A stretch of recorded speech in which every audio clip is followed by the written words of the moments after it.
Hello, everybody, and welcome back to Live with Roger Hanson. Today, our topic is going to be on ancient history. Last week, we left off. Or wait, before we say anything, I wanted to also say I'm here with Karma Love. Hi And everyone. yeah, there we go. Hi. I always mess that up. No, you don't. You do good most times. I usually speak too soon. You'll be like, "Do you want to say?" You'll be saying, "Do you want to say hi?" At the same time, you'll be like, "Hey, I'm here with Carmen Love," and I'll be ready. But hey, everyone, and then you be like, "You say," but no, you do good. So no, you did good. But we have gone through the history and everything so far, which relates to ancient Greece, relates to Roman history too. We started getting more into the Phoenician and the Canaanite side of it, and we came across some pretty interesting mythological beings, which are, everybody calls them mythological, but back then it was their religion. So I really have hard That's time saying interesting. that. That's So interesting. That means that they didn't feel like they were fictional. They were actually present. yeah, And as far as, very interesting to know. but this week we were discussing it at the end of last week, and before I started the recording, I was talking to Karma, and I think we should continue on with this because we got into some good stuff, but it was really ahead of what we were actually reading, and I went through and I read through it, and all of the stuff we've discussed in the last two episodes does come up, but just not at this point of the reading. So We that's just what, were getting ahead of ourselves. yeah. And I was telling you as like you mind if we just keep the course, and we'll start reading page 4. I'll read it just because it's already been read, and then we'll go on to page 5. Yeah, And that'll be easier for me because I'm about to sit down and I'm not fully. I can listen better than I can participate, except for my questions and comments okay, until about the 5 more minutes. But yeah, all right. So you go ahead and get yourself settled and muted, and I'll start reading. So, according to Philo, the names on Mount Lebanon, the mountain range of the anti-Lebanon, and other Syrian mountains were derived from names of giants who once dwelt there. In ancient history, most high mountains were thought of as the abode of gods. In the case of Mount Lebanon, it would have been Baal Lebanon, sometimes identified as Baal Hadad. So I went in and I went to Wikipedia to determine who, or get an idea of who or what Baal Hadad was. So I am going to share that link on the live stream in the chat. okay.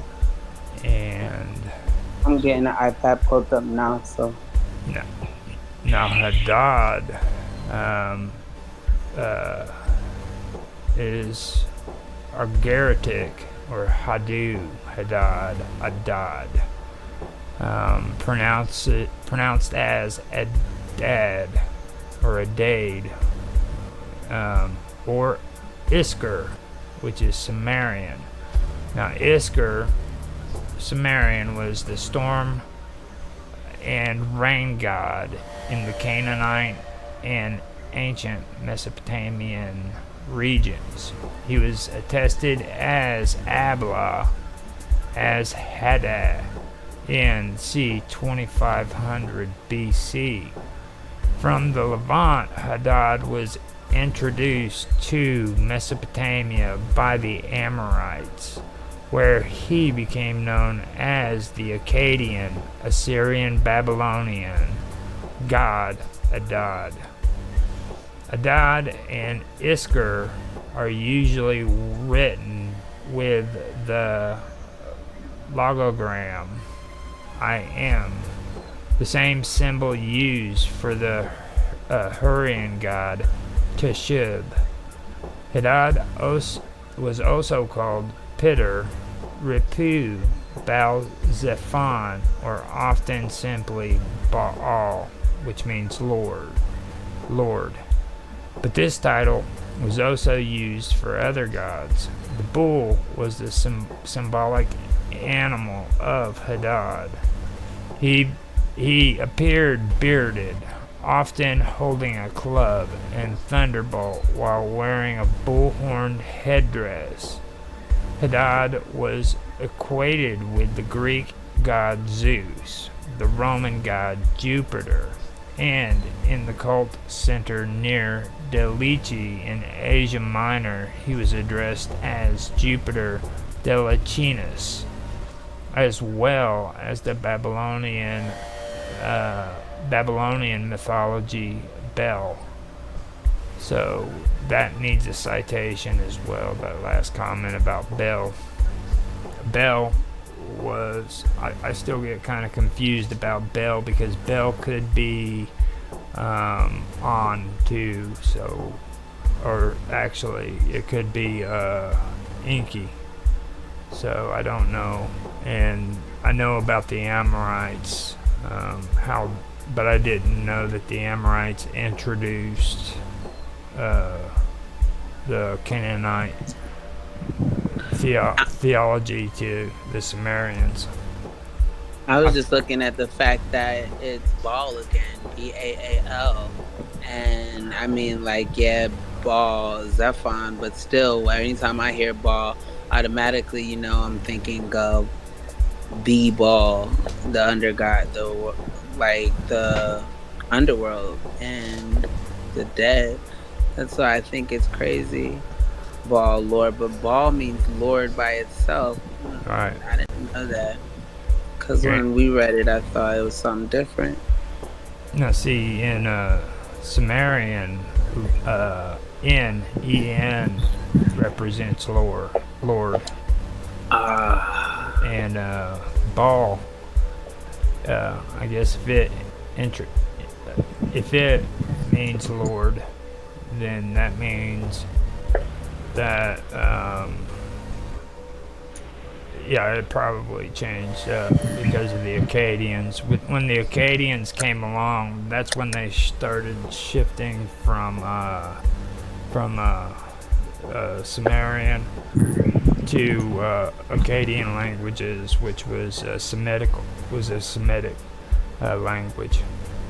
So that's that could. So when you're Semitic, it's Jewish, and then when you're anti-Semitic, you're anti-Jewish. Is that what that means? No, Semitics are a lot more than Jews. Everybody always puts the word Semitic with the Jewish people. The Jews, yeah, I know we talk about that. I was just wondering, anti means you dislike a certain thing, but we're usually, when they're referring to anti-Semitic, they're usually referring to hate of the, in today's language, right, not what it actually means, but yeah.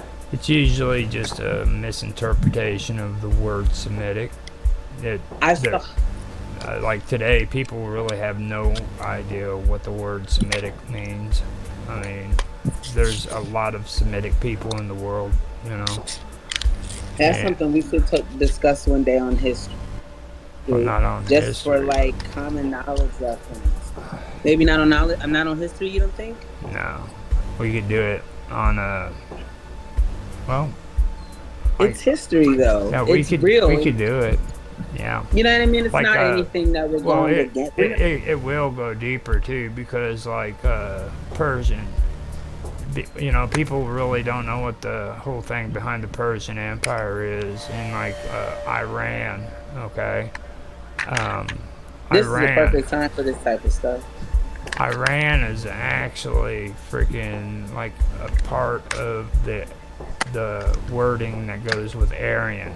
Okay, and like everybody does the same thing with Aryan too, because it's been given a bad name.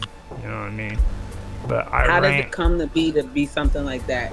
What do you I, think? Are there certain chains of I, events, or well, yeah, there was World War II. You know, you had freaking the Holocaust and stuff. So they it's the kind of, pointing fingers game? yeah. I mean, but Iran is actually the name that Iran eventually was penned with because of the word Aryan or Aryan, yeah. And the Indo-European is actually Indo-Aryan lineage. That's been changed around to the Indo-European, which was originally called the Indo-Aryan migration. So we can get into all that because through the migration patterns and stuff. So that we can do later on. How do I spell Indo-Aryan? Aryan, Aron, or I got the Indo right, Indo. Yeah. I'm pretty sure, but Aron or Aryan. Aryan. Okay, so Arian. Yeah. Okay, Indo-Aryan. Okay. I'm just gonna. I haven't been doing very well with my notes because I had so many other things on my mind, but this I think is important. So I'm just gonna look it up. I mean, this type of stuff is important to me. This aspect of my life is important. So I'm just getting back to my studies properly, is what I'm saying, more so than I'm saying about the Indo-Aryan being significant. But go ahead, now I'm listening. Now Bel, down here where it was Babylonian mythology, Bel ended up being a Babylonian god that replaced the old pantheon. And like I told you before, how they when they started worshiping Marduk, the Babylonians felt that the older gods like Enlil and Enki were below Marduk and Bel and all them because they were the godless or the nameless gods. So their old pantheon eventually were put into the underworld. So Well, that's kind of how that all worked out. Now Enki stayed as a very important person when it came to the Babylonians, but Bel, other than Marduk, was at the head of the pantheon for the Babylonians. That's creepiest. Yeah. why is my iPad talking to me now? You have That's wild. you have your thing on where it says the words that you're reading. I didn't know I did, but that might come in handy. I don't think I should turn it off. I didn't set it, so maybe when I did an update, it did it by itself. I was just coming in here to what we read, because I'm on the Phoenician theology book, right? Not book, but like it is a book. But yeah, I was just making sure I'm on the right thing. And then we were looking at the had it on the Wikipedia. I saw that too. Had it is the name of somebody else though. I don't. And this is Yeah, it's Hadad. Okay. It's used quite a bit with the Assyrians when they name their children. kings. Oh, the king. and stuff. Hada. I know people name that. So that's interesting because I guess that says something. Do you think? And then Iskar is Sumerian. That's what you were saying. That name for Hada come. Iskar is Sumerian. Okay. God of weather, hurricanes. Yeah. Now, but Enki, where does Enki? Enki's not mentioned on here. He's not mentioned on here at all. But I was just talking about the term Bel, which is down here, the Babylonian mythology Bel. Excuse me. See, I see ball, the ball cycle, epic of ball. Okay, I'm not far. The ball cycle is where I was just getting to. It's also known as the Epic of Ball. and is a collective of stories about the god Baal from the Canaanite area, who is also referred to as Hadad, the storm god. This collection of stories is dated between 1400 and 1200 BC and was found in Ugarit, an ancient city located in modern-day Syria. Ugarit has been coming up a lot in our reading. Yeah. A lot.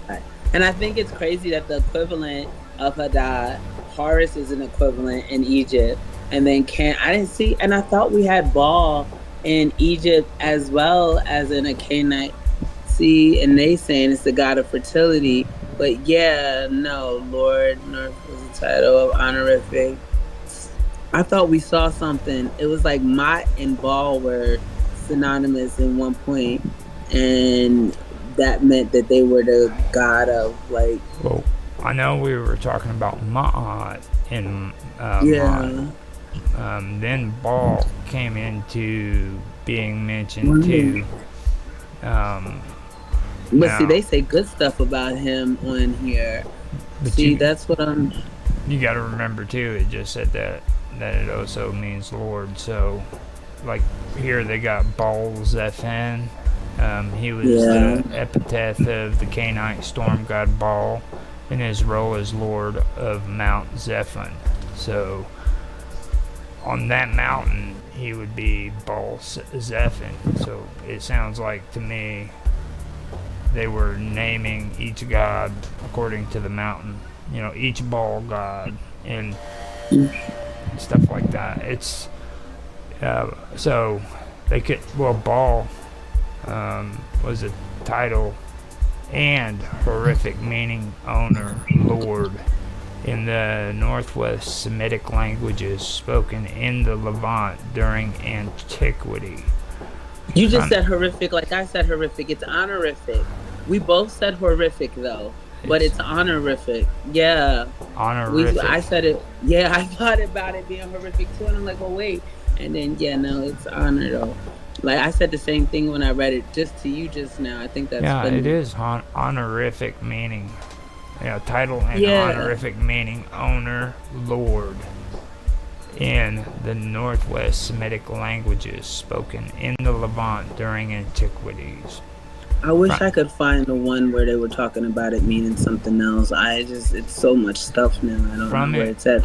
From its use among people, it came to be applied to gods. Scholars previously associated the theonym with solar cults and with a variety of something else. But in the Baal cycle, I also pulled up the Wikipedia for that too, so I'll share that link on the fertility and weather. Yeah, I don't see anything different. I wonder what I thought I was thinking about. Well, maybe that's something we caught. You know what I mean? It's a good catch. It's probably Mott was what I'm getting confused, but it's just something that I feel like it was like kind of like, wow, yeah, look, portrayed as the primary enemy of the Hebrew God Yahweh. Canaanite God often portrayed, maybe that's what it was. New World Encyclopedia. I want to bookmark this. I never seen this before. Now the Baal cycle is an Ugaritic cycle of stories about the Canaanite god Baal. Now Baal, it goes back to the definition I just made, and then it puts in parentheses owner or lord. He was a storm god associated with fertility. A fertility goddess or deity is a god or goddess associated with fertility, sex, pregnancy, childbirth, and crops. In some cases, these deities are directly associated with these experiences. In others, they are more abstract symbols. Fertility rites may accompany their worship. Now, it is one of the Ugarit texts. It is one of the Ugarit texts dated to c. 1500 to 1300 BCE. The Ugarit texts are a corpus of ancient cuneiform texts discovered since 1928 in Ugarit and Ras Ibn Hani in Syria, and written in Ugaritic and otherwise unknown Northwest Semitic language. Approximately 15,000 texts and fragments have been found to date. Now, the text identifies Baal as the god Hadad. Now, Hadad, or Isker for Sumerian, was the storm god and rain god in the Canaanite and ancient Mesopotamian languages. Now, the north as Hadad, the Northwest Semitic form of Adad. Now, the stories are written in Ugaritic, and like I said, it's an extinct Northwest Semitic language, a Northwest Semitic language, an extinct one, and written in cuneiform abjad. And abjad is a writing system in which only consonants are represented, leaving vowel sounds to be inferred by the reader. This contrasts with alphabets, which provide graphemes for both consonant and vowels. The term was introduced in 1990 by Peter T. Daniels. It was discovered on a series of clay tablets found in the 1920s in the Tell of Ugarit, modern Ras Shamra, situated in the Mesopotamian coast of northern Syria, a few kilometers north of the modern city of Latakia, and far ahead of the current coastline. The stories include the myth of Baal Alian and the death of Baal. So, the Baal Cycle series of stories are Yam wants to rule over the other gods and be the most powerful of all. Baal Hadad opposes Yam and slays him. Baal Hadad, with the help of Anat and Atharat, pursues El to allow him a palace. Now, Anat is Anath was a goddess associated with warfare and hunting, best known from the Ugaritic texts. Most researchers assume that she originated in the Amorite culture of Bronze Age Upper Mesopotamia, and that the goddess Hanat attested in the text of something. I don't really want to click on it and go away from the page, you know what where I mean? we're going, yeah. Which you're reading that on Wikipedia, right? Not on this thing that I'm looking at. Not on that. Yeah, let me go back to my Wikipedia. I was looking at the Phoenician. Now, Asherah is a fertility goddess in ancient Semitic religion who appears in a number of ancient sources. She also appears in Hittite writings as Asurdu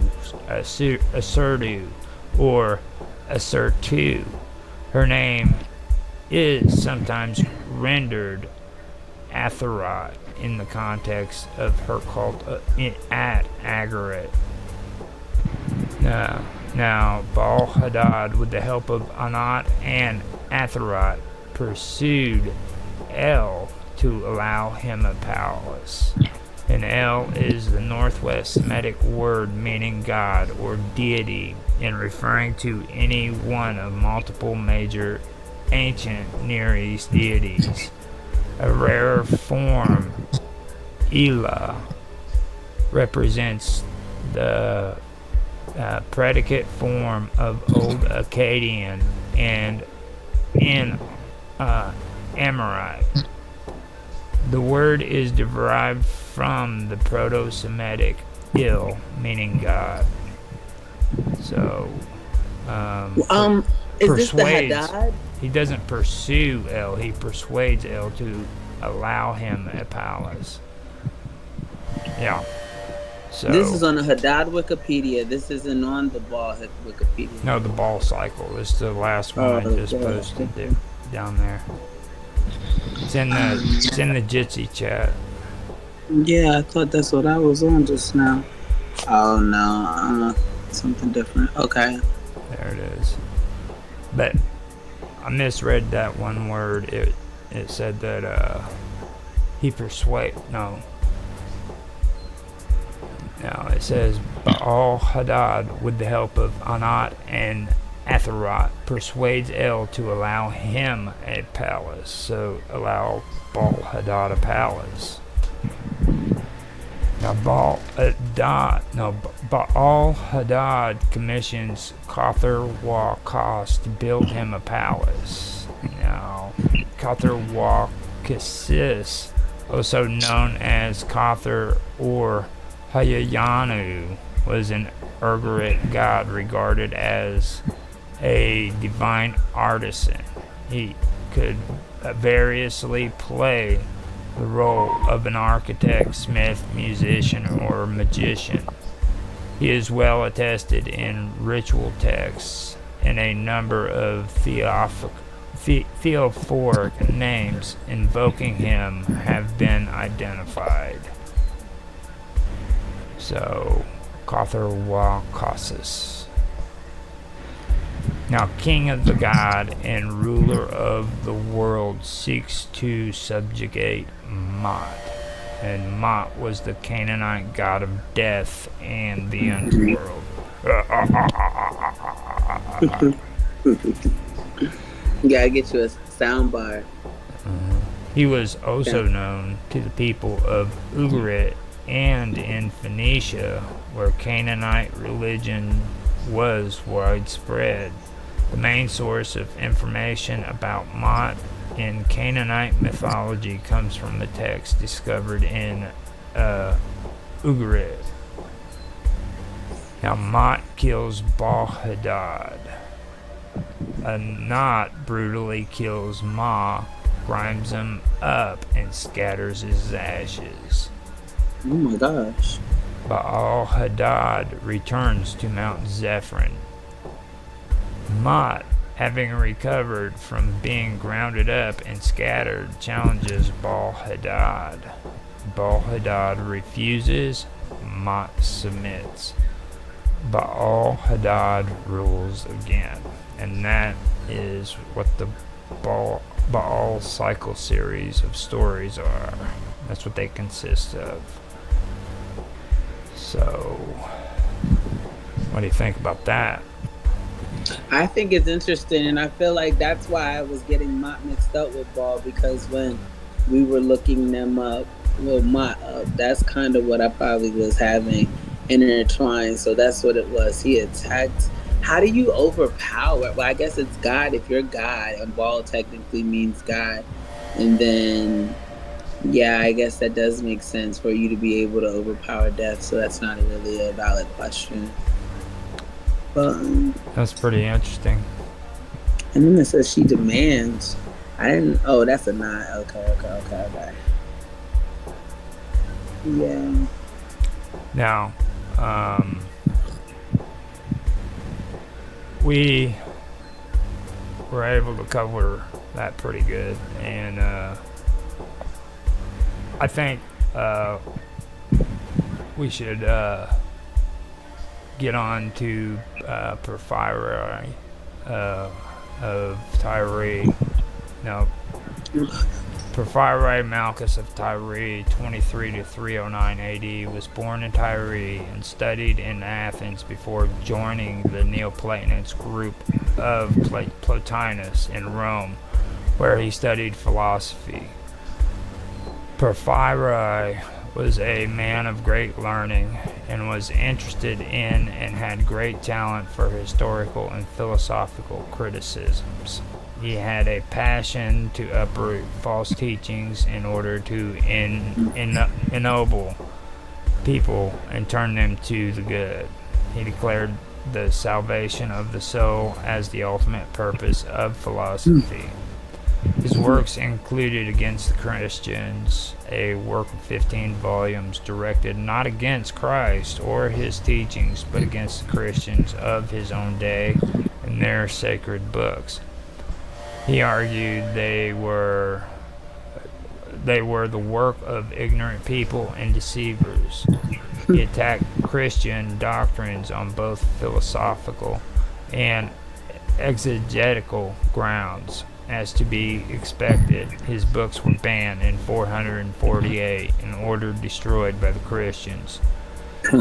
Copious extracts from them remain in the writings of St. Augustine and other books such as Aids to the Study of the Intelligibles is the basic summary of Neoplatonism. He wrote against Moses and attacked Eusebius of Caesarea. He lived in austere celibate life. Now, Porphyra believed that animals, unlike plants, although having somewhat, you were going to say something about what he was doing. If you finish reading him, I'll do Tawatis. Hold on a minute. No. There was Neoplatonism. I wanted to kind of go over that with the Wikipedia.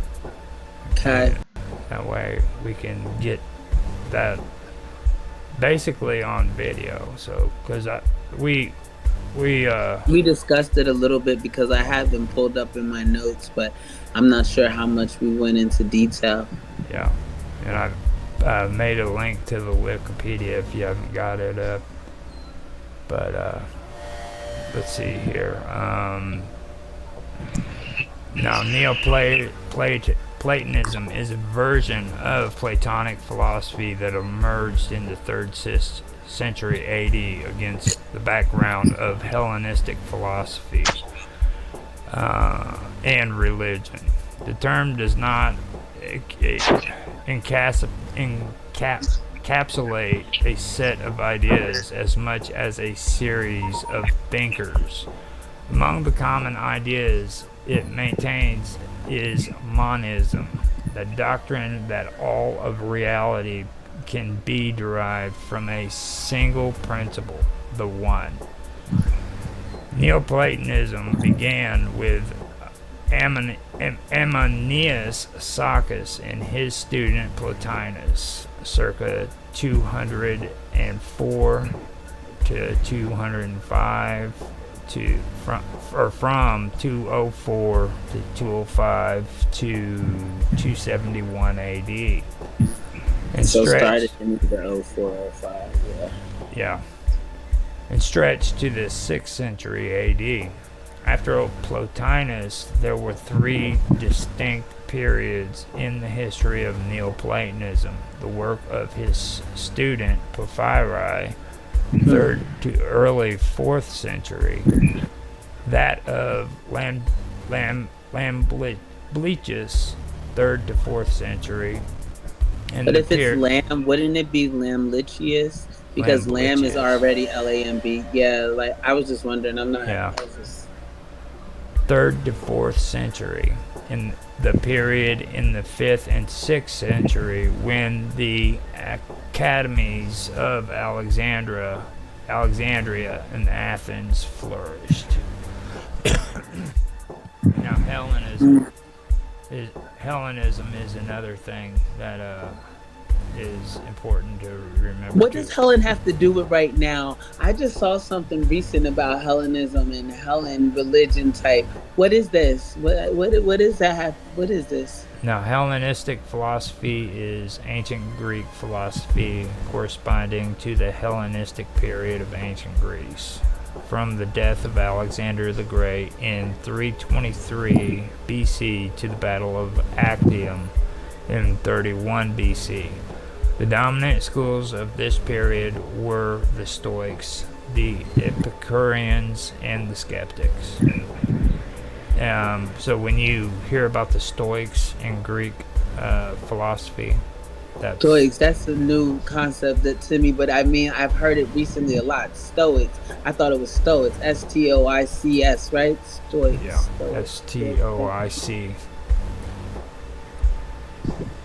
Yeah. That and psy, PSYOP, like these are new words that I see a lot often. I just didn't know what they mean. But go ahead. Yeah. Let me see where I'm at now. Yeah, I apologize. Okay. I got you thrown off. No, I threw myself off. I got caught up in the Hellenistic thing. I wanted to point that out. Now, Neoplatonism had an enduring influence on the subsequent history of Western philosophy and religion. In the Middle Ages, Neoplatonic ideas were studied and discussed by Christian, Jewish, and Muslim thinkers. In the Islamic cultural sphere, Neoplatonic texts were available in Arab and Persian translations, and notable philosophers such as El-Farabi, Salam ibn Gibral, Avicenna, or Ibn Sina, and Maimonides incorporated Neoplatonic elements into their own thinking. Now, Christian philosophy and theology, Thomas Aquinas, 1225 to 1274, had direct access to the works of Proclus, Simplicius of Cilicia, and Pseudo Dionysius of It's not of, but just and Pseudo Dionysius the Areopagite. But I could be wrong. I'm pretty sure it's a soft G, not Pagite. It's like Pagite, yeah. Pagite. Areopagite. And he knew about other Neoplatonists such as Plotinus and Porphyry through secondhand sources. The German mystic Meister Eichenhardt, circa 1260 to circa 1328, was also influenced by Neoplatonism, propagating the contemplative way of life, which points to the Godhead beyond the nameable God.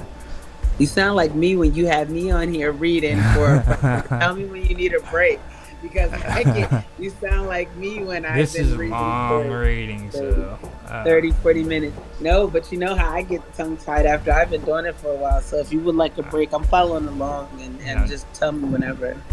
No, I'll do this last sentence, and then I'll let you read something. Okay. Neoplatonism also had a strong influence on the perennial philosophy of the Italian Renaissance thinkers Marcello Ficino and Giovanni Pico della Mirandola, and continues through 19th century universalism in modern day spirituality. Meister Eckhart, he sounds familiar. Eckhart, I don't know. There's somebody else that with Eckhart, like I don't know who he is though, but he sounds really, really familiar to me.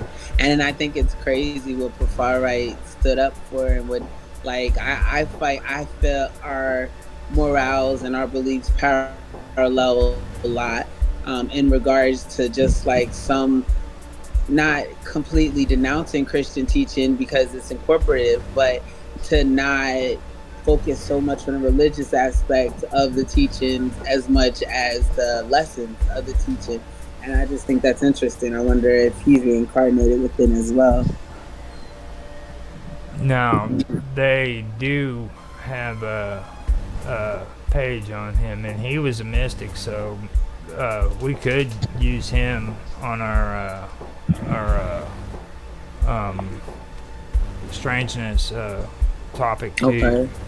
because Meister Eckhart. Let me that pull would him up. actually be that'd go nicely with it.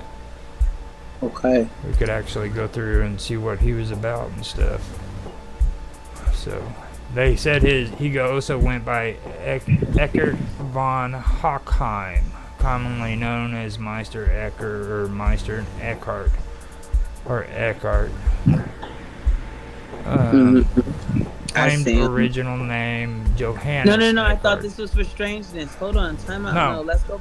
No, I mean, no, I ain't doing that. I'm just going over his name because you were saying his name sounded familiar, so I put the mouse over it. That's all. Oh, I thought you were. Cause look, that's the first paragraph. I done pulled up the Wikipedia so I could bookmark it for me to make sure I have whenever we do strangeness. And you're reading. I was like, wait. I just wanted to make the name known. My goodness. Right, My I know you're goodness. going so far ahead of yourself. Let's go back to Fafara. You sound like me now. Look at you with your distractions. So now, we have Porphyri, alright? And now I want to go through some of the intangible, the stuff that he was talking about, auxiliaries to the perception of intangible nature. And there's a lot of these too, so I'm gonna give you the link and let you read some of them, because I was going to ask you too, are we going to click the page in the book? 'Cause I clicked the page in the book and they have this whole thing on Porphyri, Malachus of Tyre. Are we going to touch on that? Before joining the was born in Tyre, studied in Athens before joining the Platonic group of Plotinus in Rome. Yeah, Are we? I got most of that off the. You're talking about Plotinus, right? No, Porphyri of Porphyri. Tyre. Yeah, when I clicked in our book, it says please see linked page, and so I clicked the linked page, and then it pulls up a pretty sizable description and account for works and events in regards. That's why I was just wondering. That might be a little bit more referable than Wiki. Just so you get an idea of the amount of reading, click on that last link that I just posted. Oh, I just did. Tertullian.org. What is this? Let me put it on the big screen because this is whoa. Okay, so this is auxiliary to the perception of the intelligible natures. Okay, this is what makes up the Neoplatonists. This is what their philosophy is. So, you ready for me to read, or you? Yeah, let me see exactly how far down this is like wild. Yeah, we can maybe a section 2. That's see if we can see if we can read to section 1. If it gets too tiring, man, we'll stop, because it's pretty lengthy. Okay, go for it. Okay. Auxiliary to the perception of intelligible natures. Everybody is in place, but nothing essentially incorporeal or anything of this kind has any locality. Things essentially incorporeal, because they are more excellent than all by in place, are everywhere, not with interval, but impartably. Yeah. Number 3. Things essentially incorporeal are not locally present with bodies, but are present with them when they please, by verging towards them so far as they are naturally adapt so to verge. They are not, however, present with them locally, but through habitude, proximity, and alliance. So, just so I can make sure I'm listening to what I understand, is basically we're one with nature, but we might not be joined with bodies, but we can we're joined with like spirit, basically type. Is that what? Yeah, because they're saying that we're essentially incorporeal and not locally present with bodies. but are present with them, Yeah, we're incorporated within the body, and that's how we're able to astral travel, and our spirit is able to be other places. See, that makes verging sense to me. verging towards them so far as they are naturally adapted so to verge. Number 4, things essentially incorporeal are not present with bodies, but hypothesis and essence. Hypothesis, hypostasis. By Hypostasis. hypostasis and essence. For they, yeah, I knew the word. I knew I was saying it wrong. That's why I said it wrong incorrectly enough times for me to remember how it's supposed to be pronounced. Kind of For like they are not Sanity mingled. Huh? Kind of like Sanity like Oh, look at you, Sanity Nathan, Sanity Nathan, Sanity Nathan. For they are not mingled with bodies, but they impart a certain power which is proximate to bodies through verging towards them. For tendencies constitutes a certain secondary power proximate to bodies. 5. Soul, indeed, is a certain medium between an impartible essence and an essence which is divisible about bodies. But intellect is an impartible essence alone, and qualities and material forms are divisible about bodies. 6. Not everything which acts on another affects that which it does affect by approximation and contract, but those natures which affect anything by approximation and contact use approximation accidentally. 7. The soul is bound to the body by a conversion of the corporeal passions and again liberated by becoming impassive to the body. That's interesting. That's what that is. Qual é a primeira? Nossa, cappuccino. Dá pra This, excuse me, that which nature binds nature, that which nature binds nature also dissolves, and that which the soul binds, the soul likewise dissolves. Nature, indeed, bound the body to the soul, but the soul binds herself to the body. Nature, therefore, liberates the body from the soul, but the soul liberates herself from the body.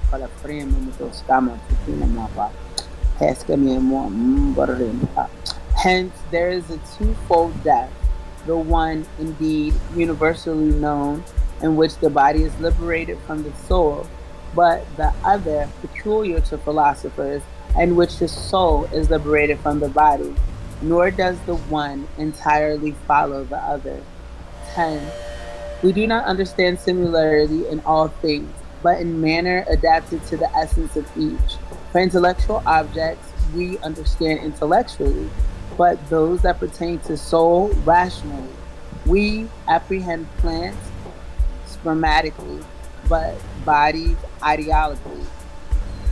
And that which is above all these, super intellectually and super essentially.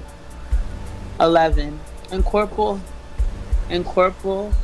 hypostasis is descending, are distributed into parts, and multiplied about individuals with diminution of power, diminution.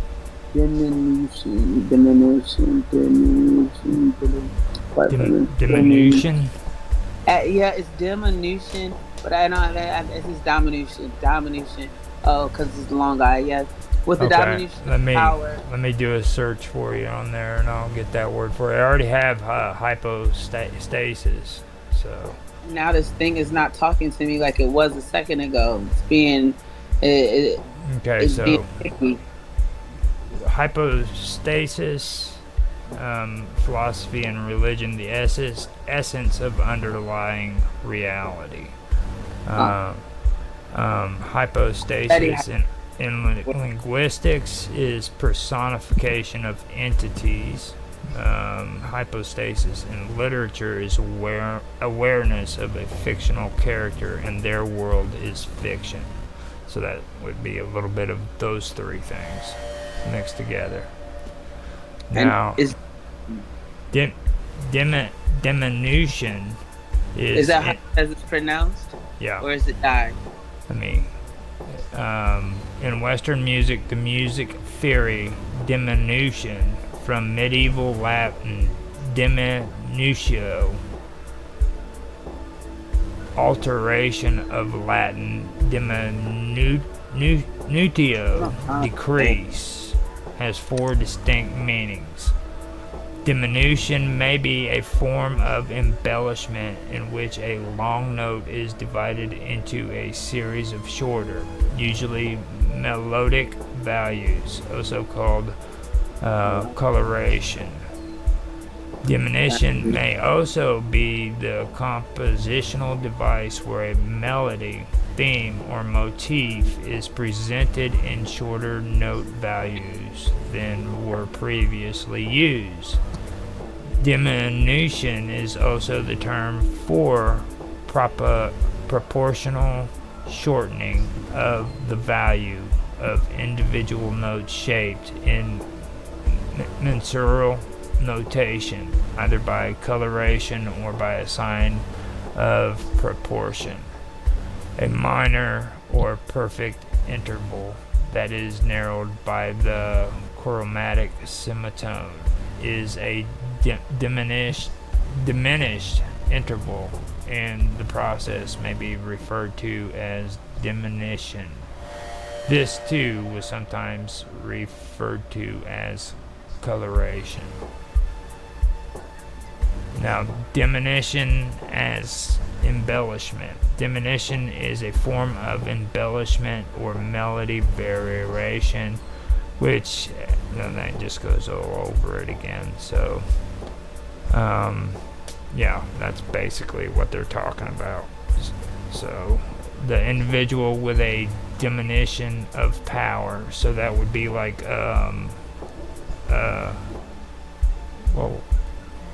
like they just said the perfect thing here. It would be an embellishment, like you know how notes have like a minor, bullet you have point, A, yeah, then you like have minor A. It would be like a embellishment. Yeah, like high A, low A, yeah, flat, yeah. So that's basically what they're talking about. It would and multiplied. I thought you were saying notes. I was thinking you were talking about like an outline and having like a header, and then having like when you have the outline, you have your header, and then you have your numbers, and then you have your little letters underneath. But you were talking about within music, like they were saying melodic, and then high G, low G, high A. Yeah, I know. So incorporeal hypostasis is descending. In descending are distributed into parts, and they're diminished, and are into parts and multiplied. Yeah, with a diminished amount of power. Diminution of power. Diminution of power. But when they ascend, yeah, there you go. That makes sense. But when they ascend by their energies beyond bodies, they become united and proceed into a simultaneous subsistence through exuberance of power, which makes so much sense because it's like a power surge. That's why I be telling people like getting electrocuted.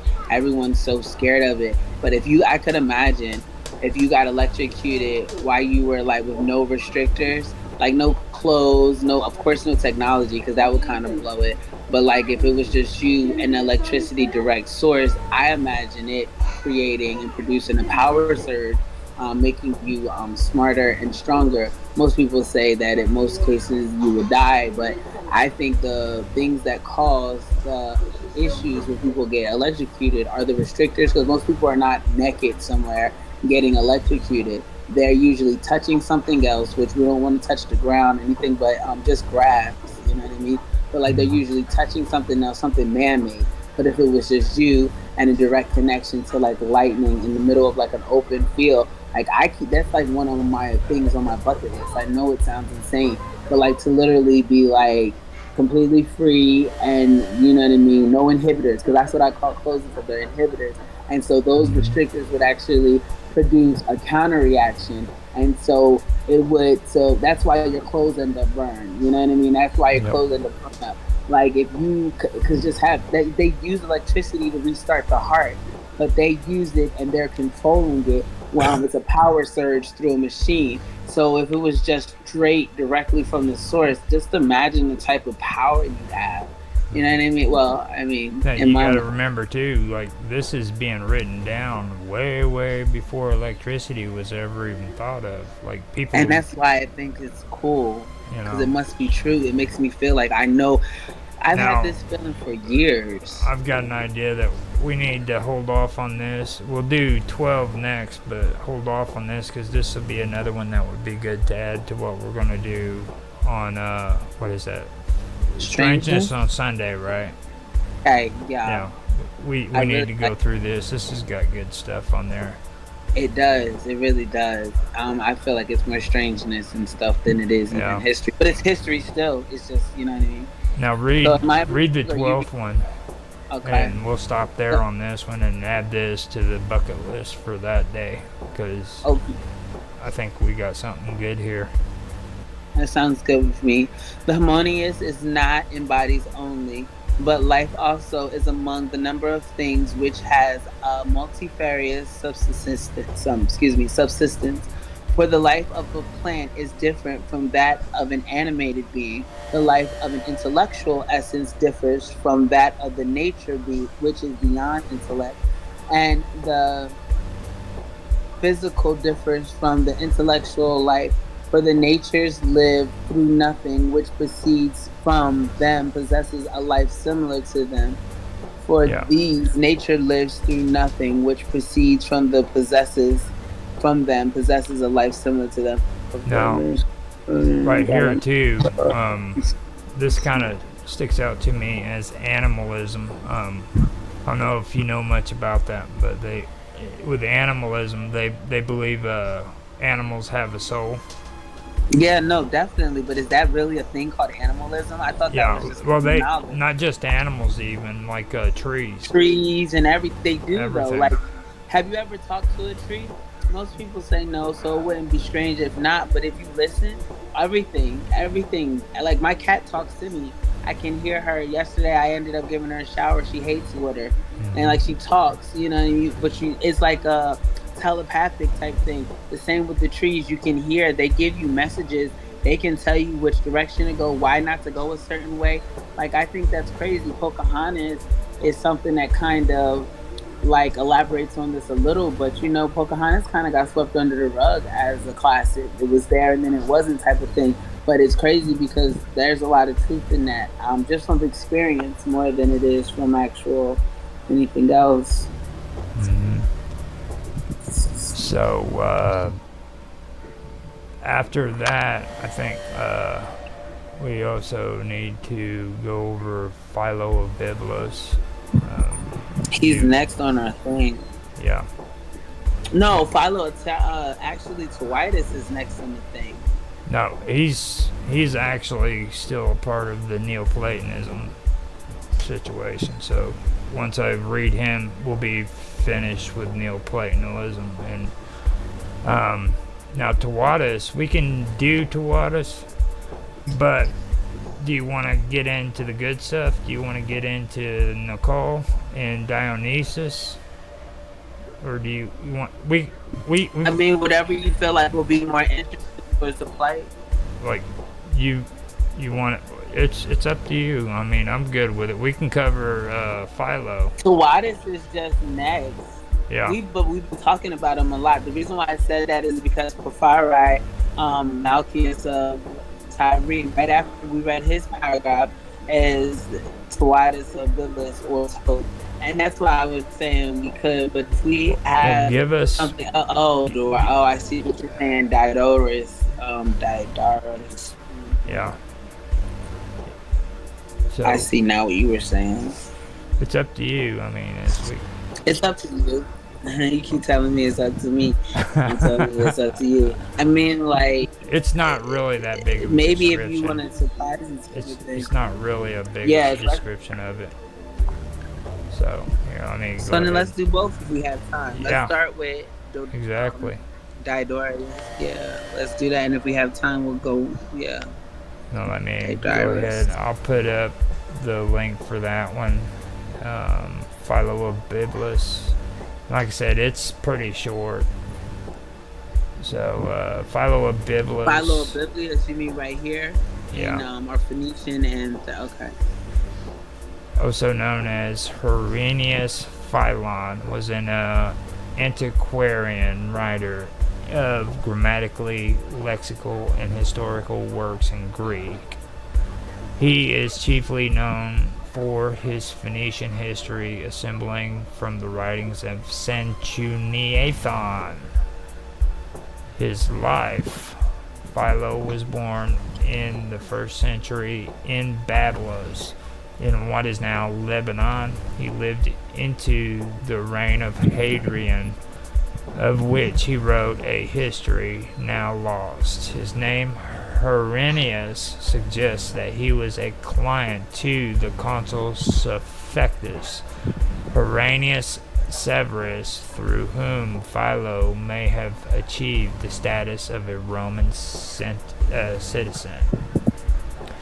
His works. Philo wrote a dictionary of synonyms, a collection of scientific writers and their works organized by category, a catalog of cities with their famous citizens, and a vita of the emperor of Emperor Hadrian. Some of his work is known to us by titles only. Others have survived in fragmentary quotes in Christian authors. Among his works are on the acquisition of the choice of books, on cities and their famous men, epitomized by the grammarian Julius Soranus, and one of the chief authorities used by Hesychius and Stephanus of Byzantium, on synonyms, of which there is extant an epitome by Ammonius Grammaticus. But he is chiefly known for his translation of the Phoenician history of Sanchuniathon, who was said to have lived before the Trojan War. Huh? No, guys, we read this last week. Yeah. So I'm gonna stop it right there. Now, do you want to go over to watch this? Today or you mean next week? We can, if you want to. I'll read it. Yeah. Go for it. Is it long? Okay. No, it's just a little paragraph. It's really simple. All right. Tawadis of Biblius or Toth came from Biblius, Phoenicia, 2000 BC. According to the Egyptians, language is attributed to Tawadis, who was the father of tautology or imitation. He invented the first written character 2,000 years because, or earlier, he played his flute. Oh, that's neat. He played his flute to the chief deities of Biblius, the moon goddess Balat Nickel. Tawadis was called Toth by the Greeks and Jihatai by the Egyptians. Jihetu. The mythology of Tawadis is echoed in the god of Dionysus or Injorth. Yeah. Injorth, the snake priest, who was the consort to the moon goddess. The snake priest was also represented by the symbol of a pillar, a wand, or a caduceus. The Greek equated Thoth with the widely traveled Hermes. According to the Egyptian tradition, Osiris traveled the world with Thoth. Asclepios, aka as Eshmun, is responsible for carrying on the teaching of Tawadis on snake priesthood under the protective umbrella of Hindu culture. Snake charmers playing their nasal punji echoed the same tradition. In the early ages of Christianity, some monks, such as Pachomius, was a seraphic priest before he became a Christian. Similarly, Ormus is said to have been a seraphic priest before being converted by Saint Mark. Some believe that he fused those mysteries with Christianity and established a school of Solomonic wisdom. And then Yeah. it just cites the abstracts here. Now, I do have a small piece on Nicole, and I can read that to give you a break. But on Dionysus, their wiki is huge. Okay, so I can share that wiki on here, and then on our live chat 24 or our live chat. You know what I mean? And we can go Okay. through that maybe at another time. But this is huge. Like they have epithets and origins and stuff like that. So that right there by itself would take forever. But Nicole is one that I think we should really work on because this is the Canaanite goddess that they mention in the writing that you just read. Baal, Baalat Nicole, which is the moon goddess. I'm about to look at it now. So I've got the link down there in the Jitsi if you want to read that. That's a hard one to find, but Um, it's the second to the bottom. oh, the second to the bottom, not Dino. Yeah, Dionysus is the equivalent of her. Ready? Okay. Nicole. You want? Nicole is the can. Do you want to read it? Okay. Nicole is the Canaanite goddess of fruits and fertility, who is a goddess of orchards. Her husband is the moon god Yarick, who causes the dew to fall each night and water her trees so that they may thrive. Her name comes from the West Semitic Ea Inibi, or goddess of fruit, and she is also called Nicol Waib, meaning great lady and fruitful. She is the daughter of the summer god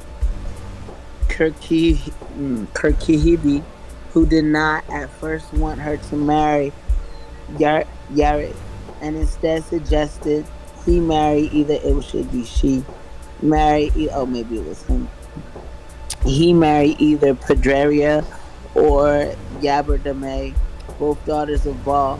After a generous bride price was offered, made up of 1,000 pieces of silver, 10,000 pieces of gold, and including necklaces made of lapis lazuli. I remember, and that's a beautiful Mm-hmm. blue. I remember. Appropriate coming from a god of the night sky. Kirkihibi relented and the two were wed. Later, the Kothariite, no, that's not it, Kothariat, the skillful goddess of marriage and childbirth, came to oversee the birth of the son of Nicol and Yarika. No, Yarik.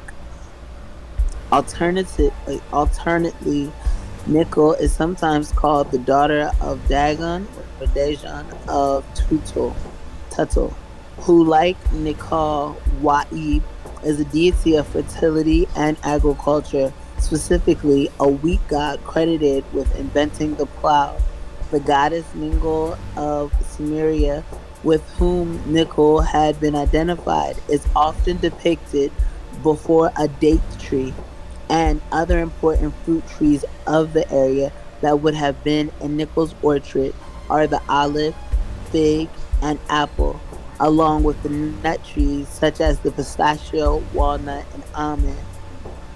Her connection with Yarrick has sometimes caused her to be labeled a goddess of the moon herself. Given that the moon is almost always considered male in the Semitic culture, I find this unlikely. Her Sumerian equivalent is Ningal, the Great Lady, wife of Nana, the moon god. Their twin children are Inanna, goddess of the planet Venus, and Utu, the God, the son of God. Wait, yeah, the son of God. Utu, the son of God. The sun In the god. later, in the later but closely related Babylon tradition, she is still called Ningal, but her husband, the moon god, is named Sin. Their children are Ishtar, wow, and Shamash, wow, okay, Mm-hmm. the sun god, who is a male version of the Canaanite sun god Shapash. We read about all these people. Yep. She is sometimes simply called Ib, the fruitful one. Nikal Wa'ib has also been interpreted as great lady and bright, great goddess of fruit or fruit of the earth. The meaning of the name of her, and it Her kind of goes Sumerian. off like I don't see The anything meaning else. of Oh, there her you go. Sumerian Babylonian counterpart, Ningal, is the lady of the temple. Now, when they say Inanna, they're talking about Ishtar too. So, because Ishtar or Inanna eventually became Ishtar. So, just to let you know. And It's the Ningal. same. Now they're saying that Ningal and Inanna were officially their parents. So that says it here. I'll have to find out if that's actually true because I'd like to know that. That's one thing that got me curious about it because who was actually Inanna and Shamash's parents because it gets kind of confusing in the tablets. You know what I mean? So Right. I don't know for sure if that's actual fact, but I was under the impression before now that Nana was her father. You know what I mean? Yeah, I feel like I heard you say that, and because father, Nana means father or dad, Yeah, right? yeah. Yeah, I remember you telling me that when I first met you. And they had twins, and Ishtar and Utu, or what wasn't it? Ishtar was Ishtar and freaking Utu, UTU. no Shamash Oh no, and no. Abtu is Abtu Shamash. See, it says equivalent with Great Lady. Their twin children are Inanna and Utu. It doesn't say anything about. Utu is Shamash. Oh, Ishtar and Shamash. I see what you're saying. So they're just saying in different cultures. I see what Yeah, you're saying. Oh, okay. So the Inanna. Utu and Anan, yeah. Ishtar is Inanna, and Shamash is Utu. Utu. I got it. So, and I'm glad somebody actually did that on their page because that's a good issue. And I also want to point out too before we go through this, a lot of people get the Sumerians mixed up with the Babylonians. All right, and they're two completely different cultures. I know there's Cultures. Right. civilizations, don't get me wrong, but there's cultures within the civilizations. You know what I mean? But they're two completely different ones. So when you're reading through a lot of the Sumerians, you'll hear people incorporate Babylonian text into it, and it's not there at that time. You know what I mean? So Yeah. that's really important to I've understand. heard Babylonian and Canaanite cross a lot. Well, at least they not by the culture itself, but just as descriptions. But I'm just learning how a lot of these do. Because even with Phoenician and Egyptian, there's a lot of culture that's like, with the Phoenician, this where the empire is, the territory is, it's so close, it only makes sense for it to cross over into, you know what I mean? Like, Yeah, that's me. Just because where it is relation, when we think about the trade and stuff like that, they trade right along like that area. So I don't know. It just makes sense that they would share some similarities within culture, but for it to be completely different and it to be so paralleled or so mixed up, I'll say it's just interesting in itself. I wonder what side is right. The side that's connecting it and correlating it, or the side that's separating and saying, "Oh, it's not." Like, are they more similar than we really know, or you know what I mean? It's really hard to tell. Yeah. Well, I know that as time went by, a lot of these beliefs got kind of intermingled together. And tonight, like, it really amazed me because, like, I've known about the Amorites, but I thought it was the other way around. You know what I mean? I thought that Sumerians, and I guess everybody does that, you know, since the Sumerians were the older ones, I thought maybe that it freaking migrate, their beliefs migrated outward. But like tonight, they're saying that the Amorites actually influenced the. Well, they didn't technically say Sumerians though. They said the freaking Mesopotamians. So that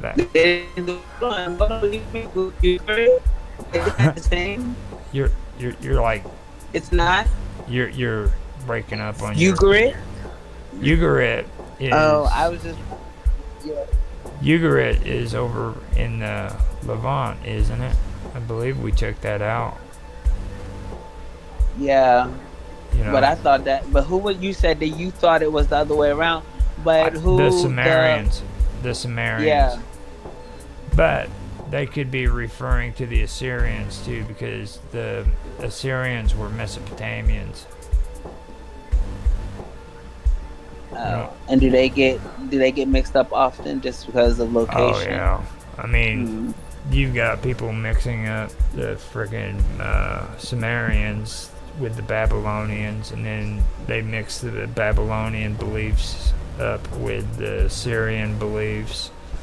And then you got people like Sitchin who freaking start talking about the Hittite religions and stuff like that, and mistakenly start saying the freaking Sumerians did it on purpose, but I don't know. But are Babylons and Canaanites, are they enemies? Are Babylonians and Canaanites enemies? they have been, or they were at certain points. As the Assyrians, literally, they're the ones that annihilated the freaking Amorites. They obliterated them. There was no more of them because the Assyrians just went in and wiped them out.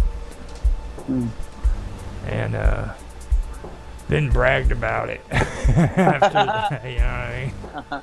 Oh, we murdered your people. Let's write a book. Put it on the tab.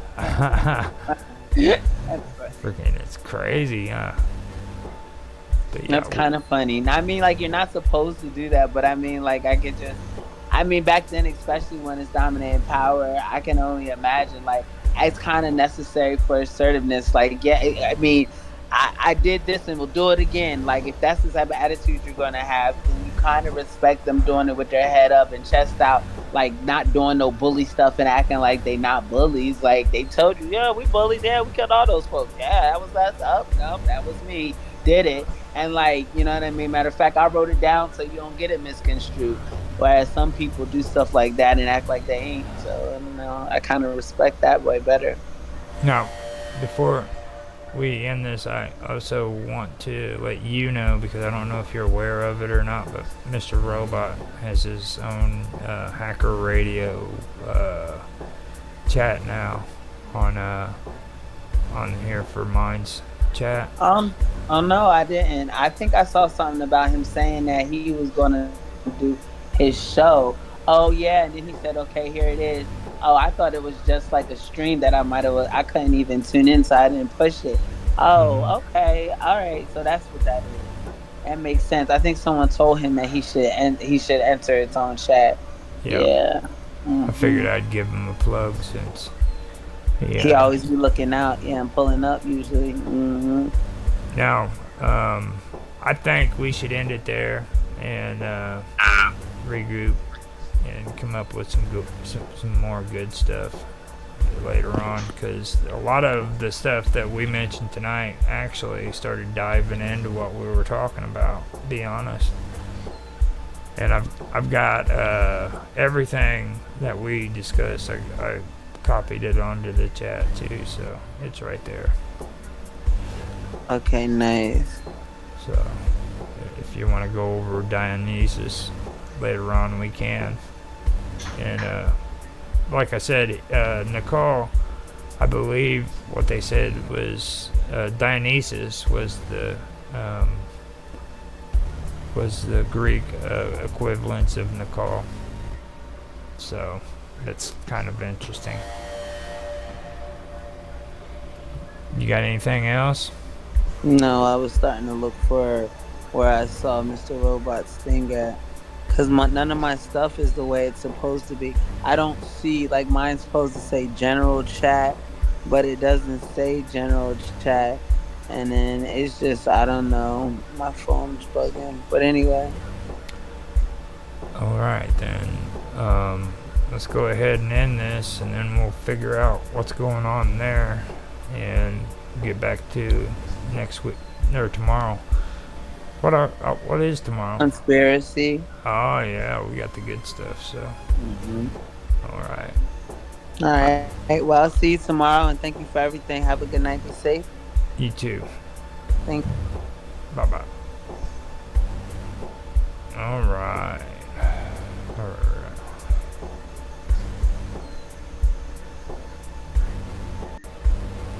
Hello everybody, and welcome back to another part of my storytelling series. Here in a minute, Karma will probably be coming in. I'm not sure, but there's a good chance that it'll happen. I haven't seen her pop up in chat yet, so with that being said, I don't know. But what I am going to do is start the stream. When she comes in, I'll tell her to say hi to everybody. Today is going to be different from what I've been doing. I've been going over my short story in the outlines and the outline and I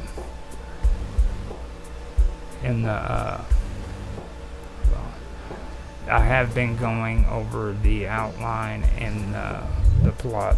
So hello. Hi. How you doing? I just started. It's recording now, so I was in the shower. I know. I just figured I'd let you know so you knew that Okay. we're recording. You want to say hi? What did you say? You want to say hello? Oh, hi everyone. Hi. I apologize. I was distracted. He was about to throw a whole cup of milk in the trash, not even pour it in the sink. And I'm like, no, don't. You got to do that. It's like a mess. Oh, yeah. Yeah, right. So I had to stop that before it even started. But anyway, we're back on track now. No. Today, I'm going to do something. I was already discussing the fact that I'd already done my first short story. Yeah. And I covered the plot and the outline and the actual story, the rough draft, or the rough draft of the rough draft. But right now, what I'm going to do is I'm going to put a hold on that so that I can put more content into it before I start doing that. And we don't have anybody to tell a story today, or tell their story. So what I want to do is something else that I've been wanting to do with this series, and it's go through like the story of famous writers in the past and the present and stuff like that. Nice. So the first one, Edgar Allan Poe. He's one of my most favorite writers. Now he kind of jumps into this group of writers that I'm talking about. But the first one I want to start out with is Walt Whitman. Right. Oh, wow. Okay, yeah. Now, I'm going to say that he's probably the most controversial writer of pretty much anybody's time, and outspoken, because, and I know that sounds weird hearing that, because the first thing anybody ever thinks is Samuel Clemens or Mark Twain, right? But you gotta I mean, if you don't know about Walt Whitman, then you wouldn't understand why I'd say he's the most controversial and outspoken. But He has a bridge in Philly. yeah, and he actually worked under Mark Twain when or Samuel Clemens when he was doing his whole printing press days. So he had a chance to work with him and everything, and the things that he was involved in is pretty interesting if you actually learn about his life story. So Yeah, no, I never even indulged. So now today I'm gonna let you take a break and I'll do the reading because I got all of it on my notebook. Thank you. All the you said thank you. That's great. I like to listen. I was going to ask you if I could have a listening day because I'm going to listen and be attentive, but I'm going to exercise some multitasking in the process. It's probably my only time that I'll be able to. I just like how you said thank you. Yeah, thank you. Thank you. not gonna hear any complaints from me. Okay. So, let me start out now, and we can go into it. I can share my notes with you, but I don't know if you can get on Notepad. No, I don't even know what that is. Or notebook. I mean, it's for Microsoft. Oh no! See, I have Mac. I don't know. All You don't right. have to share them. I'm gonna All listen, and I'll ask questions if I have some. Okay. So Walt Whitman was born on May 31st, 1890. He was born in West Hills town of Huntington, Long Island, New York. He died on the 26th of 1892 at the age of 72. Now, The 26th of what? the 26th of 1892, What day? What month? March the 26th. Okay. Now, and he died in Camden, New Jersey. That would be why the bridge was erected in New Jersey. So, now, Walt Whitman was an American poet, an essayist, a journalist, and a humanist. He was a part of the transition between transcendentalism and realism. Now, before we go any further, I did want to kind of go over transcendentalism and realism because, like, people will get the word realism mixed up with when it comes to terms. Now, in the art world, there's a difference between realism there compared to realism in philosophy and social sciences. Now, there's a whole lot of references in philosophy from aesthetic realism, which is metaphysics and stuff like that, and then ethnographic realism with social sciences, but I don't want to get into that. I'm just going to focus on what it means in the arts. Okay? So, Okay. realism in the arts is the general attempt to depict subjects truthfully in different forms of the art.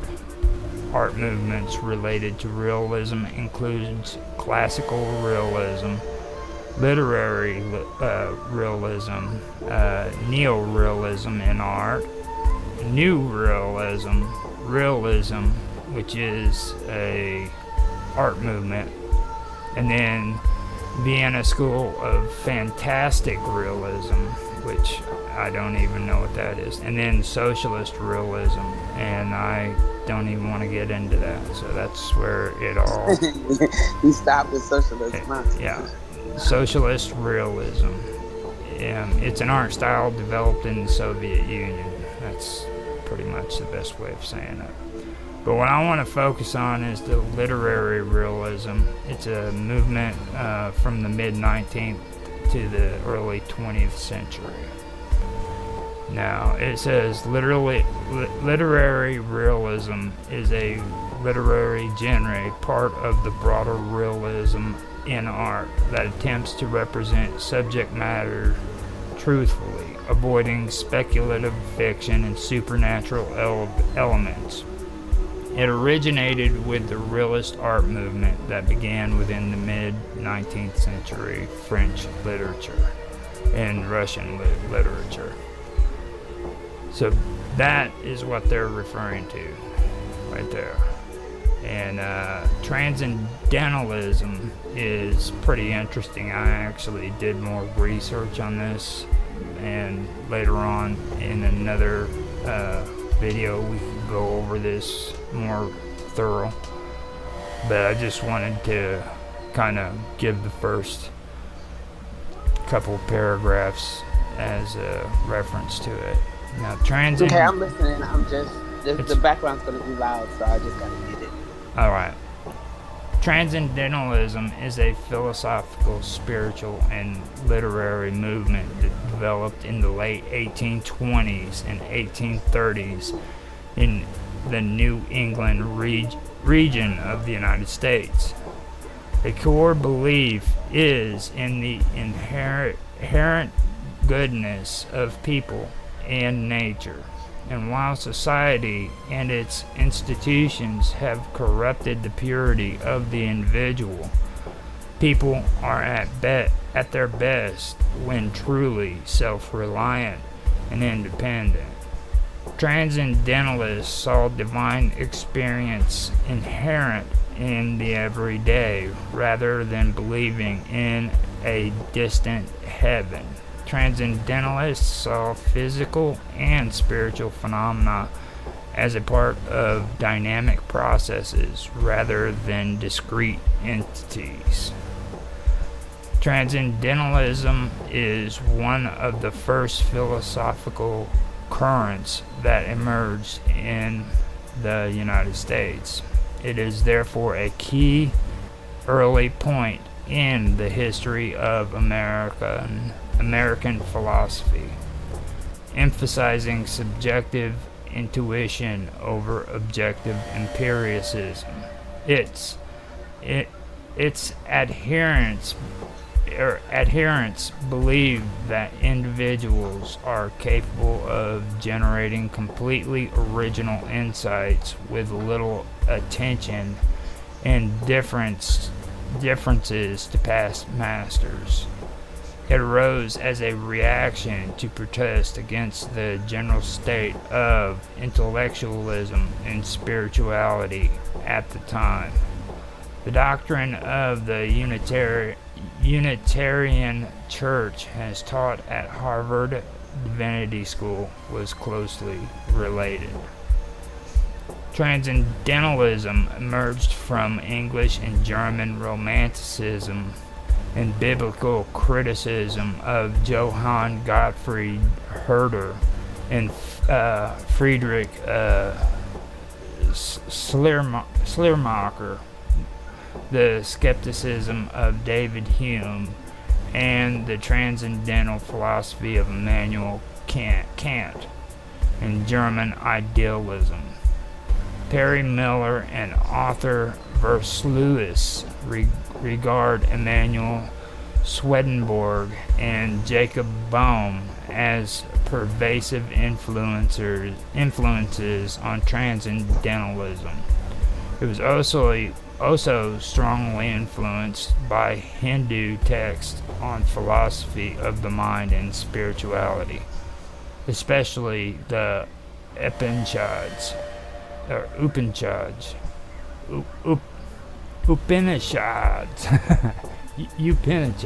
or whatever that is. So that's basically what the thing is with the transcendentalism and the realism. I just wanted to focus on the literary term for, realism, which was basically trying to find the truth in it without any kind of fiction or, stuff like that. That's what they were basically into. So, Walt Whitman was more of that kind of person. He was moving from the transcendentalism movement into the literary realism of the time. So he had friends like Emerson. I don't know if you ever heard of him or not, Karma. But Yeah, I've heard of Emerson. he was friends with James Emerson, right? Was it James? Yeah, I believe so. He was friends with him. He tried his best to be a part of the Transcendentalists, but they really didn't like how openly he discussed sexuality, and that kind of turned him off to the idea of him being a part of their group. So Emerson always tried to tell him, you need to take it easy on that and everything, but he just would not give up on the whole sexuality thing when it came to what he believed in and stuff. So, and I'll get into that here in a minute, but I just wanted to point that out with the transcendentalism and the realism. Now, where we left off, he was an American poet, essayist, journalist, and humanist.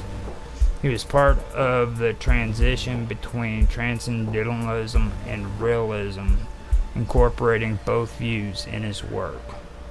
Whitman is among the most influential poets in the American canon, often called the father of free verse. Now, free verse is one of the things that really caught my attention with Walt Whitman, because you know how we've been going over like plots and or the plot of a story and the outlines of a story. Yeah. Well, free verse is where you don't have to do any of that. You can just sit down with a pen. You can write out a story perfect without even having to outline it, without having to come up with a plot.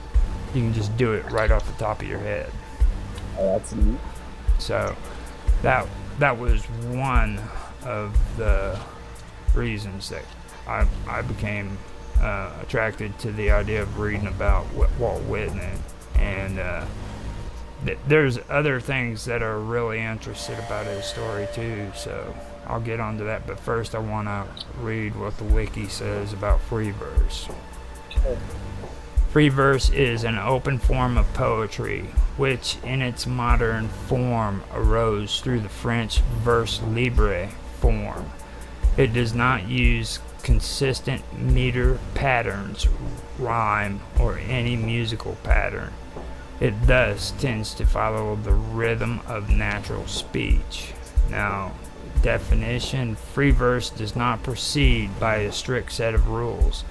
It is not a literary type and does not conform to a formal structure. It is not considered to be completely free. In 1948, Charles Allen wrote, "The only freedom cadenced verse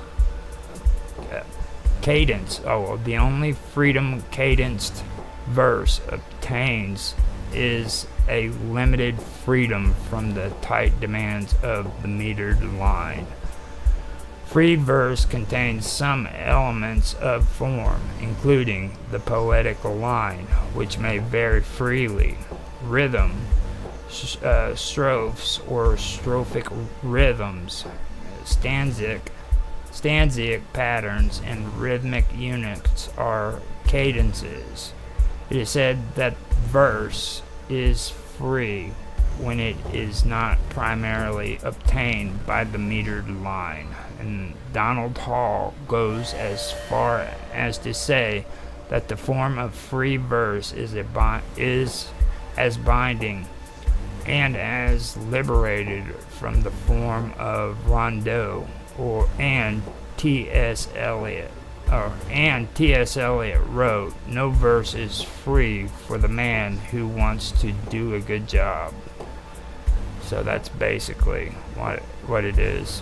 And like if you get into the whole thing with free verse too, you'll find a lot of good goodies when it comes to a lot of these writers, because like there's a lot of things that I didn't know until I started checking this out. Like I didn't know that Emerson and oh god, you just mentioned him. I'm having a brain fart. What was his Edgar name? Allan Poe. Yeah, Edgar Allan Poe and Emerson didn't get along. They actually despised one another, and I didn't know it until I started checking up on this stuff right here. Edgar Allan Poe called no, Emerson used to call Edgar Allan Poe the Jingle Man because he considered his poems to be jingles.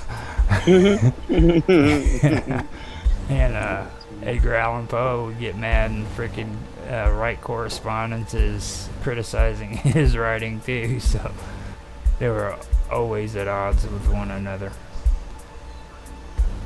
So, I didn't know they were beefing. yeah.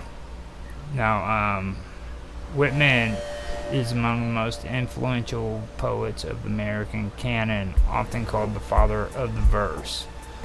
His works was very controversial in its time, particularly his poetry collection Leaves of Grass, which was described as obscene for its overt sexuality. And that's where I was talking about with Emerson. Not only was it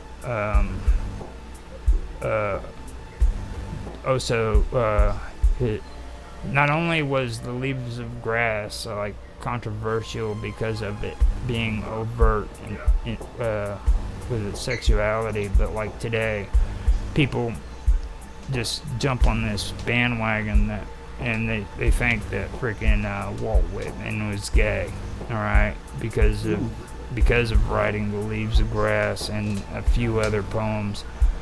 But I've actually done research into that, okay? And like these people just jump to the assumptions. Like you ask people who know anything about Walt Whitman, and they'll tell you, yeah, you just read his writings and stuff. And the reason why I say that there's no that he there. Well, I'm not saying that he's not gay, but I'm saying that there's no proof that he was gay. You know what I mean? That has nothing to do with his writing. Just well, like, his writing is, if you read his writing, you'll, and you don't know what you're reading, you'll get the idea that he is homosexual. Okay. But I'm just saying, like, if he's a good writer, even if he is gay, he's a good writer. Like, what does his sexuality have to do with his skill set? yeah. It'd be different if he was a whack writer lying about being gay and always writing about being gay. Well, you're whack and you're gay, and then you're pretending to not be gay. Just shut up. Right. In that case, you shut him up. But Yeah. if he's just writing, and that's not even a topic of discussion, there's no reason for it to be brought up. Well, you also have to take the fact that he was into transcendentalism and realism. You know, so people probably were attempting to attack him, or at least have a way to be able to have something on him. Yeah. And he was very outspoken when it came to sexuality. Like, and it wasn't about his personal life either. Like, back in the 1800s, they used to have pamphlets, which would be the equivalents of porn today. Okay, and back then, I mean, in today's world, that would be harmless. You know, it was like women in undergarments and stuff. You know what I mean? Imagine having a flip book through a porn while you're attempting to masturbate. You know, it's like it's like a different scene written on every page. You got to flip through it, and it's just a lady raising up her super long skirt. Well, Walt Whitman was obsessed with those, you know what I mean? And he actually has like photos where he's sitting at a desk and he's got all these little pamphlets just scattered everywhere. And the reason why he did that is because he believed that people in America and even in Europe, we were sexually repressed. You know what I mean? And But you remember, that's a pamphlet. A pamphlet is something you read through. I guess I was more so thinking of things they make cartoons on to make them move. And it's just like, I'm sure they had those too. With porn. That's funny. Imagine the dick on the last page now. Like, you got to remember, this was during the 1800s. I'm sure they had that. You know what I mean? Where you just That's so wild. where you just scroll through it. But porn in like the 18, like that's just wild. It's just like, will you not develop us a city? You got other stuff to do. Develop us a city. We don't got time to be jerking your dick off. You know what I'm saying? We still need cities. Cars barely. But he got to the point too where Emerson was like, man, just calm down, and he could never make it into the transcendentalist groups because he just couldn't give up the whole thing about sexuality, you know. It was very overt, and I even went in and I checked on the whole thing about people who had written about it, and most people, or every person actually that I found that wrote about him and his sexuality said there's no evidence that he was homosexual, heterosexual. There's no evidence that he even had a girlfriend. Just a good ass writer. You know, his sister, who was there at the time of his death, freaking never even wrote or said anything about him having a girlfriend or anything. I mean, there is no evidence whatsoever proving that he was straight or gay. None. Okay. So that's one thing that I did want to say, and I checked that out. I found no evidence to confirm it or say it, something, renounce you know? it, yeah. And like Hemingway, I mean, a lot of people today don't realize Hemingway was gay. I mean, he was. No, I didn't know that. Ernest Hemingway? Yeah, he was openly gay. I didn't know that at all. You know, and most people don't. Most people don't even know that. But Hemingway openly told people that he was homosexual. You know, so I mean, wow. that was some things that I actually learned from it, you know, and like they put a statue of Hemingway up in Cuba because he was a national hero and shit, you know what I mean? So like that goes back to what I said about like in today's world compared to back then, it wasn't really as big of a deal as what everybody makes it out to be. Like I mean, being gay today is a lot bigger of an issue than it was even in the 1800s, you know, so. They make it seem like it's normal, and I feel like all of this stuff is kind of coinciding with that. Like, pretty much everyone's gay, you should do it, we're understimulated sexually, fuck a man, fuck a girl, fuck a bear, or whatever, an alligator, whichever floats your boat.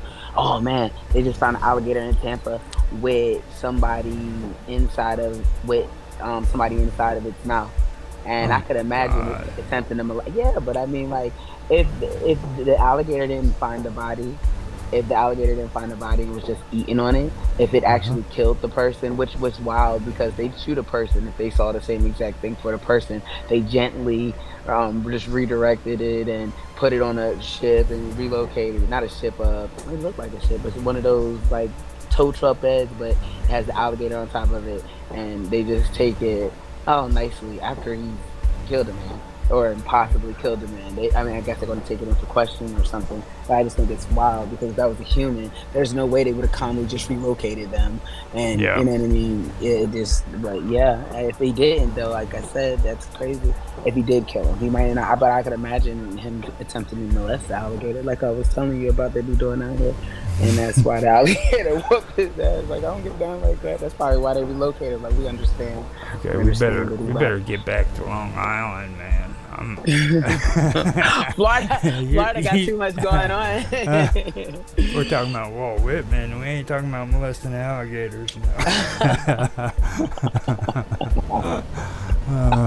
It's so funny. So, Walt Whitman was born on Long Island. And he worked as a journalist, a teacher, a government clerk, and a volunteer nurse during the Civil War, in addition to publishing his poetry. Now, early in his career, he also produced a temperance novel, Franklin Evans, which was published in 1842. Now, Whitman did write that book, but I also want to mention he didn't follow the temperance movement, you know what I mean? He did it basically for money because he really needed the cash, and he even said that himself, so. Whitman's... Good to know some stuff just doesn't change. Yeah. Whitman's major work, Leaves of Grass, was published in 1855 with his own money. The work was an attempt at reaching out to the common person with an American epic. He continued expanding and revising it until his death in 1892. After a stroke towards the end of his life, he moved to Camden, New Jersey, where his health further declined. He died at the age of 72, and his funeral became a public spectacle. Whitman's sexuality is often discussed alongside his poetry. Though he is usually labeled as either a homosexual or bisexual, it is unclear if Whitman ever had a sexual relationship with another man. Whitman was concerned with politics throughout his life. He supported the Wilmot Proviso and opposed the extension of slavery generally, but did not believe in the abolitionist movement. And that is also where Whitman split ways with the Transcendentalists, because the Transcendentalists did support the abolitionists. So he just didn't want to be a part of all that. He was anti-war. So he seemed to go according to the early Democrat movements. Whenever, I don't know if you ever heard about the when the Democrats was after the Civil War and during the Civil War, the Democrats were the ones that were always against war, and they wanted to end the war between the North and the South. And that's kind of his viewpoint on that. So, let's see now. I didn't read about it. I'm not familiar. Familiar at all. I actually had a piece on that, but I don't quite know what I did with it.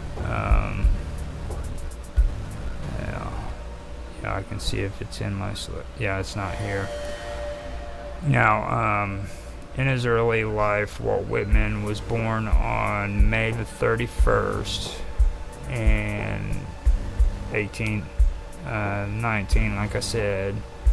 And he was born in the town of Huntington in Long Island to Quaker parents Walter and Louisa Van Velser Whitman. He was the second of 9 children and was immediately nicknamed Walt to distinguish him from his father, Walt Whitman Sr. Named 3 of his his father also named 3 of his 7 sons after American leaders: Andrew Jackson, George Washington, and Thomas Jefferson.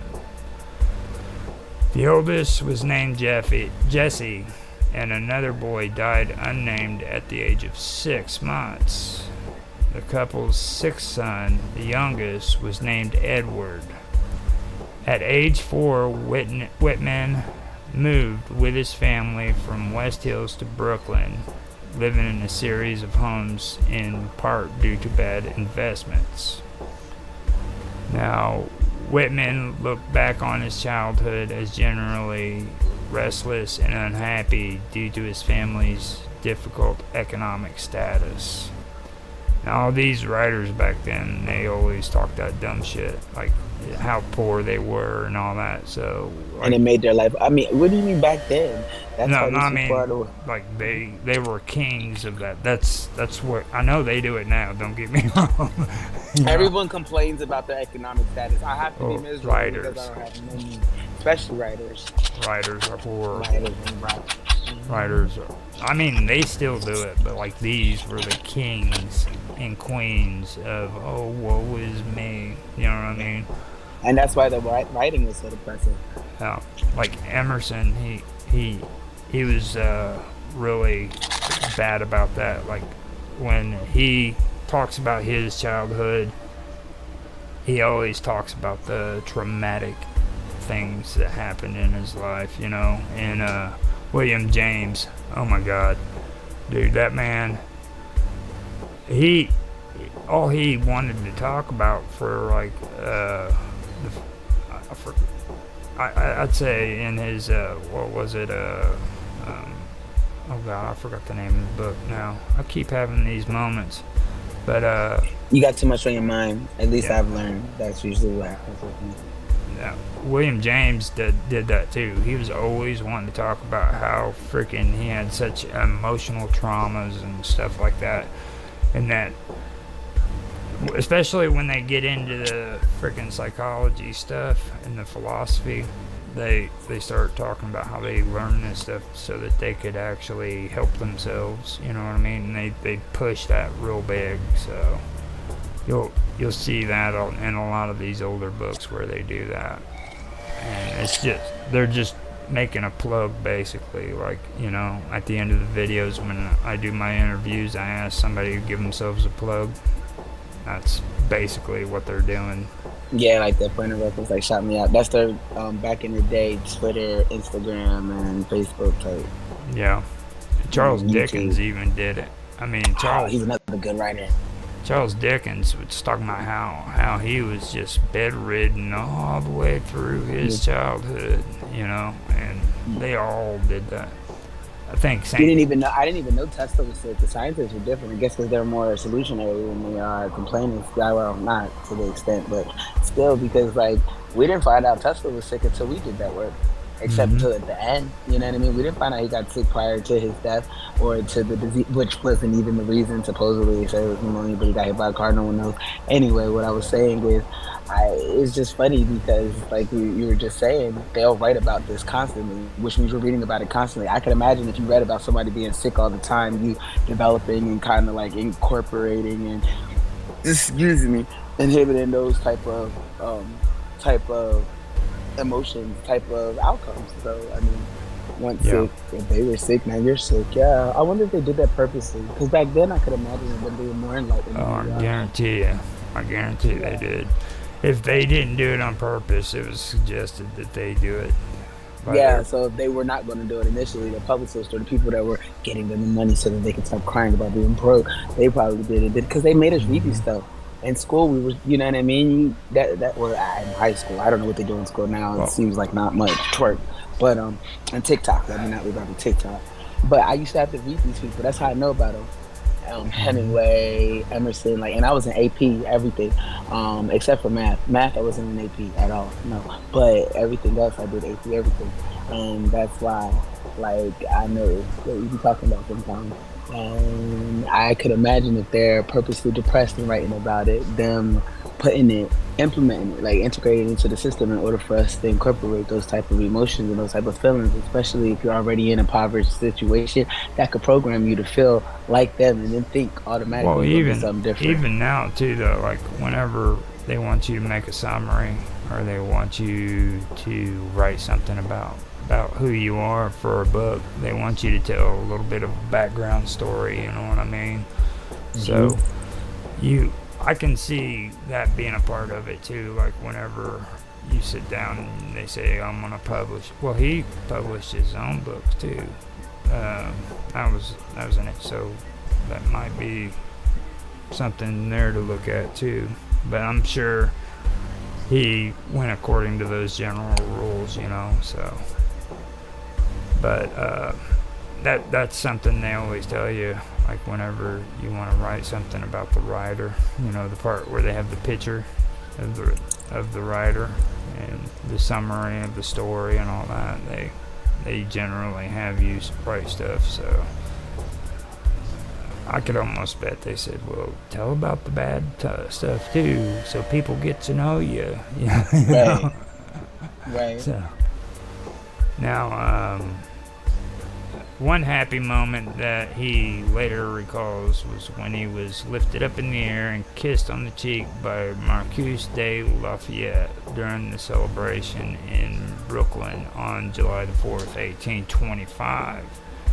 Now, just so you can understand how old he was, or how far back he was, Mary Joseph Paul Yves Roch Galbert du Morte de la Fay, or Marquis de la Fay. This was he was known in the United States as Lafayette, and he was a French aristocrat. He was also a Freemason and military officer who volunteered to join the Continental Army, led by George Washington.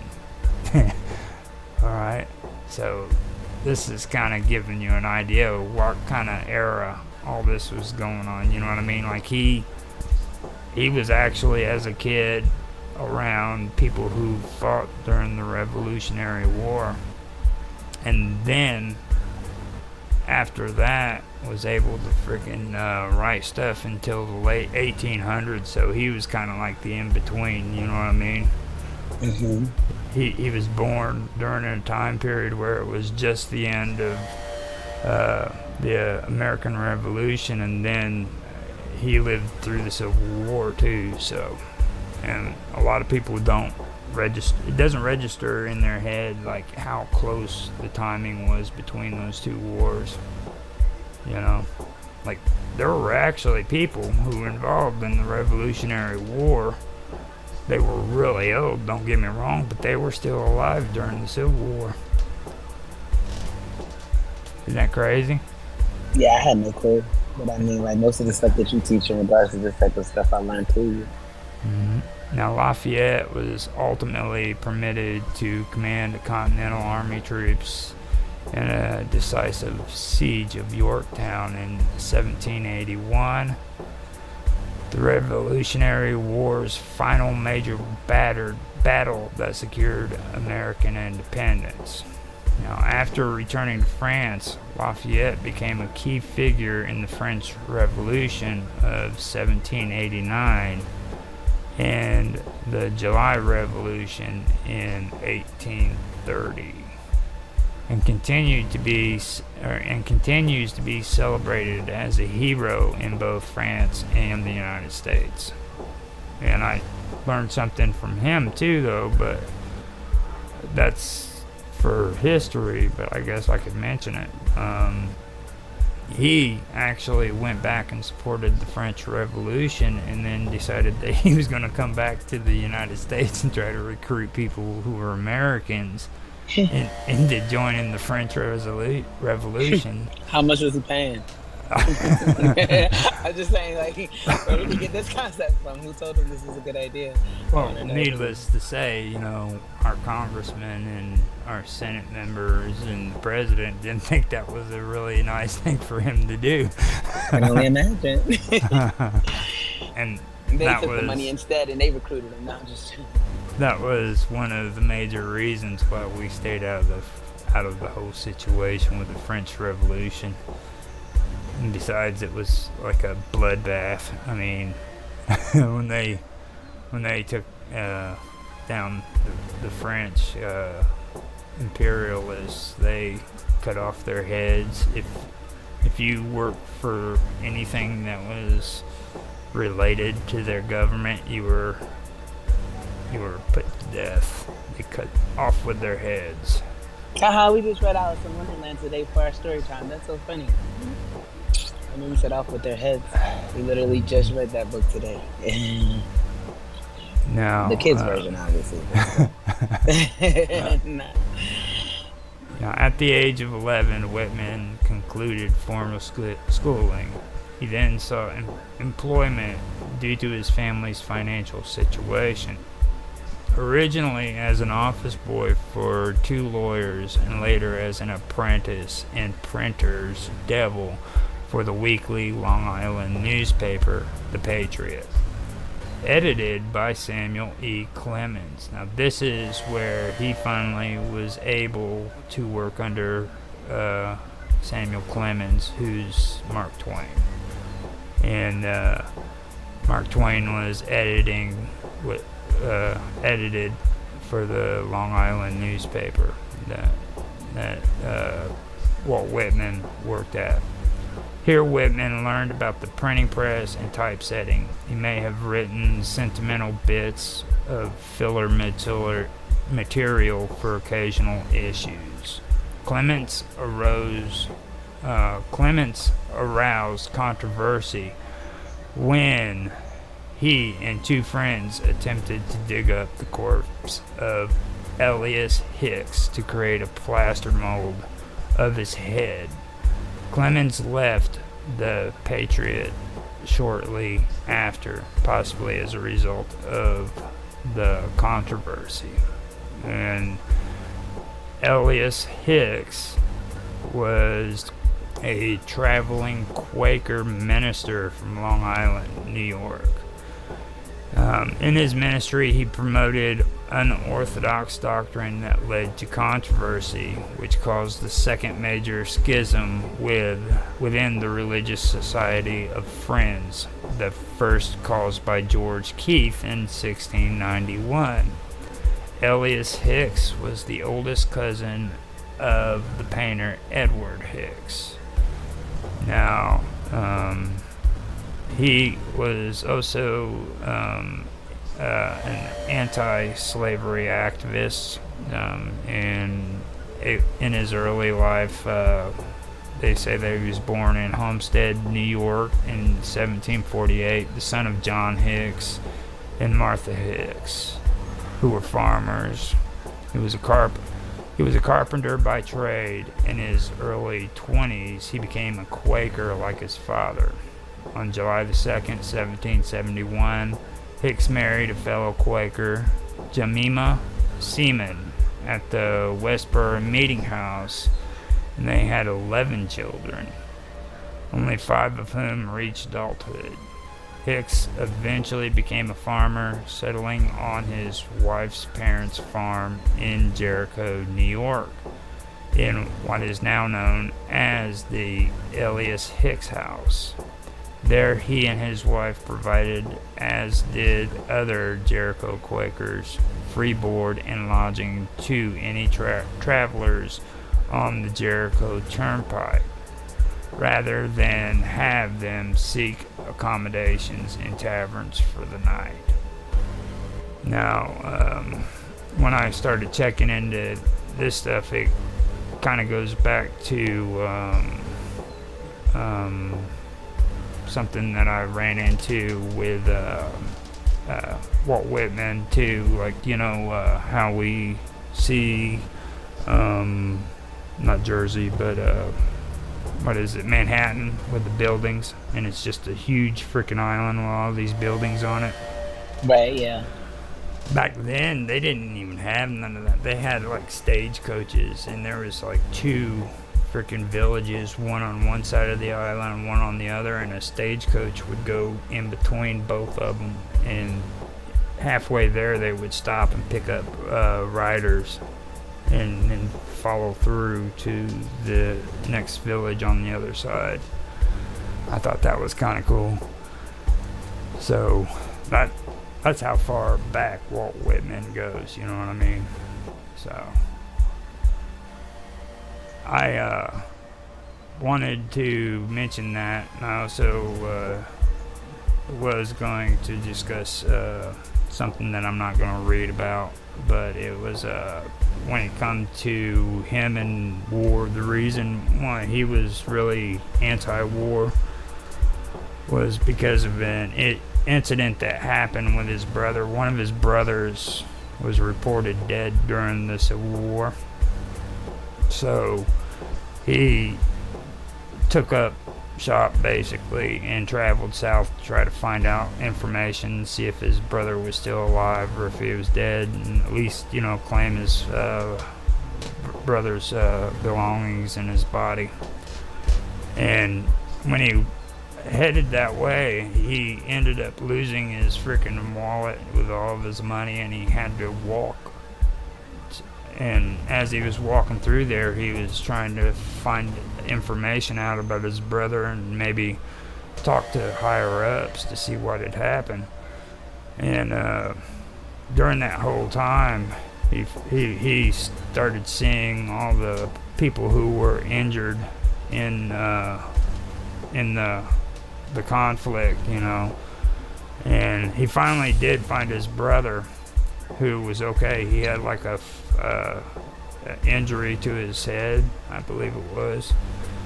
But after that, it affected him so much that he never returned to England. He went to Washington, D.C., where he ended up taking jobs as like clerks and stuff. And I think he got a government job too. But on the side, he volunteered as a nurse in the military hospitals, and he ended up writing a book about it. So that's one of the reasons why he was against war, you know what I mean? So I just wanted to mention that.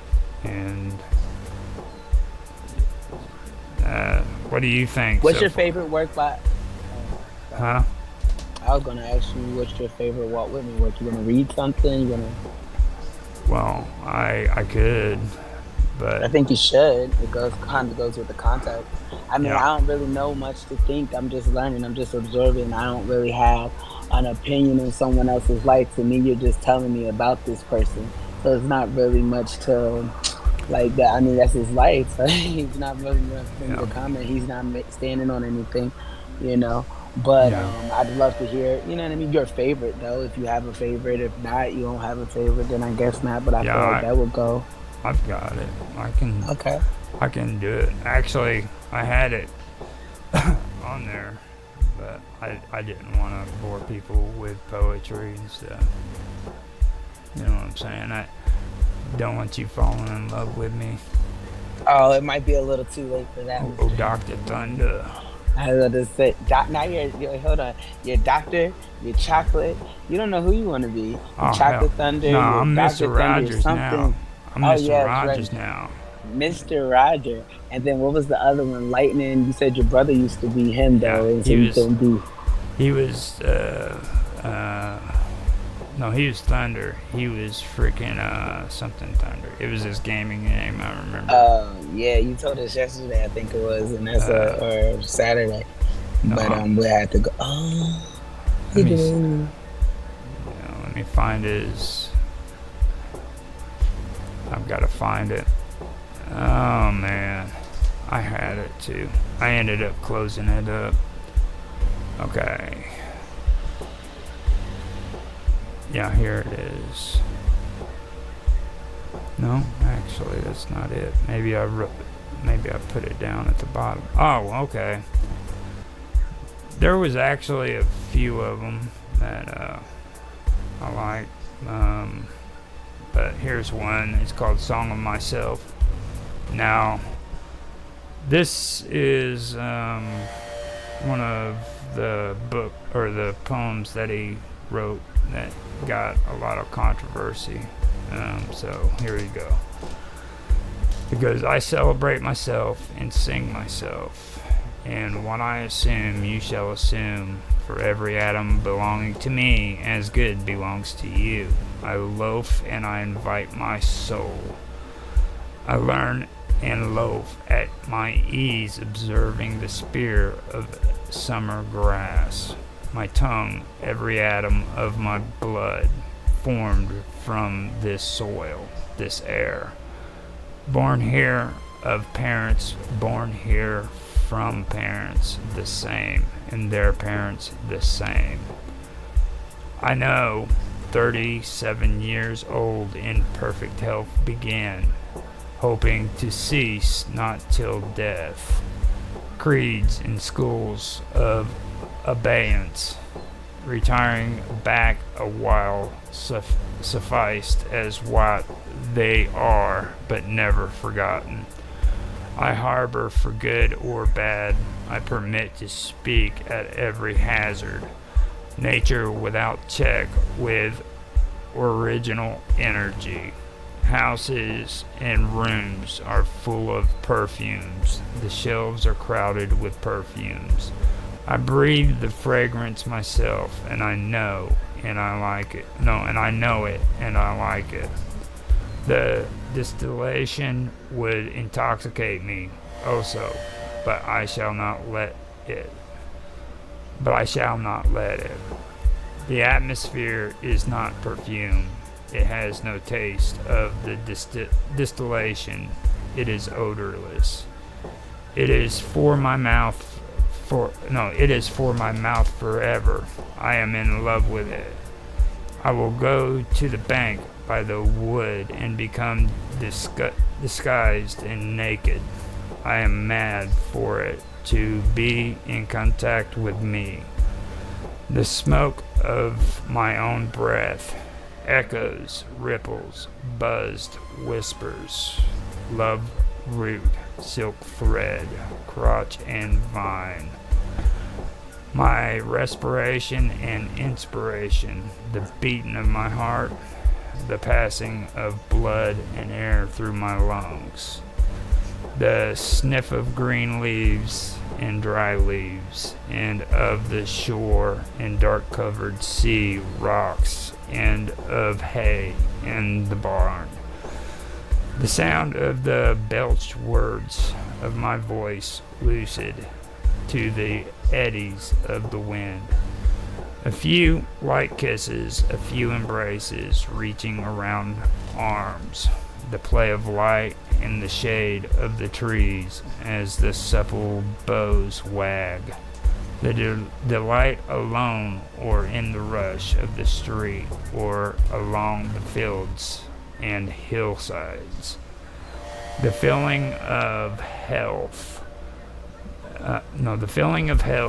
The full noun trill, the song of me rising from bed and meeting the sun.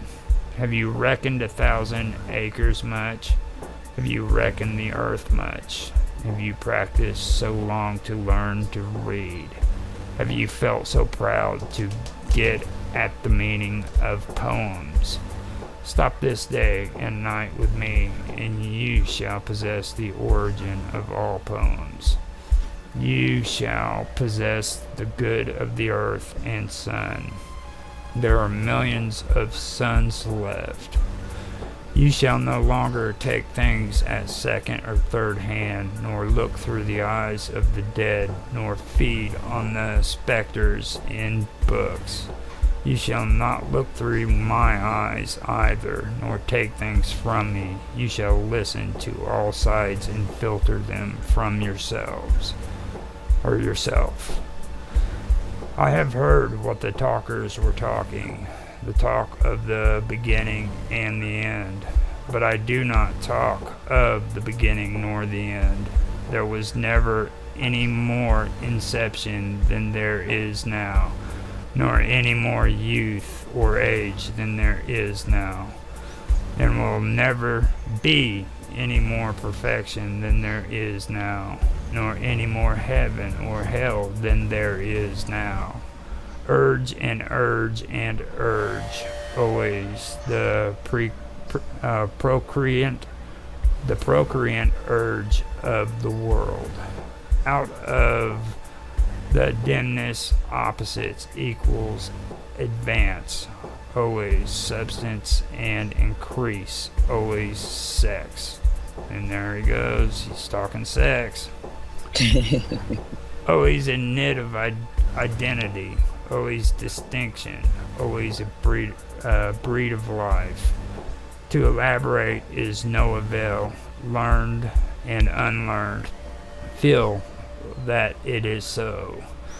Sure as the most certain, sure plumb in the upright, well centralized, braced in the beams. Stout as a horse, affectionate, haughty, electrical, I and this mystery, here we stand. Oh wow, this is huge. This is huge. This is like the whole book. So. Oh, hold on. You mean? Yeah, That's not a good stopping point though. So keep going. No, it's not a good stopping point. I just have to kind of readjust, take a breath. Would you like some water? No, it says, clear and sweet is my soul, and clear and sweet is all that is not my soul. Lack one, lack both, and the unseen is proven by the seen, till that becomes unseen and receives a proof in its turn, showing the best and dividing it from the worst. Age vexes age, knowing okay. Huh? I was just gonna ask you a question. When you listen to what he's saying, what do you hear? Cause like, what do you envision, or do you just read the words, or do you kind of envision the scene based off of what he's saying? Because like he's talking about like being embraced, and just like I was just wondering, like you see that, okay, and you hear that, and like. Back then and even today, people think that that's innuendos for like sexual content. Yeah. Okay, but you also have to realize, like, right up here, what he's basically doing, is the way I understood it, is he's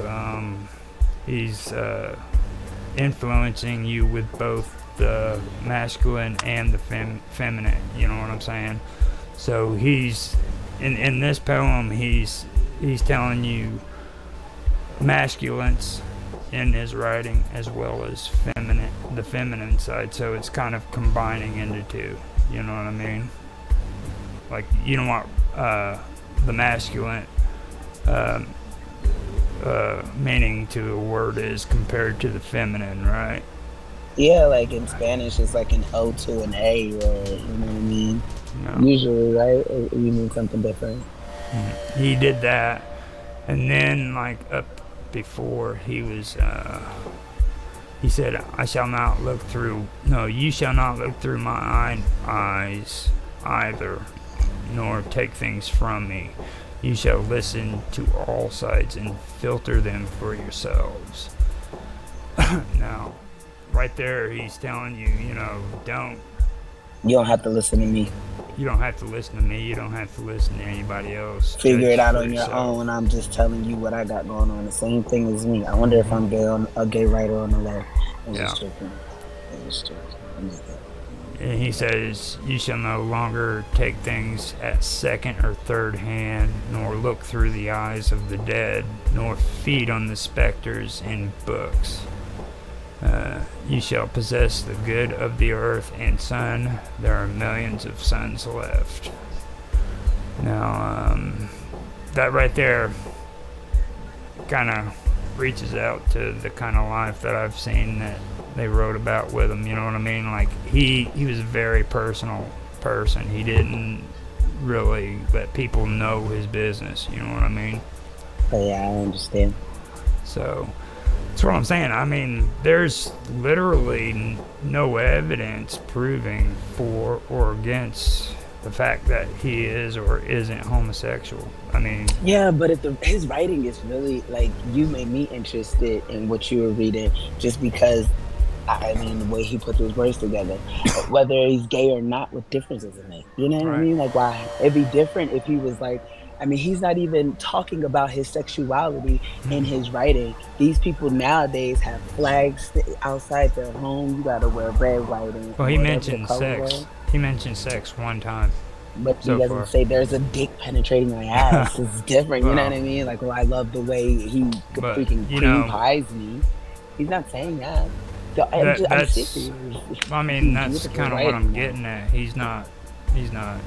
It's Yeah, not he's even not. a point. I mean, and They're there's. just haters, freaking There's- haters, man. Oh, I mean, even today, everybody they have this assumption like he was homosexual. I mean, and they've had people debating this stuff for the last freaking 150 years. You know. You were and- reading Leaves of Grass? Yeah. Yeah. It's Song of Myself, really, and Song of Myself is really long. I mean, it's huge. So that's a pretty deep story there. Now he also has the calamus.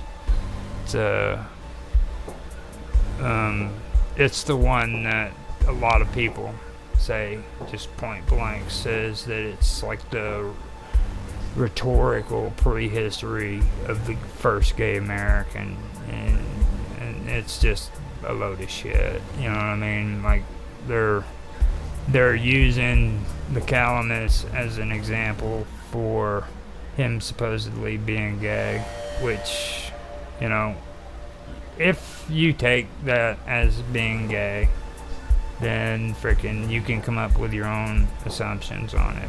But like I said, there's no evidence proving for or against. If anything, what I've found was he was actually he didn't engage in sex.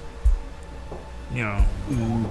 So that's basically what I got from all of Or that. he just did not broadcast it because, like, you know, it's okay to have a life that does not tell everyone about your sexual activities.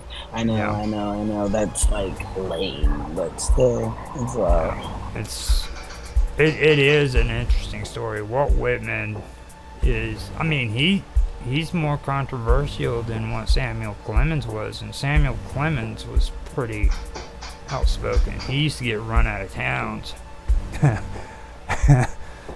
Yeah. For what? But just for his writing?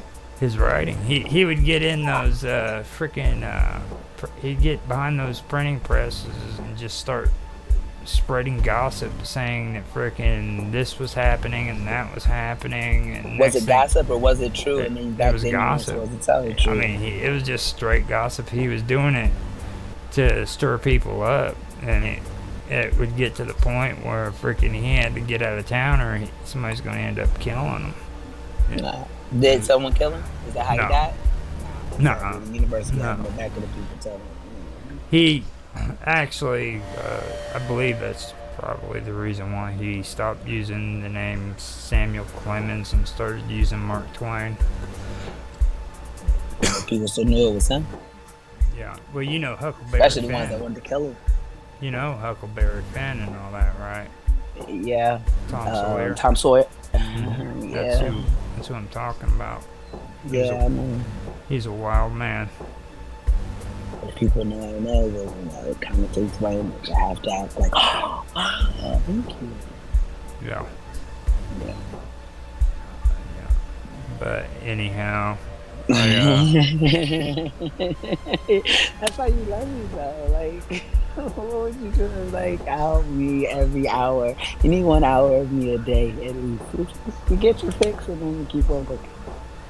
but yeah, I think we've got quite a bit of stuff here. If you wanna, because it's at an hour and 6 minutes. 7:07. Yeah, so I think we. covered You're it at pretty 6:06 and I'm at 7:07. Yo, that's Yeah. so dope. Ah, that's so interesting. Man. Now, before we get off here, I do want to also say that next week we are going to have Disney Magic Zach back to tell the story of Walt Disney in his perspective. And he's telling it at the regular time, like this time. that's going to be on Thursday. That it's pre-recorded. If anybody wants to join in on that, they can. I'll put the Jitsi down and announce that it's going to be done, but it won't be streamed until next week. And it's Thursday at 5 No. my time then?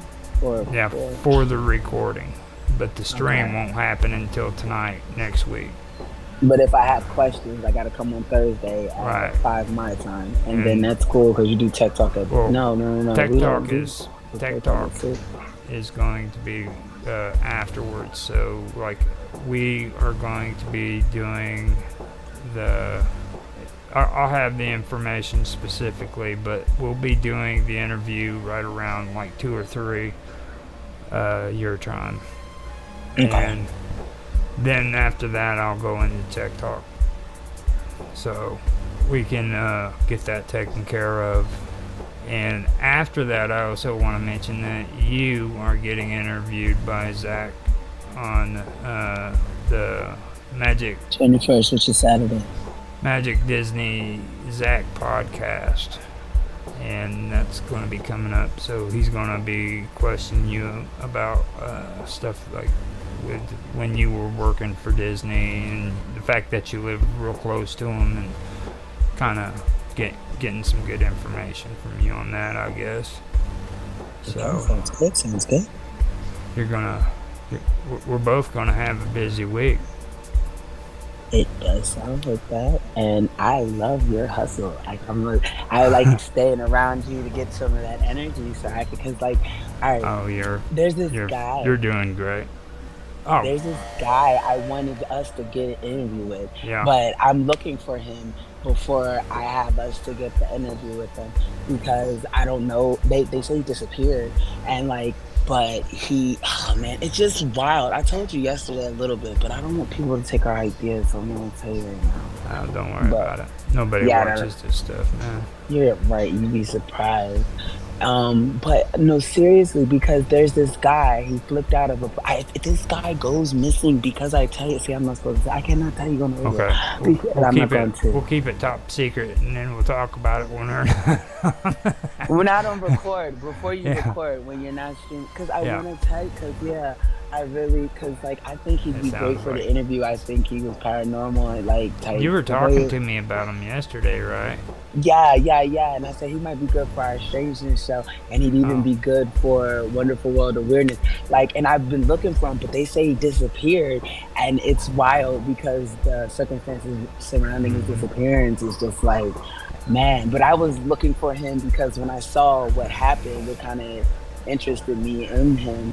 He kind of just like it just, I was like, wow, he'd be great for Wonderful World of Weirdness and our Strangeness topic. Wow, we might get an interview. So I searched for him, and they say he disappeared, and that makes it even stranger. So it's like, I don't want to be responsible, so I'm just gonna keep. You know what I mean? I'm gonna look for him. If I find him, I'll let you know. If not, we'll just watch it. We're gonna be able to hear what you have to say about Disney World too, and that's pretty cool. And it's been years, but I know it. And wait, can I say it's my true experience? Well, not. Well, yeah, right. Not right now. You gotta wait until you're at the interview. You can't give away the goodies until you're there. You gotta like this right here is us. Okay, but you gotta wait until you're like. Yeah, I got you on Saturday. I gotta be ready on focus. You don't want people to know your secrets, then they'll never show up for your podcast. Yeah, there's no reason to. And he got the big deal podcast. Now I gotta be on point. So I don't have to show myself though because the podcast is hard. I got you. So, okay. Thank you. And another thing too, do you want to tell people that you have an official gamer naming now? Oh yes, I do. Karma Cat, and I have my avatar, and she's dope. She's a cat with vampire teeth, so you can already just take the symbolism however you have to. It's great. I love it. I like it, and it's me. And she's purple, and she has her third eye, and it's red, like a laser. And yeah. Thank you so much, Rapid, and yeah, let's get it. And she is now a member of Team Retro on Nostalgia and I have Gaming. I apologize, I had to and I have a lasso because I'm. Yeah. Yes. And she has two ponytails. She's so cute. So she's gonna be doing retro games with me and Rapid Glitch on Nostalgia Gaming Retro. So expect to see her there, and me as well as Rapid Glitch, who eventually I'll get him back on here too on one of the videos. So, you got anything else you want to say? See you tomorrow. Thank you for everything. Have a good night and be safe. You too, and see you guys later. Hello everybody, and welcome back to Live with Roger Hanson. The topic today is gaming, and I am here with Karma. She's muted at the moment, so I don't know if she's going to be able to talk yet. So maybe she might have some things going on that she doesn't want aired on the stream. So if you're there, I wanted to say welcome, Karma. Today I wanted to dive a little bit deeper into parts of the conversation that we had last week, because it was actually pretty cool. The legality of using emulators to play games. Now, last week I did my reviews, like I mentioned just a little while ago, but it wasn't on the recordings. Yeah, I did a review on the more up-to-date emulators that you can play with modern day games like the Switch and stuff like that, and PS3, which, believe it or not, with emulators, that is the more up-to-date games, because you can go back and do all the old 80s games and stuff like that, retro games. But PS3 is still somewhat of a more updated modern game, so I still play PS3. So now in that conversation, the topic of the legal aspects for the use of emulators, ROMs, and ISOs were brought up. So today I wanted to go over... Are you not talking? It's after 6. I am. You invited us and you're not even here. Oh heck, I'm muted, man. Oh, I'm sorry. It's all good. I'm sitting here. I've already hit record and everything. You want to say hi? Hi, everyone. Okay. Sorry about that. Well, at least my introduction's there. Hopefully. Maybe it didn't go on the recording. Maybe it did. But today, I'm sorry, I didn't even know I had that muted. I even muted it when I went up to go get my coffee and stuff. So, you want to say hi, Karma? Again? Hi, everyone. Okay. Sorry about that. I apologize. No need to. But anyhow, today I wanted the topic to go deeper into the legal or the legality of emulators and playing the games, because last week we got into a pretty good conversation about that, you know what I mean? And I figured it would be a good topic to do before I go any further with the whole emulator thing, so that we kind of discuss it and see what's going on there. So, okay. So I went through and I looked at a lot of stuff, and to be honest with you, with things that concern emulators and ISOs and stuff, I never found anything that really was like legal. You know what I mean? Like legal documentation or anything. I found a lot of opinions. I found the article that was written on Wikipedia, but there's like no court judgment or anything like that that even shows like specifically when it comes to emulators, any laws or anything like that. Oh. But you know, I understand like the copyright thing. Copyright aspect, it goes back even before video games, like with TVs and books and everything like that. So I can see the copyright issue of it all, you know. So Wait, I don't think I understand. What do you mean? You say you can see the copyright. What do you mean? You can see why they don't do it, or why you cannot find it? Well, they can get you on copyright infringement, but I'm not really too sure that they can do anything legally against you. I mean, I've literally found nothing that shows anything that they could do, like, criminally against a person for using them. For the music and stuff, right? For emulators on video games and stuff. Oh, well, like how you were saying about the people being on strike and wanting to be protected from AI. No, Are you saying that? Well, because I guess I'm not understanding. Are they not able to get paid if people use them, or are you just saying they can just say, "Hey, these people have my stuff," and then they kind of put a halt to it? well, I'm talking about like the emulators that we were talking about last week, like getting on and playing like PlayStation 3 and Nintendo and all that, you know. Now, even on that, I mean, that's a good question too. Like with the AI, like legally, I don't see. I could check that out too later, you know, see what that's all about, because I don't even know if there's a legal issue there. Like when YouTube does something about a, what do you call it? Like a copyright type thingy, they just send an email and be like, "Oh, we blocked your videos in some places," and even then, the copyright is not everywhere. It's just in some places. Excuse me. And so I don't know. I don't know like how it works when it comes to like emulators and the video games and the AI and stuff. But I know like I never got any charges pressed or anything. It's just like, hey, you used this song, so we're not gonna let this video circulate. So I could imagine them just not letting you be able to use the game if they got wind of it, because they have to find out, right? Yeah. I've actually got an article where a guy discusses, or a PDF where a guy discusses it. But like I said, it's nothing legal. It's just his PDF. And he mentions it in his introduction.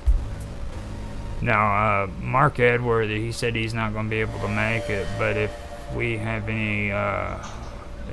anything that we think that he could provide information for, then we could leave comments within the room, and he could see if he could reply with something useful.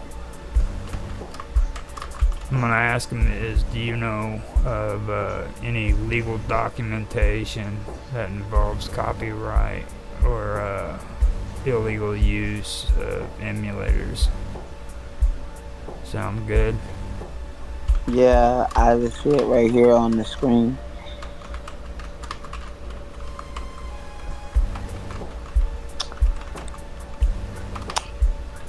That involves using gamers, ROMs and ISOs.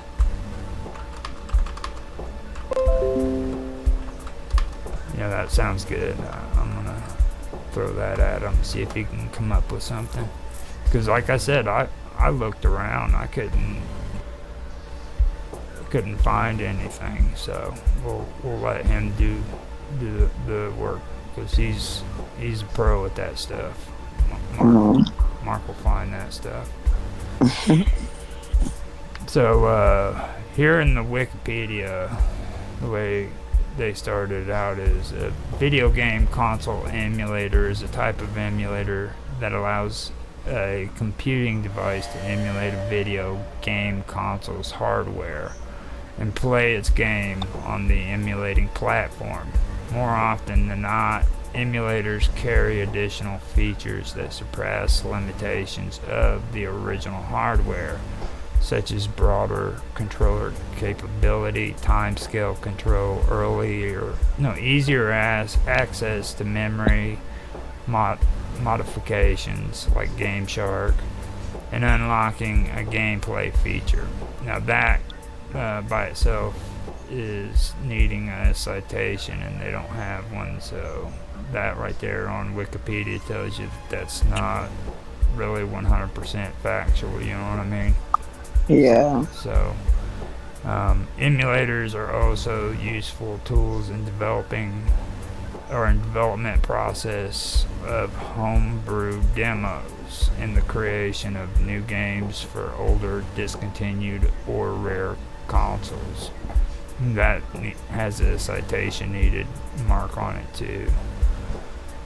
So the code and data of a game are typically supplied to the emulator by means of ROM file, a copy of game cartridge data. So that's in the game cartridge, or an ISO image, which is optical media.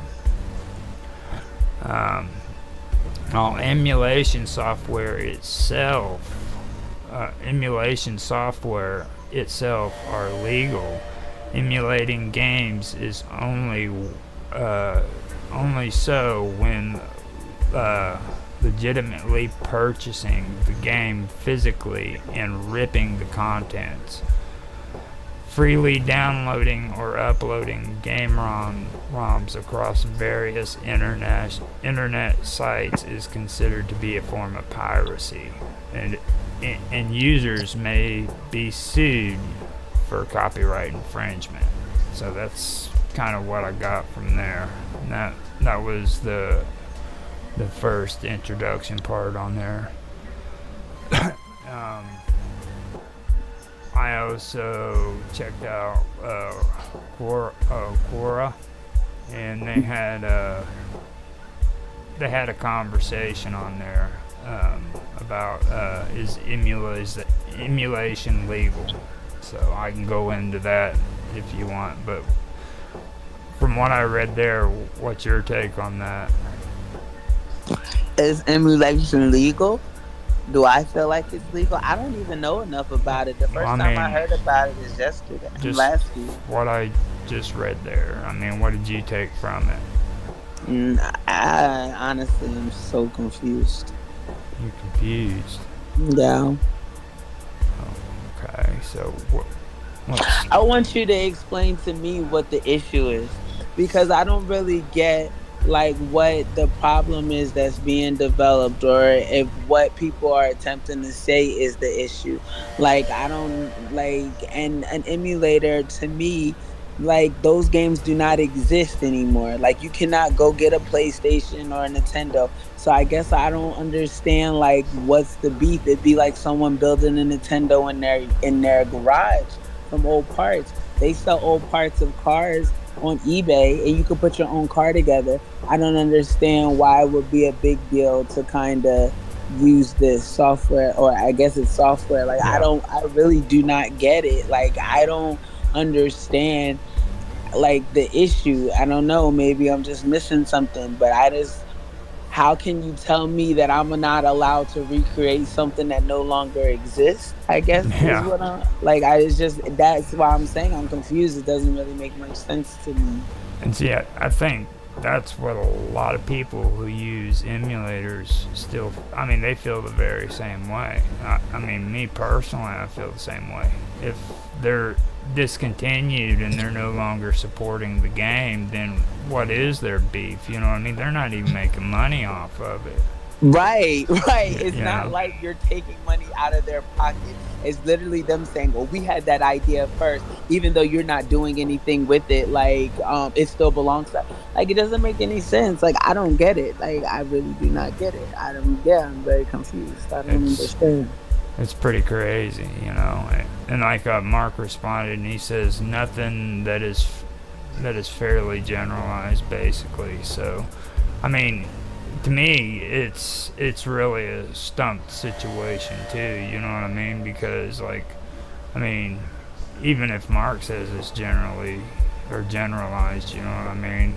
Most likely he's talking about the copyright infringement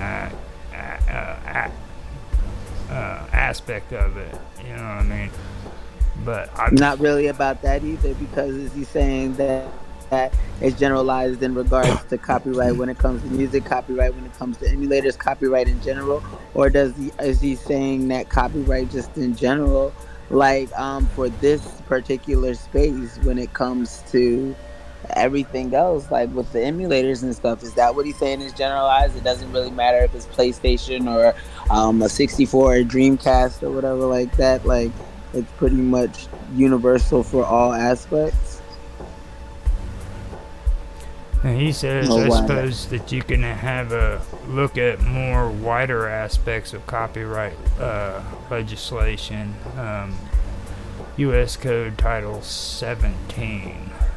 Now, that would be the starting place. So let me pop that up and see if I can get a general idea of what he's talking about there, because that would be United States Code. Yeah, Title 17. Here we go. Copyright Law of the United States, Title 17, and related laws contained in Title 17 of the United States Code.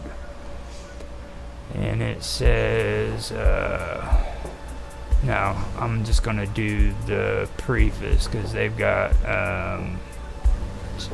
chapters on this shit like crazy. So it's pretty rough.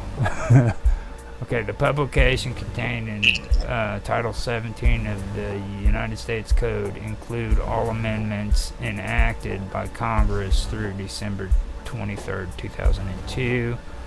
It includes the Copyright Act of 1976 and all of its subsequent amendments to copyright laws. Statutory enactments contained in Title 17 of the United States Code are for the general revision of Copyright Law 17, and then the this is huge, man. You'd have to frickin' do like an entire year of reading on this shit, just on the preface. I mean, it's just insane. It's the link. Where is? Are you searching? It's not what he put in the chat. Here, He didn't put a link in the chat. Yeah, I can put it in the chat. It's insane, dude.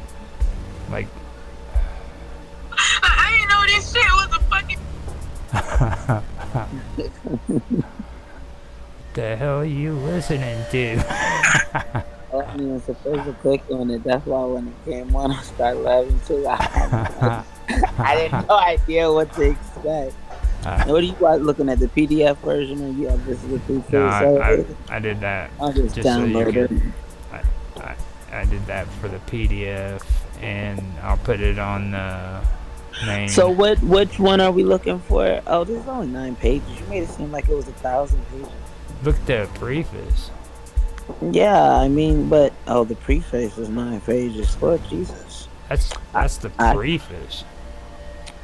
Trade information. It doesn't tell me what I need to know in here. No. I can just read through this regarding huge. this. But it's not telling me. Okay. So let me get some of these comments to this question. Is emulation legal? And this is a post that was made on Quora. And the first comment was made by a person called Aya, A-Y-A.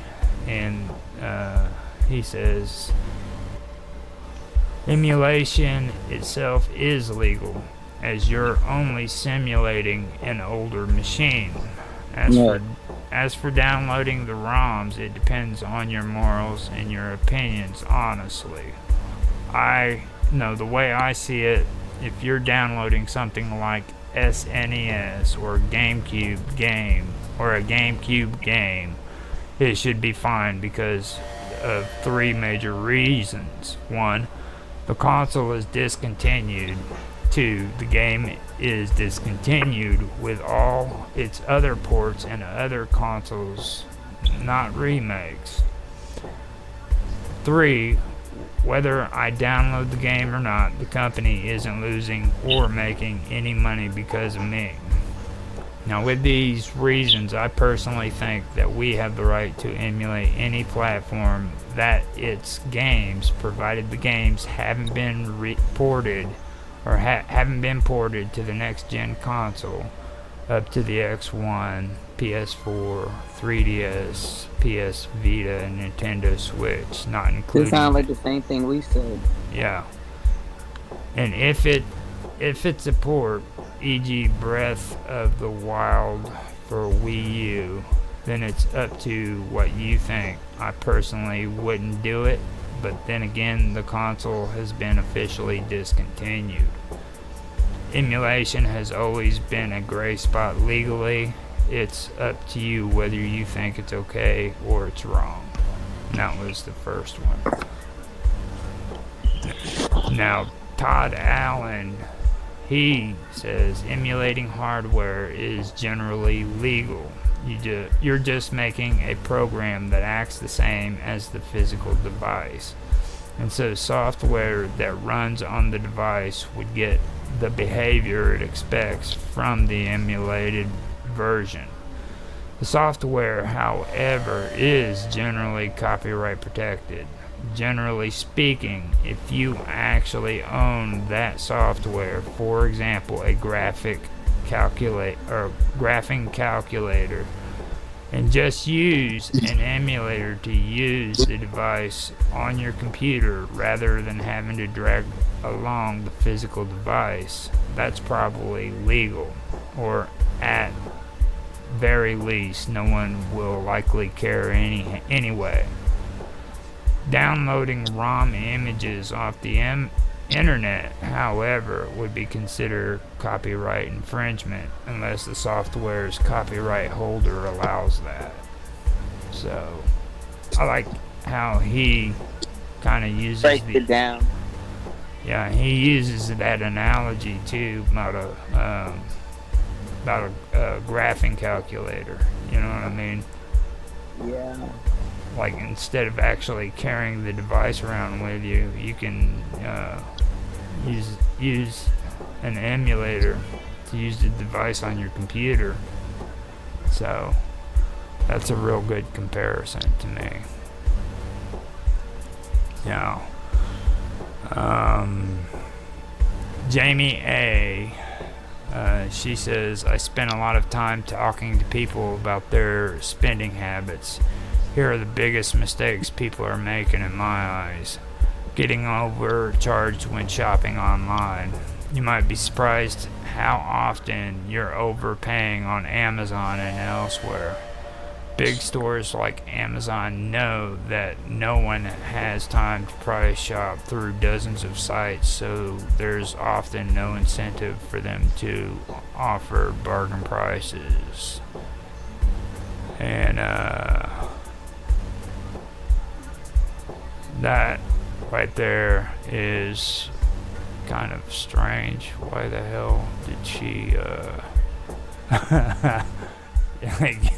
that's kind of strange. It doesn't really even fit into what's being talked here. You know what I mean? Yeah, they probably just didn't understand what if you said this is Quora that you're reading it off of, Quora. Yeah. Isn't that similar to Reddit? Yeah, well, kind of. Reddit is a lot bigger than they are, so I wouldn't know how their simulation, because like Reddit goes in like 500 different directions, so, or 5 million I should say. It's huge. So yeah, it's basically like that. Now, Tom Rand, he says emulators are actually not illegal as long as they are completely remade versions of the consoles they are emulating. The only illegal part of an emulator is the ROM you are playing. If you take a ROM from a website and play it, that is called piracy. Unless you own the physical copy of the game and use your own ROM you pulled from that cartridge/disc, it is legal to play the ROMs. or it is illegal to play the ROMs. And see, I heard that too. I heard that as long as you pull the data, or you know what I mean, off of the cartridge or the disc, it's legal. But even if you do it with something that's been out, like it's just something that's still out, it's only legal when you do it with something that's discontinued, right? It's not legal if you do it with something that's still out, is it? If you well, pull it. like even with making recorded videos on the old VCRs, okay? Like copyright with that aspect, if you're using it for your own personal use, it's legal. Like I could take a movie and I could copy that movie onto a freaking VCR tape, and there's nothing wrong with it as long as I'm using it for personal use. Now, if I go out and I try to pirate that and sell it to people at the truck stop, you know, for a cheap price, then I'm breaking That's the law. different. You know what I mean? Right, yeah. And so you kind of have to go back on those old copyright laws like that. You know what I mean? Like if I'm taking this game and I'm using my cartridge and transferring it over to a computer so that I can play it on that computer, then it's perfectly fine. But if I'm getting on the internet and I'm trying to sell my ISO or give it away to somebody else, then I'm breaking the law. That makes sense. It does. Okay. It does. I had text someone who's into gaming about being able to do an interview for our show on Saturdays. I texted them earlier. They're just texting me back, but I was attempting to read it. But I'll just read it later because it was a while ago that I texted them. It looked like they say they work on Saturdays, so they wouldn't be able to do it on Saturday, and maybe we would have to do the interview at a different time. And then Yeah. Now,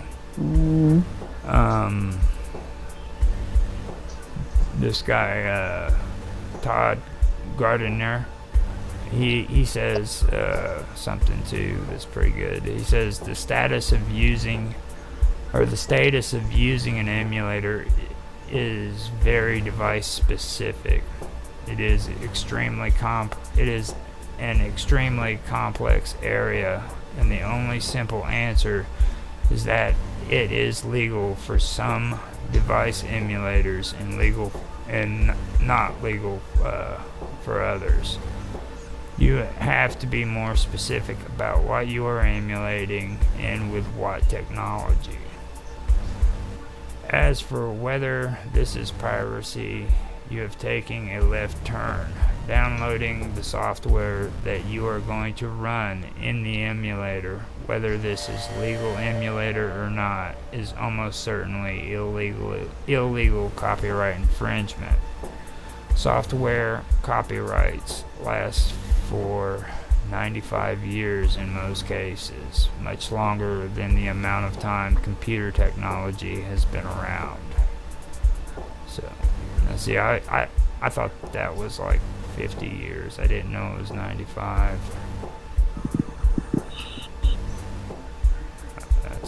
That's a good thing to find out. But this PDF now, I'm gonna move off of that, and I'm gonna go to the PDF I was telling you about. I can send you a copy of the Quora on the thing and let you look at it. Now, if you wanna go over something that you see and you wanna comment on it, go for it. But I don't know if I left out anything good or not, to be honest with you. This is Quora. oh wow, this has been going on for a long time. Yeah, it's they've been talking about emulators for quite a while. They've been doing emulators for a long time too. And You'll do. Oh, see, this is different. Oh, that's still the preface. That's the same thing you sent me. You'll do an interview a different day for him, right? Because he does that. What we were talking about, that fantasy game, role play game, where they dress up and they do that type of. Yeah, you can do. I met him at the gym along like a while ago, and I just because we've been doing these, I literally had stopped talking to him for months, and I was like, oh man, he'd probably be able because we talked about that I think 2 weeks ago. Mm-hmm. Yeah, and I felt like he could give some insight on that because when I was going, because he used to work at the gym that used to go to. I can't go to the gym anymore because the house doesn't like where I was at before I had a gym, but now I'm in in my house, and the house doesn't have a gym or access to a gym. But he was going to one of those, like he just went. This was probably, you know what I mean, within this year he done went to one of those type of things. So I felt like that would be cool for our gaming show. Just Yeah, attempting to be a decent co-host. that'd be great. I figured you would be happy about that. I hadn't confirmed anything with him yet. Like I said, he's just not texting me back, but I texted him maybe about 2 hours ago, 3 hours ago. But I That, know, like he said, he works on Saturdays, so well, we can pre-record if he needs to. So, I'll text him after the show and see what's up, and then I'll let you know what he says. okay. Just tell him. I mean, we can pre-record him. I'll let you do the interview too, so that since he knows you more, and then you can do the opening and everything, and get you started on actually doing some hosting. Ooh, okay. Make it to where you're professional. Sound good? It sounds good. The actuality of it happening, man. I hope so. I For you. can take your place and sit back and have to listen to you talk just like you have to listen to me talk. So I be asking my questions though. I don't right. care who you. Hold on, wait, boys. Hold on 1 second. And slow you down real quick. Like, wait a second. So that'd be great if we can do that and everything. I talked to Zach, and I'm kind of getting confused about it, but I think he wants to interview you on Friday, and he's willing to come on Thursday for pre-recording for the storyteller series that we're doing, where he'll tell the story of Disneyland from his perspective. Okay, that sounds cool. And then I think he wants to interview you on Friday. So Okay. I still got just- I probably confuse the hell out of them. So you know how those English people are. They get confused. We start talking and they just like, what are you talking about? You know. I want him to just talk for my interview.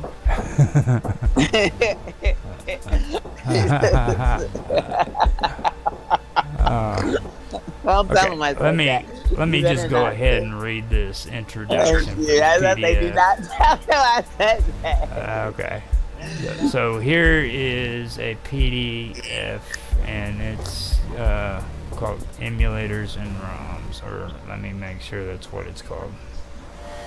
Yeah, Emulators and ROMs, legal and ethical implications of digital game piracies on the future of game industry.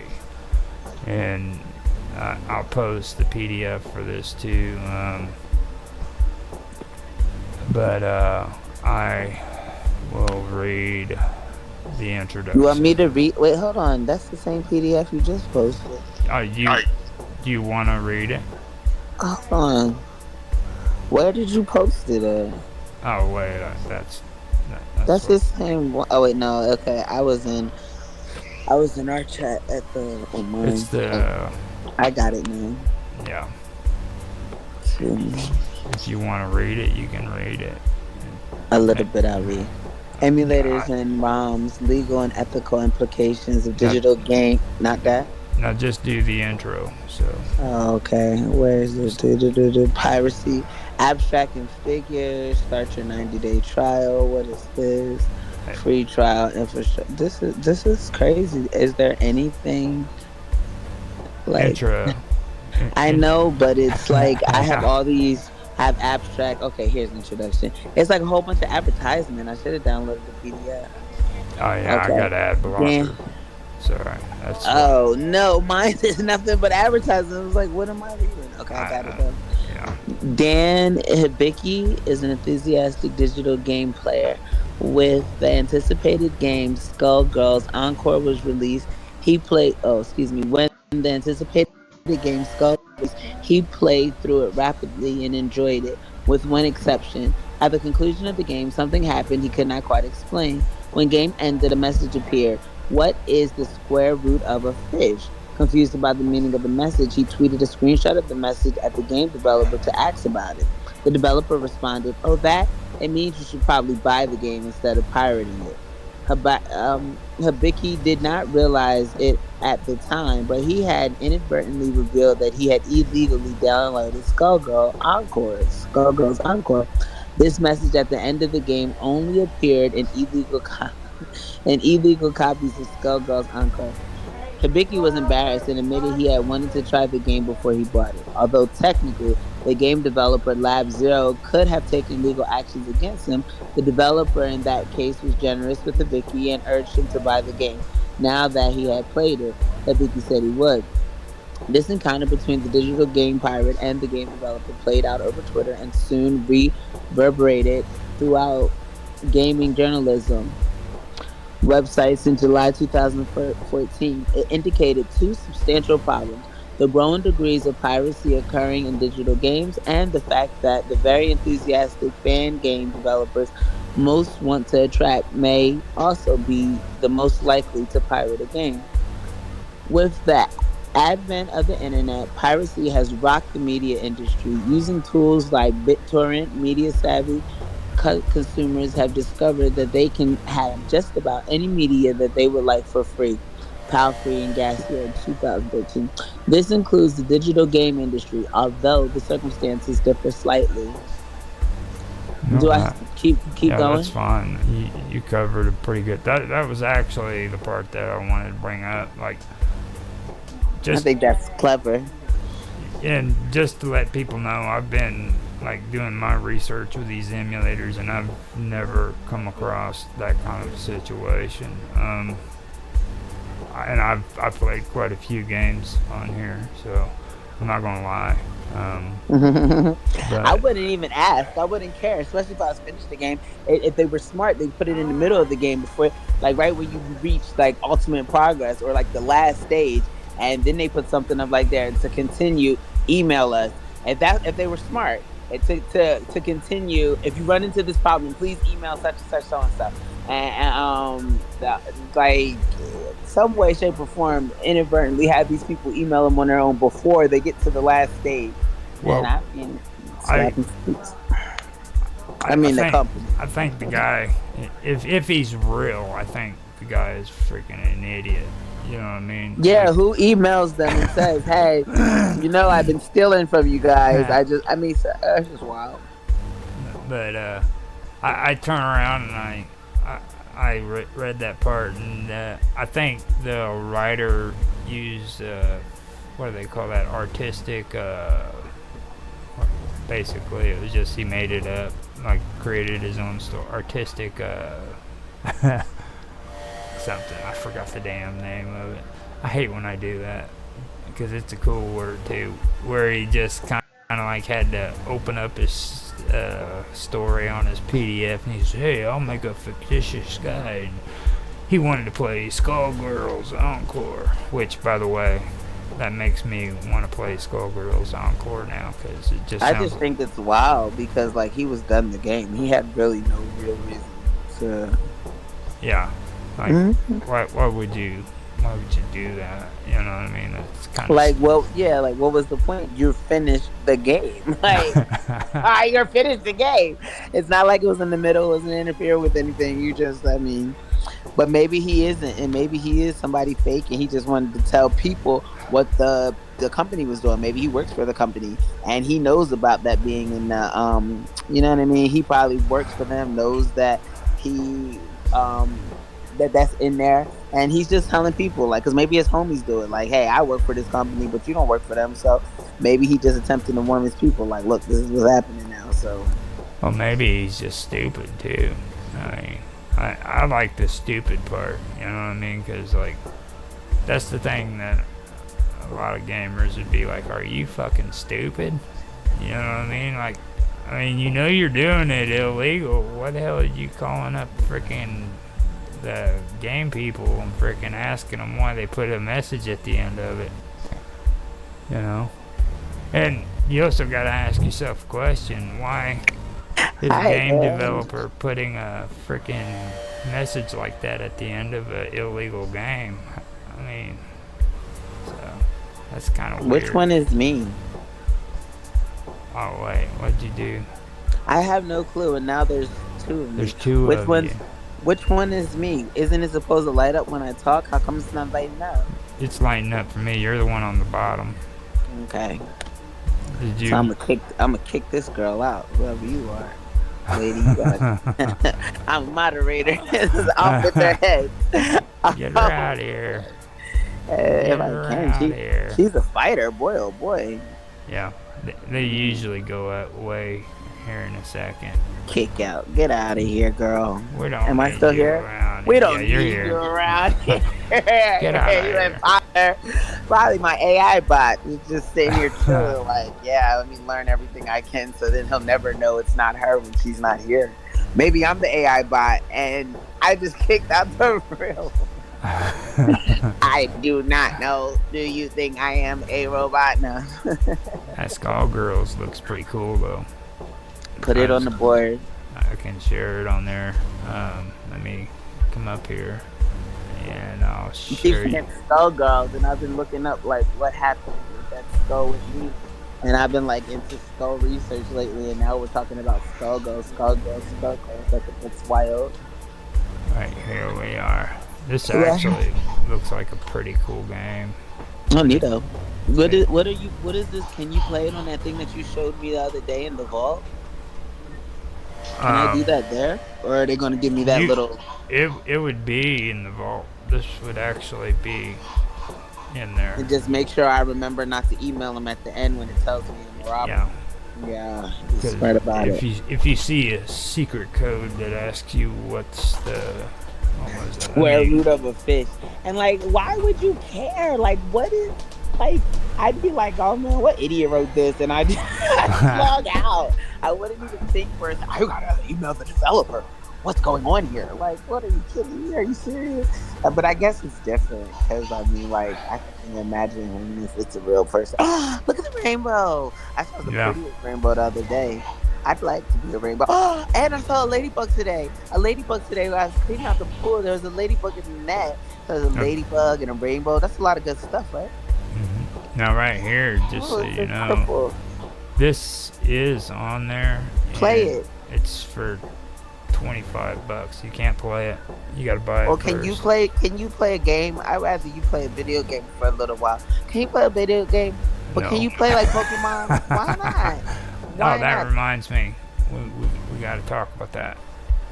Why am I fired already before I even get officially hired? So are you saying that you're willing to do it with me next year on freaking Pokemon? Next year? What day? What next year? When? Are you sure it's next year, not next month? Yeah. No, I'm gonna have to kind of take you through there and show you how to do everything. So it's not. You're planning on keeping me around for that long? If you want to, I don't know. You might get tired of me and not want to do it. But no, I think that's kind of cool. So yeah.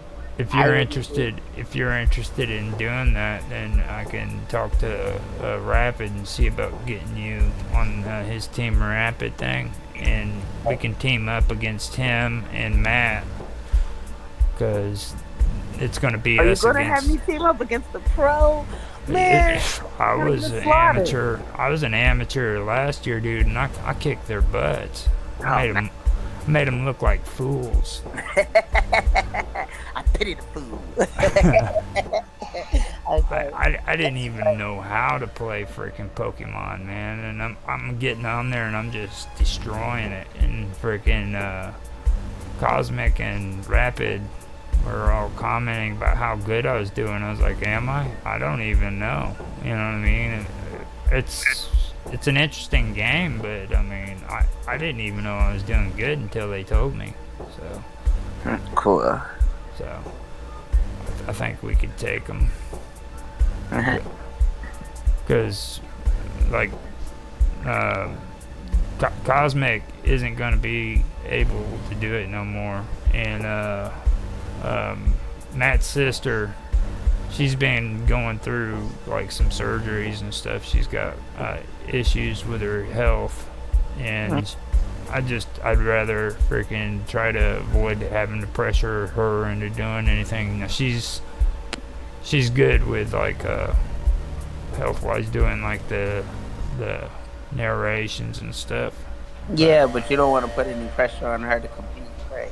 Right, you know. It's like 30 days, you said, right? Or it's less than that? Or it's 2 weeks? Oh heck, you're talking? No, this is like maybe up to 20 videos that we have to make of the Nuzlocke.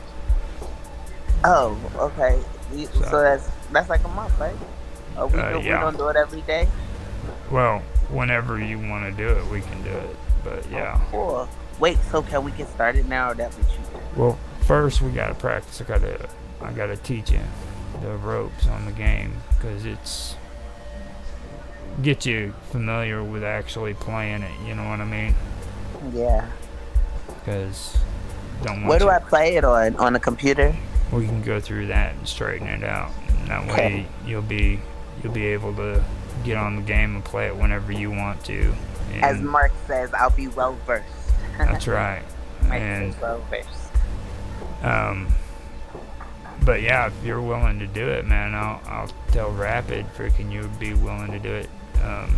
Now you're on his Discord, aren't you? Yes. Okay. And we can see if he can set you up as one of the Team Retros, because I'm on all the Discords of all your friends. Okay. I'm just like stalking your friends now. See, they got a YouTube video about that. What's stalking your friends? Oh wait, no, it's the wrong one. That's actually stalking your mom. Whoa, I'm not. Yeah. Although you make sure she has her bananas. I'm not stalking her, but you make sure you have her bananas for her. Your mom's so sweet. Roger! She's so sweet. She's so sweet. It's just, you're like, hold on. You seem like you be just so disturbed. I'm like, oh, your mom, she's so cute. Roger! I kind of hope she comes bothers you now. She's like at a moment's notice getting ready to crash through the door with her wheelchair. You know what I mean? So, I gotta mute everything and I gotta get ready. Now she's gonna call us like I've called her and they're like, I had a feeling. Oh, that's so cute. Oh, you're a good baby because you take care of your people. Yeah, she's a cutie. Her voice is so sweet. Roger! Yeah, she just wants me to go to the store and get her bananas. I'm like, go! You're like, I can wait. I'm like, it's okay, just get her bananas. Oh, there's something else too I wanted to show you. I found some cool stuff out too about the new Minecraft stuff they got. Oh, you put another video up yesterday. I started watching it, but I haven't even told the boys that you put it up there. They've been about to lose their Minecraft. You need to get back on Facebook, pal. Now, the cool thing about this new setup they got with Microsoft, which I don't like anything actually being bought by Minecraft or by Microsoft, but I do have to say this is actually pretty cool. Let me wait until that pops up and I'll show you what it looks like. But they've got a pretty good setup here when it comes to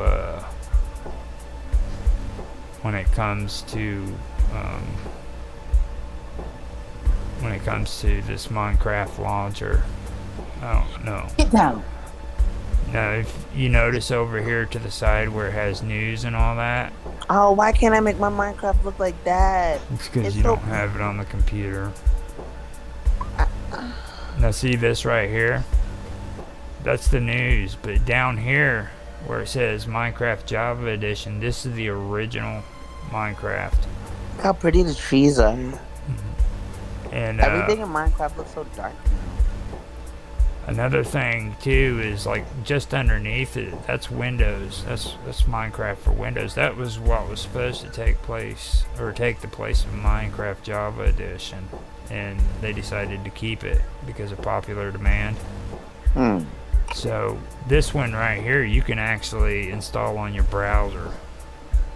Wait, for free? No, you have to buy it. $30. I know. That's why it's on the iPad, because I only had to pay $8. Now, have you ever heard of Minecraft Dungeons? No, is it like Dungeons and Dragons? It's kind of like Look at that Dungeons and Dragons, but it's freaking Minecraft. So they get to go through dungeons and fight the skeletons and all them. I still don't even know how to build anything, but that boy says because I keep playing on survival mode. And the stupid zombies and the villagers, they come and they keep the skeleton shoots me with his bow and arrows, and I don't even know how. He says, you have to craft the bow and arrow. How do I craft the bow and arrow? And say you're getting killed and murdered. Well, And you need to buy or you need to build a house. I don't even know how. I know. She said the same thing, but he says I have to build on creator mode, not on survival mode. So what good is my house gonna do if I'm playing? Get it done before nighttime. Even on creative, you make me want to open my iPad and start. Well, not on creative mode. Creative mode is fine for you if you want to do that, but I'm hardcore. I'm hardcore. I can't parkour. build a house on survival. I'm a big on survival, dog. I just cut down trees and dig holes to hide from zombies and spiders. That's what you do at first. You know what I mean? I'm hardcore parkour. I do things like that.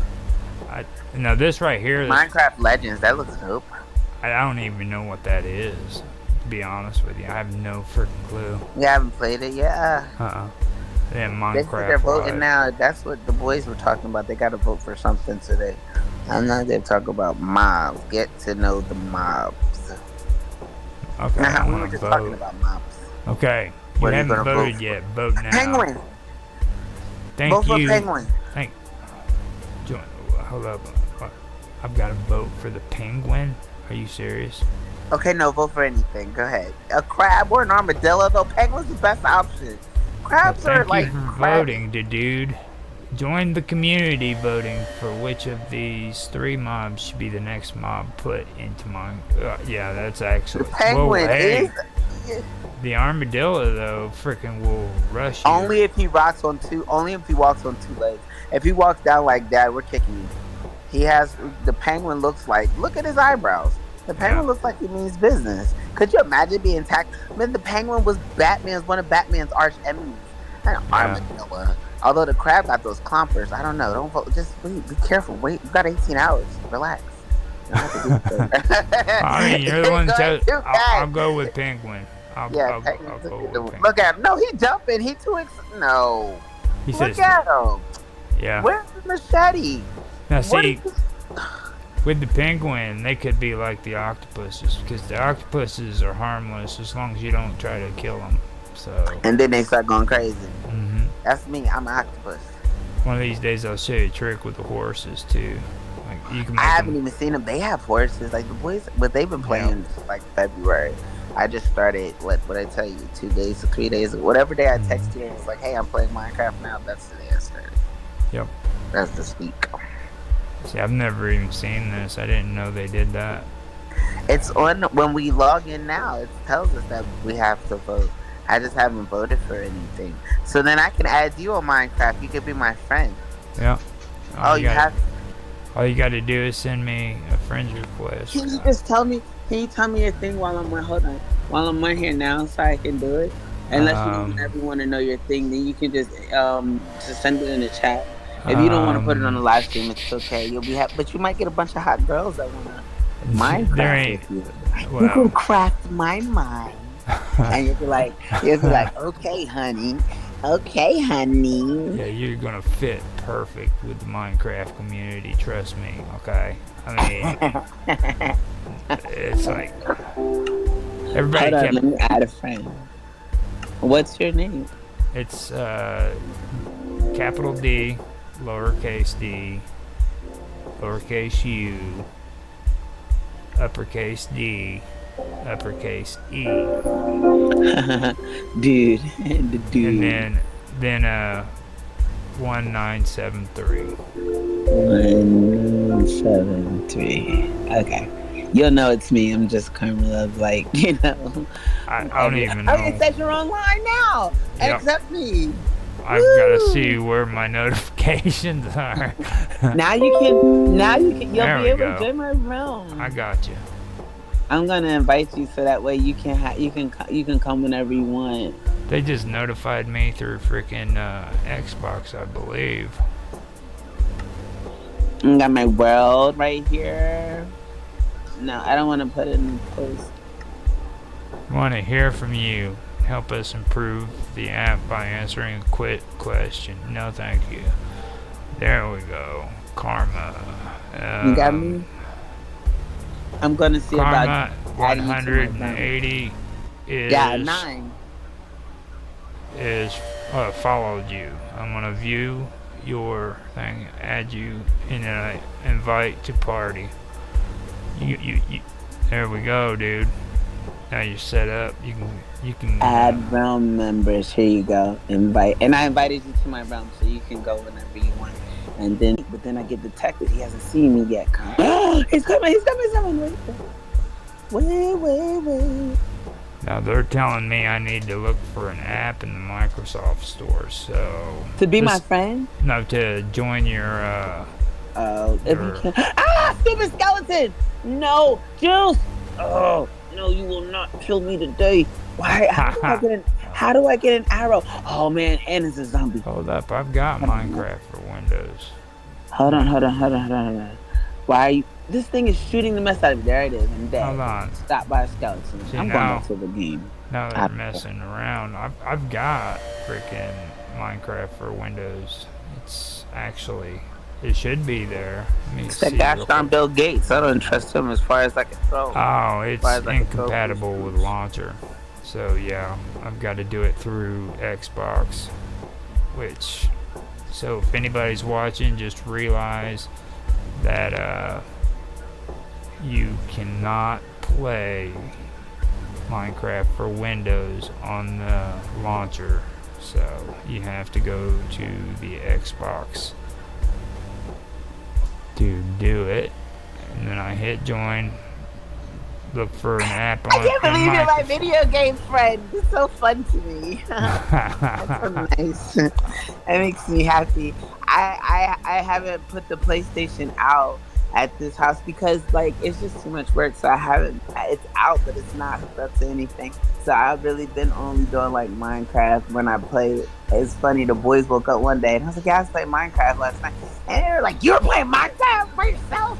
Like it's actually really fun. They couldn't believe it. I couldn't believe it, but it's so They're cool. I like it. They're like, what's wrong with you? Something's wrong Right. with mommy. She's Right. They used to be she's playing playing Katamari. Minecraft. Katamari and basketball. Those are my two games. But you know what I mean? The fact that they heard I was playing I was just like, I had to tell myself, okay, I'm gonna do this right now. Like I have a lot of stuff that I should be doing that I'm playing Minecraft in place of. So let me just sit this down. So let me see what kind of stuff. Yeah, here we go. See Minecraft store, and it's downloading it right now. Now I do have Minecraft for Windows, but it's not installed on this computer. But that's the one I was telling you about where you can play it on your browser. So apparently, like your phone can work with me through Minecraft for Windows. I don't have it on my phone. I have it on my iPad. Or your iPad. Sorry. No, I wouldn't put Minecraft on my phone. It just seems too invasive. It seems too weird. Invasive because like my iPad, I'll leave every now and again. My phone, I have with me all the time. I already feel like everything I do, I'm always being watched. I know I'm a crazy woman, whatever. It's just telling the truth. So is a regard. It's just weird too. I mean, I feel like I'm watched all the time. No, I mean, not you being watched, just like freaking. I mean, you know, Minecraft on my phone, just whip it out. just all of a sudden you're gonna take a quick 5-minute break so you can freaking build something or. In Minecraft. You know what I mean? Go Please, shear that's some deep. sheep. Gotta go shear some sheep. That's a bathroom break. Bathroom. Sitting on the toilet with your phone playing Minecraft. Yeah, I usually use it for YouTube, then it becomes for then it becomes for Minecraft. That's funny to me. It's just weird. Yeah, I told you we're the weirdos. Mine's is the home of the weirdies. I believed that for a long time. It's like freaking if you hold up. I lost it. It went blank on. Oh, I know what it is. I gotta have the window popped up. So this is gonna take a while. Just wanted to show you that it's downloading, and when it's ready, I'll have you on my contacts list. And nice. And then you'll be able to play it on the computer as well. Yeah. Well, I mean, I can play the Java version, but 2015 is when Minecraft came out. No, that's when Minecraft for Windows came out. They were wanting to get rid of Java altogether, and when they did that, all the Minecrafters started freaking out. That's what you were saying earlier when you showed that thing, and they saying that by popular demand they kept it, right? I'm not lying to you when I say that shit about Minecrafters. They're some of the horriblest freaking people on the internet, dude. And I'm talking little kids, dude. Oh, I listen to them, and like when he's watching some videos, I'm like, why? Because they beep it out, I guess, when they're switching or they're teleporting. But I'm like, why? What are they cussing for? Why are they using this? Like, no, mom, they just teleported. But they be so hype and so crazy, and it's just like the stuff that they say. You killed me, I'm going to kill you now. I'm like, oh my gosh. And this is the kid-friendly version, Lord have mercy. Mm-hmm. And kids just sit there like, it's no big deal, mom. They're little Lord of the Flies freaking creatures is what they are. Like, have you ever heard about the story Lord of the Flies? Yes, but no, that's a different movie than the guy that turned into a fly. But I feel like I know. Lord of the Flies is where all the little kids were shipwrecked on the island. No, I'm gonna look it up to see if I can see it. What? No. Yeah. That's what they are. They're a bunch of crazy little kids that are into cannibalism and shit. Shut up! You're talking about me and my kids here. You're talking about me and my children. How dare you? Oh boy. They're but no, they're mean to you. Like, don't try to dress it up like now. I'm sitting there and I'm trying to stream videos, you know, and I'm trying to be nice because I'm aware that this game is geared basically towards kids, you know what I mean? And then which is really scary to think about when you think about the way they act. and then they get on my freaking comment section and they want to bitch at me because the resolution isn't up to their standards. I'm like, are you serious? You're 8, shut up. Your reading isn't up to my standard. Now leave me alone. Get out of here. Oh man. I want to freaking contact your mom and dad and have them make your mom cook me dinner. Shut up before I become your new daddy now. You watch your mouth. I freaking contact your mom and let her spank your ass. Give your kid a whooping, lady, before I give you one. Oh my gosh. Like, you realize what that kid does on Minecraft? No, after Minecraft. You think he's playing Minecraft and he's really a troll. Like, what? Yeah. Not mine, Kenny. He's trolling people on freaking Minecraft. You need to freaking get him under control. Right. Get your kid, lady. Get your kid. Take a screenshot and freaking all the comments he had to say and say, look, this is your son. Your kid. Yeah, this is your child. Oh, man. I'm like... Yeah, and I don't want to get mean and start cussing out a freaking 18 or an 8-year-old. You know what I mean? That's, right. Yeah, at least not from my regular account. No. I thought you thought the kid was. Look here, you little piece of shit. No, I hope so. I hope he was there. Okay, so that was interesting. I'm Uh, about to pee. I have to pee. I'm about to pee on myself laughing. Stop it. let me see what. Yeah, we're doing all right. We're at like a hour and 18 minutes, so we got an hour video going. So if you want, man, we can cut it short so you can go to the bathroom. But And I not think pee on myself. I think I think we've covered pretty much all that. I just wanted to go back over that copyright stuff so that we kind of get an understanding, because I've never checked through that stuff, so I didn't know. It's pretty interesting because I think there's a lot more rumor when it comes to that than there is actual facts. Well, I mean, like, at least just bringing the knowledge into a different avenue, just so a different channel for people to know. Because you're on Rumble right now as well, too.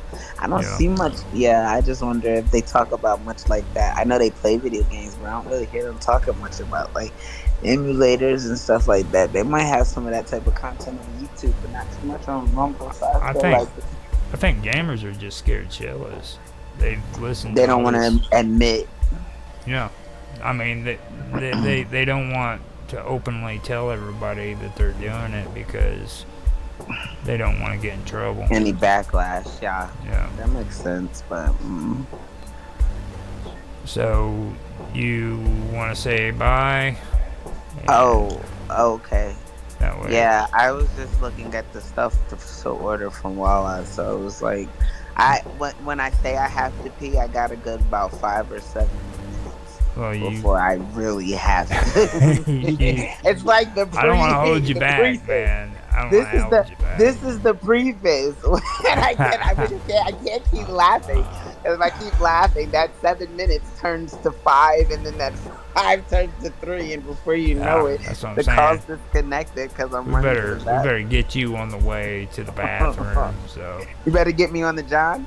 yeah. So, let's go ahead and end it here, and we will come back. Now tomorrow is Strangeness. what? Strangeness. Strangeness. Yeah. So we got some good stuff coming up on that one. We'll be back tomorrow and do some strange stuff. So wait, hold on. Are you going to are you running a story on Monday, or are... Right now I can go over some stuff that I wasn't able to do with the streams, but I have videos of it, but it's kind of like Save the Cat, kind of go over what that is, and stuff like that. But that story that we wanted to narrate from John, Yeah. the only problem with that is it's from Barnes & Noble, and the only way it can be read is on the phone. So Oh. now I can gift it to you and let you read all of it on your own, but that wouldn't be fair because then you'd be How the you one gonna- you'd be the one having to read all of it. You can't just screen share? Well, I mean, how am I going to do it if I don't have a phone? Wait, you did, but a phone and a computer double, right? It's not letting you do it on the computer. Nope. Stop playing. That's crazy. I'll So- read it. I mean, like. Now then- you could does that probably mean- screen share it. Yeah, I can screen share it. If you send it to me, I can screen share it, and we can work it like that, so where we can Yeah. take turns reading. Yeah, okay, that's cool. Before we do it, we can get on here and practice it and stuff, and get the routine I go down. me. I go my me. No, I mean like the screen sharing and stuff. I'm pretty confident in your reading and everything. You read better than I do, so The screen sharing I can do on the phone. I don't know what was going on with the Mac yesterday, but the Mac's a piece of like. I'm just so fed up with my laptop, and I'm just the only thing I like about it is because everything's connected. So like I sit my iPad next to my computer, and I can work both screens. And I like that all my information is just like I can find it anywhere I go on any of my devices. But how much trouble this Mac has been giving me lately, I'm just like, I could get a new laptop, and I could probably sell this one for a good price. now be careful. Don't talk too much bad stuff about your Mac, because like just now your voice kind of went off into like a in a robot way. Yeah. See, look, and That's I'm on the the phone. Mac hearing what you have to say and getting This is pissed off Apple in at you. general. What do you mean you don't like your Mac? Oh, I Yeah. apologize. It's gonna punish you. I apologize, Mr. Cook. you will not. You will like Apple. Okay. I love it. I love Apple. Oh, give me one Apple. So I will see you tomorrow then, and we will be back here with strangeness. So Have a good night. Be safe. Thank you. you too. Hello everybody, and welcome back to Live with Roger Hanson. I'm Roger Hanson, and I am here with Karma Love. Hello, Karma. Hi. I just started the recording and everything, but I freaking wanted to wait until we got into this before I announced it. I said we had good news on the stream, so today I wanted to announce a couple good things. The one thing is Karma Love has a gamer name now, and she is now a part of Team Retro with me and Rapid Glitch, and I just wanted to say welcome to Team Retro, Karma. Thank you. You guys make me so happy. And you want to tell everybody what your gaming name is? Karma Cat. She's Karma Cat. Karma Love is Karma Cat. It's going to be her gaming name. And then I have a couple of other good things coming up.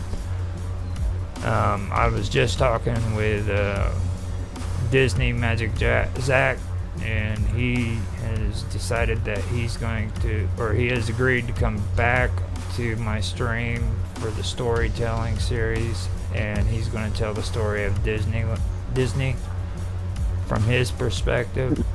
So is that tomorrow? That is Thursday, before the 21st, I believe it is. So, wait, 21st. Wait, yeah, it's 21st is Friday, right? Wait, yeah, I believe so. I can pull it up. It's going to be on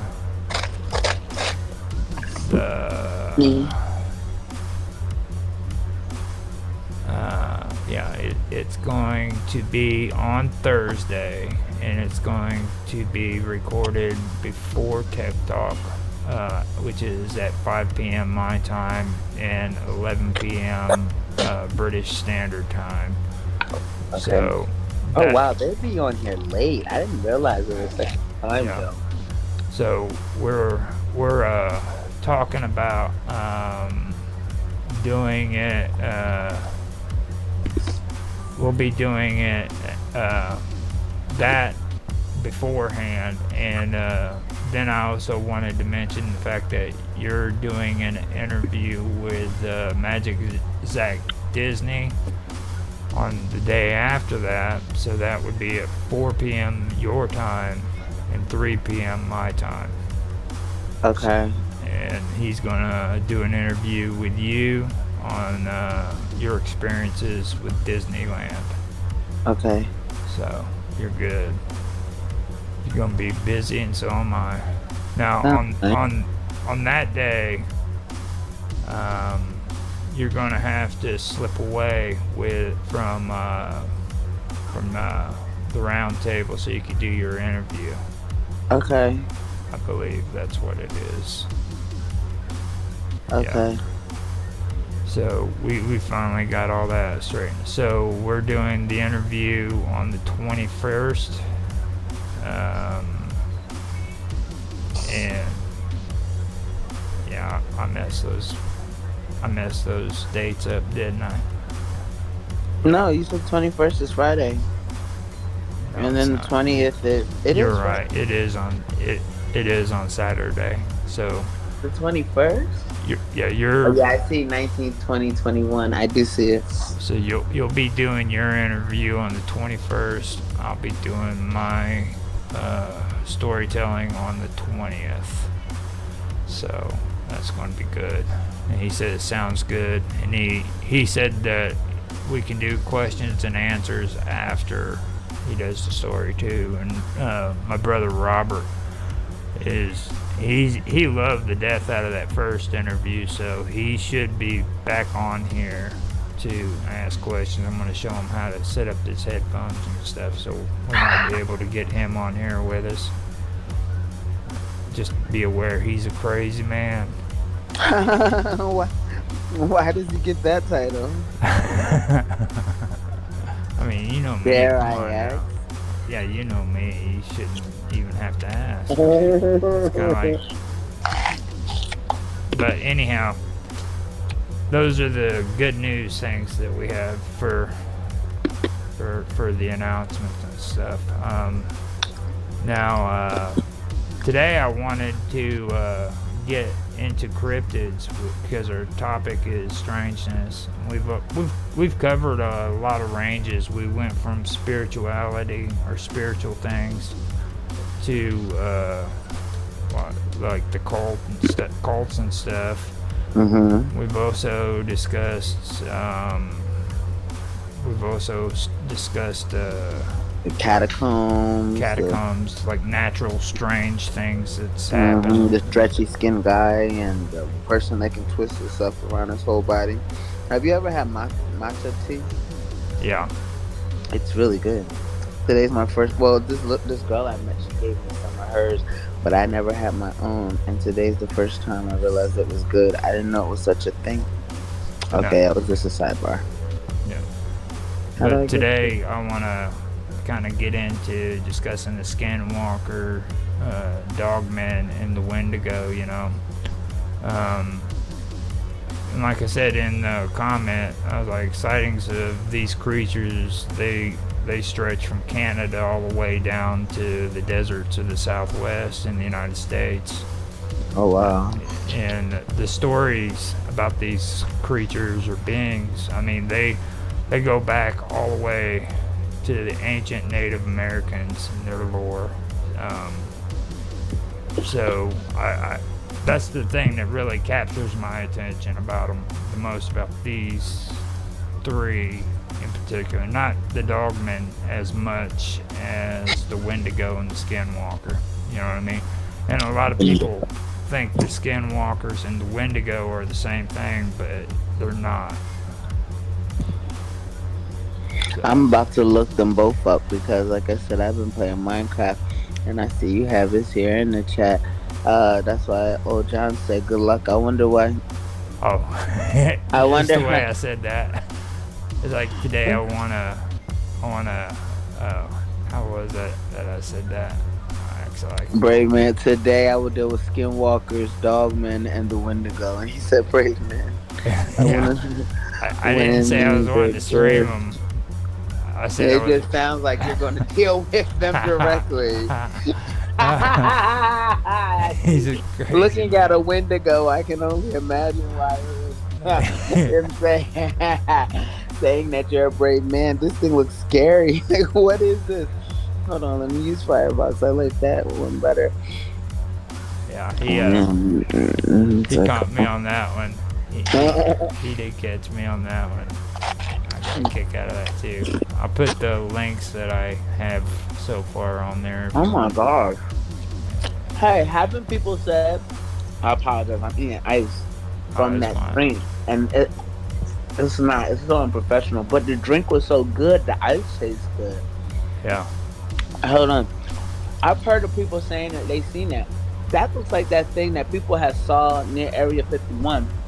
You remember, have you heard about that story? Hold on, let me see if I can find it.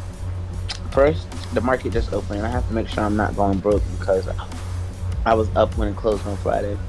Okay. I'm not going broke. Beautiful, beautiful, beautiful. Good for you. I know, I'm so grateful. I literally started with $15, and I'm still in triple digits, so that's nice to see. $15 got me over 100. And so, let me see, where am I going? It was like a story not too long ago, and sightings, and it was like an upright creature sightings. Hmm. Because it looks like this Wendigo thing of upright creature near area. No, 51. I can read the beginning for the Wendigo if you want me to do it. So, Here it is. Yeah. Okay. I will. You're gonna read it, or yeah, I can read it. I can from the Wikipedia. So okay, it's in Amarillo, Texas, actually, and it wasn't. Yeah. Okay. Go ahead, though. I'm ready for you to read the Wendigo. okay. Wendigo is a mythical creature or evil spirit originating from the folklore of Plains and Great Lake natives, as well as some First Nations. It is based in and around the east coast forests of Canada, the Great Plains region of the United States, and the Great Lake region of the United States and Canada, grouped in modern ethnology as speakers of Algonquin family languages. Algonquin family languages, and the Algonquin are one of the most populous and widespread North American native language groups. They historically were prominent along the Atlantic coast and in the interior regions along St. Lawrence River and around the Great Lakes. These groups, I'll stop there. Now, the Wendigo is often said to be a malevolent spirit, sometimes depicted as a creature with human-like characteristics, which possesses human beings. The Wendigo is said to invoke feelings of insatiable greed and hunger, the desire to cannibalize other humans, and the propensity to commit murder in those that fall under its influence. Oh my gosh. In some representations, the Wendigo is described as a giant humanoid with a heart of ice, a foul stench or sudden, unseasonable chill. No, a foul stench or sudden, unseasonable chill might precede its approach. In modern psychiatry, the Wendigo lends its name to a form of psychosis known as Wendigo psychosis, which is characterized by symptoms such as an intense craving for human flesh and an intense fear for becoming a cannibal.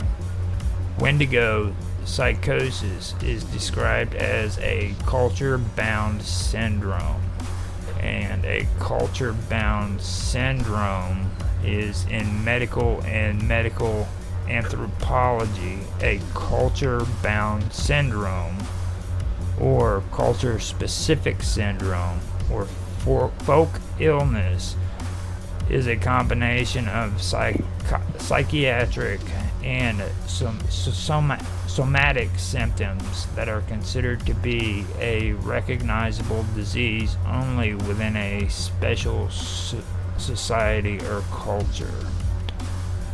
Now, in some First Nations communities, other symptoms such as insatiable greed and destruction of the environment are also thought to be symptoms of Wendigo psychosis. The concept of the Wendigo has been used in literature and other works of art, both by Native Americans and by others, including in works of social commentary and horror fiction. Now, what do you think about that? Yeah, no, I think that's insane. And I'm reading this story about the Indians asked the Wendigo if there was any fat on them. He said, "You bet there is. I have eaten a lot of Indians. No wonder they are fat." The Indian then killed him and cut him to pieces. This was the end of the Wendigo. The giant Wendigo. That is wild. Like, I'm Where's listening the to you. descriptive part of it? It's like, oh, they just cut him up. Fuck you. Yeah, they were like, "You what? You ate who? Oh, okay, man, we'll show you." And that's literally what happened. I That's didn't so even funny. feel any suspense when you told that story. I was like, what the No, heck? like watch your mouth. Oh, That was the end of the Wendigo. yeah, that was the end of the giant Wendigo. Like what?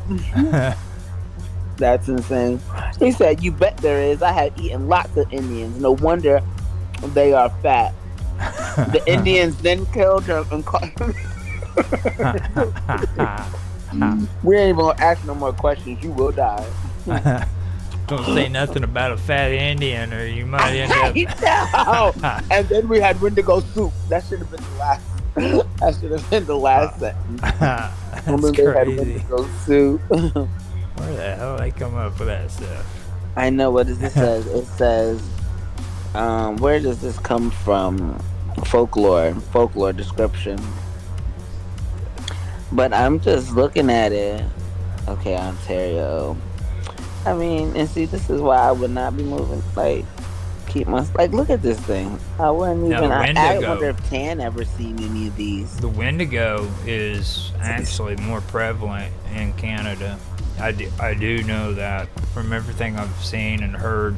I've always heard more of the stories of the Wendigo coming from the Canada area. I didn't know that it was more prevalent towards the East Coast, though. I thought it might have been like in Saskatchewan and areas like that because of the deep woods and stuff. This picture that Medium has of it looks like Baphomet, like the way that they depict Baphomet to be. The skull and I don't know. I'm not The terrified horns. of. Yeah, like his skull. The way his skull looks like. Even this one, the Wendigo.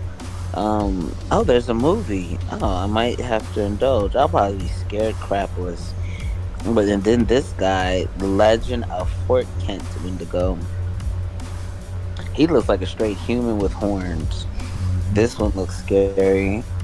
Oh Now my the gosh. word indigo appears in many Native American languages and has many alternative translations. The source of the English word is the Ojibwe word Wendigo or Wendigo with two O's instead of one. In the Cree language, it is Wahitikau. You sound like you about to start Wittikau. singing for a second. Yeah, Wedikau, also translated Wedikau. Oh, man. Other translations include Wendigo, Wendigo, yeah, Windgo, or Wingo with two eyes, and then Windigo, just basically a whole bunch of changes in the letters and stuff. Yeah. Wensigo is another one, or Witiku. And then How did you learn about this stuff? I was fascinated with it. It's interesting stuff, and this stuff stretches throughout history. This isn't just something like Indians were talking about this before a white man even stepped foot on the freaking continent. You know what I mean? So you didn't run into any of these or have friends that ran into any of these. This just comes from your research. Love No, to I was find just people. I'd Right. love to find people who'd be willing to like share their stories on stuff like this because I wonder if Tan has ever heard of a Wendigo. I'm fixed to text him and ask. I'm gonna chat him and ask don't him. get him scared now. He'll get Yeah, right. Tan's minds would be, you know what I mean, like the super scion of everything. You're right. They better be scared of him. You know, No. so those common ones you got to be careful of. No, the plural Abby- form Abby. of Wendigo is Wendigo. It and is also spelled Wendigoag or Wendigoguag or Wendicoke. The Proto-Algonquin term has been reconstructed as Wentikowa Wentikawa, which may have meant owl. And see, the owl would be good for that UFO story that's going on up in Nome, Alaska, because like people who have been abducted swear up and down that instead of seeing aliens, they would see an owl in their mind. Really? Yeah. That's pretty cool. So, Where did they getting abducted from? they're getting abducted from Nome, Alaska, and they would go into hypnotics. They would be hypnotized by this therapist, and she would have them freaking look at this owl and find out that it was actually aliens that abducted them. But in their minds, until that point, all they could see was the owl. So maybe it was actually the Wendigo, and it wasn't aliens, or maybe it was aliens pretending to be the Wendigo that were eaten. But they don't look anything like an owl. These Wendigos like resemble nothing like an owl. Now, But to hear that people see an owl before abduction, I've heard that owls have symbolized. Now the owl, or the parallels, is the Wichugi is a similar being that appears in the legends of the Athabascan people. And the Athabascans is a large family of indigenous languages of North America, located in Western North America in three aerial language groups: Northern, Pacific Coast, and Southern. Carey and Potter, 2010, placed the total territory of the 53 Athabascan languages at 4,022,000 square kilometers. And from the map that they show on there, this bad boy stretches pretty much all the way up to Alaska, down into the middle of Canada, and then there's like a little bit down in the southwest area by Texas, New Mexico, and just on the edge of Arizona. Can you share the map, or I could. Screen share it? Yeah. Then we can have visuals. But you said Texas too? That's crazy because Amarillo, Texas is where they spotted a creature, is what they called it. And this was last year, and they didn't know what it was. Yeah, let me see if I They can. spotted it near the zoo. It looks like a werewolf walking on two legs. Let me see if I can pull this up. I have some cool ways of doing it, but I ain't that cool. I gotta drop it off of the full screen. Well, if it's too difficult, then you don't have to. I was just thinking it would be a good visual for what we were talking about. It's all right. It's a good idea to put it on there. So Just so people can see, when they watch the stream. yeah, exactly. Exactly. Now, let's see if we can get it to share. Now this isn't on the Wendigo right here. This is on the people who speak that language, the Athabascan language. Athabascan.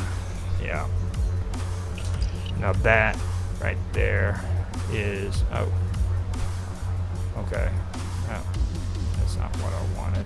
Now is that coming through good? Uh-huh. Okay. And I see the green shading here to the left. Fever. I'm not sure how to say that. And Doppeley. Are those all places are in Canada? Yeah, I see this United States for all places in Canada. Now up on the top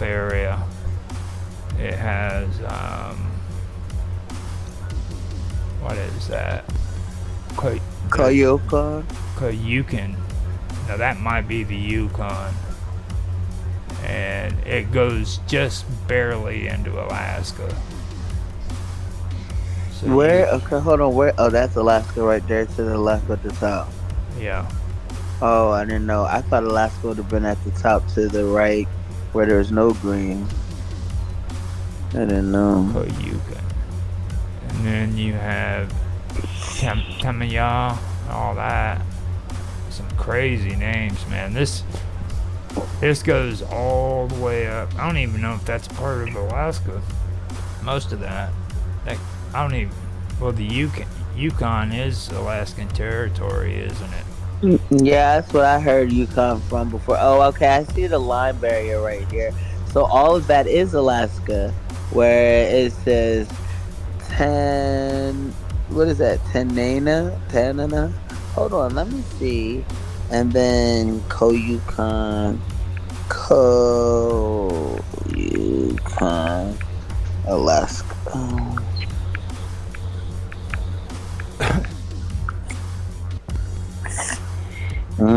That's all Alaska. Let me see a map of Alaska. Oh, maybe I can have it right here. That's pretty cool stuff, man.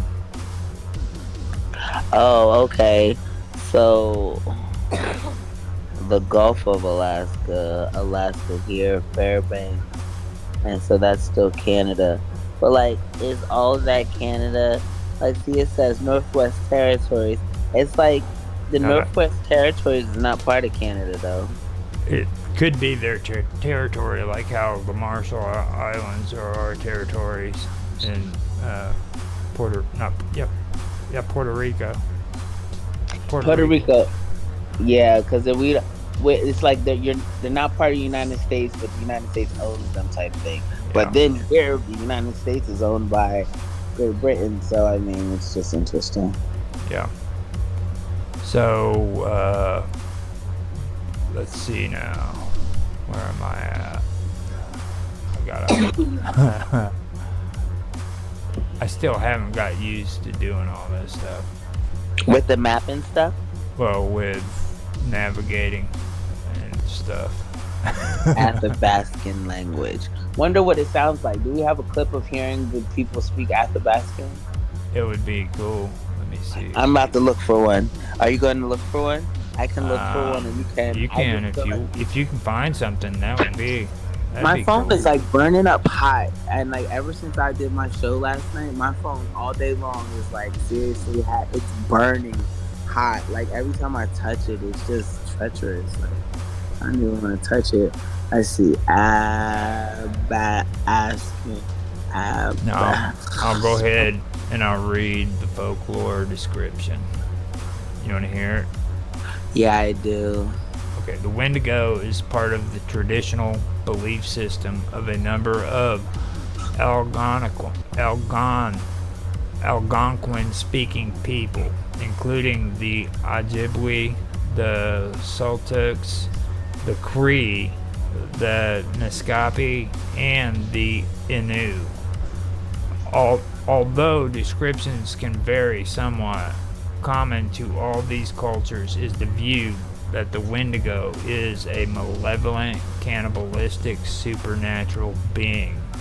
They were strongly associated with winter, the north, coldness, famine, and starvation. Basil H. Johnson, an Ojibwe teacher and scholar from Ontario, gives a description of a Wendigo. A Wendigo was gaunt to the point of emaciation. Its desiccated skin pulled tightly over its bones, with its bones pushing out against its skin. Its complexion, the ash gray of death, and its eyes pushed back deep into its sockets. The Wendigo looked like a gaunt skeleton, recently interred from the grave. What lips it had were tattering and bloody, unclean and suffering from suppuration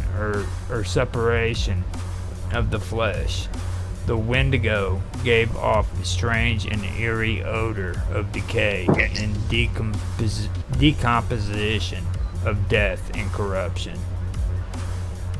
In Ojibwe, Eastern Cree, West Main Swampy Cree, Naskapi, and Innu lore, Wendigos are often described as giants that are many times larger than human beings, a characteristic absent from the myth of other Algonquin cultures.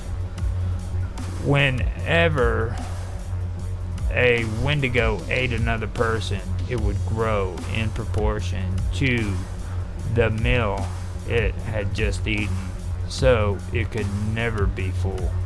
Therefore, Wendigos are portrayed as simultaneously gluttonous and extremely thin due to starvation.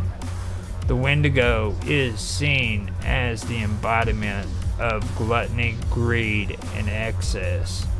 Never satisfied after killing and consuming one person, they can constantly search for new victims. The Wendigo need not lose the human's power of cognition or speech, and in some depictions may clearly communicate with its prospective victims or even threaten or taunt them. A specimen of folk story collected in the 20th century by Lottie Chickaqua Marsden, an ethnographer of the Chippewas of Rama First Nation, in which a Wendigo also exhibited tool use, an ability to survive partial dismemberment, and auto-cannibalism. Reads, one time long ago, a big Wendigo stole an Indian boy, but the boy was too thin, so the Wendigo didn't eat him up right away. But he traveled with the Indian boy, waiting for him till he'd get fat. The Wendigo had a knife, and he'd cut the boy on the hand to see if he was fat enough to eat, but the boy didn't get fat. They traveled too much. One day, they came to an Indian village, and the Wendigo sent the boy to the Indian village to get some things for him to eat. He just gave the boy so much time to go there and back. The boy told the Indians that the Wendigo was near them and showed them his hand where the Wendigo cut him to see if he was fat enough to eat. They heard the Wendigo calling the boy. He said to the boy, "Hurry up. Don't tell lies to those Indians." All of those Indians went to where the Wendigo was and cut off his head. They went back again to see if he was dead. He wasn't dead. He was eating the juice or marrow from the inside of the bones on his legs that were cut off.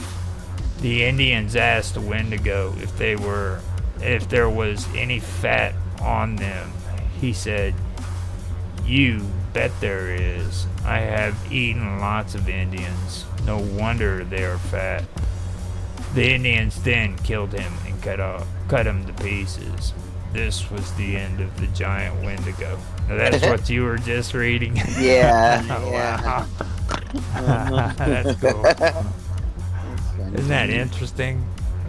I mean, yeah, because like I didn't even think that stuff like this is like, I don't want to say real, but it's, to me, reading this makes it more real. And I could just imagine being like the warrior chief of an Indian tribe, and then some like wolfman comes and attempts to try you. He's like, "Man, I'll make a felt out of," you know what I mean? Like, I'll make a felt out of you. Like, you'll be a throw rug guy. And kind of like that's what it was for him. But then too, I was looking up like this Athabascan language, like it's like it doesn't exist. It's almost like they're saying it's all languages combined. That's why I was interested in seeing what it was, because I'm asking language sounds like. Because I think that, see, and then it just goes to what languages sound alike. What do you sound like in your language? Chicken, chicken, chicken. And the multilingual gibberish girl. What does 28 broad? See, it makes it seem like it's a mix of the language. And that's why I was thinking maybe it's something like the Basileia that they say it's tongues and maybe it's a universal language. I just wish I could see more or hear it. It sounds like a lot of what me and you've been talking about with linguistics. You know what I mean? Like researching languages and find there could be a combination of languages, but like going back. You know what I mean? Like And find, yeah, and just seeing their similarities and how they parallel and just where the difference is. Because we were talking about just like the language barriers and stuff like that that's caused by being unable to effectively communicate. now, human cannibalism.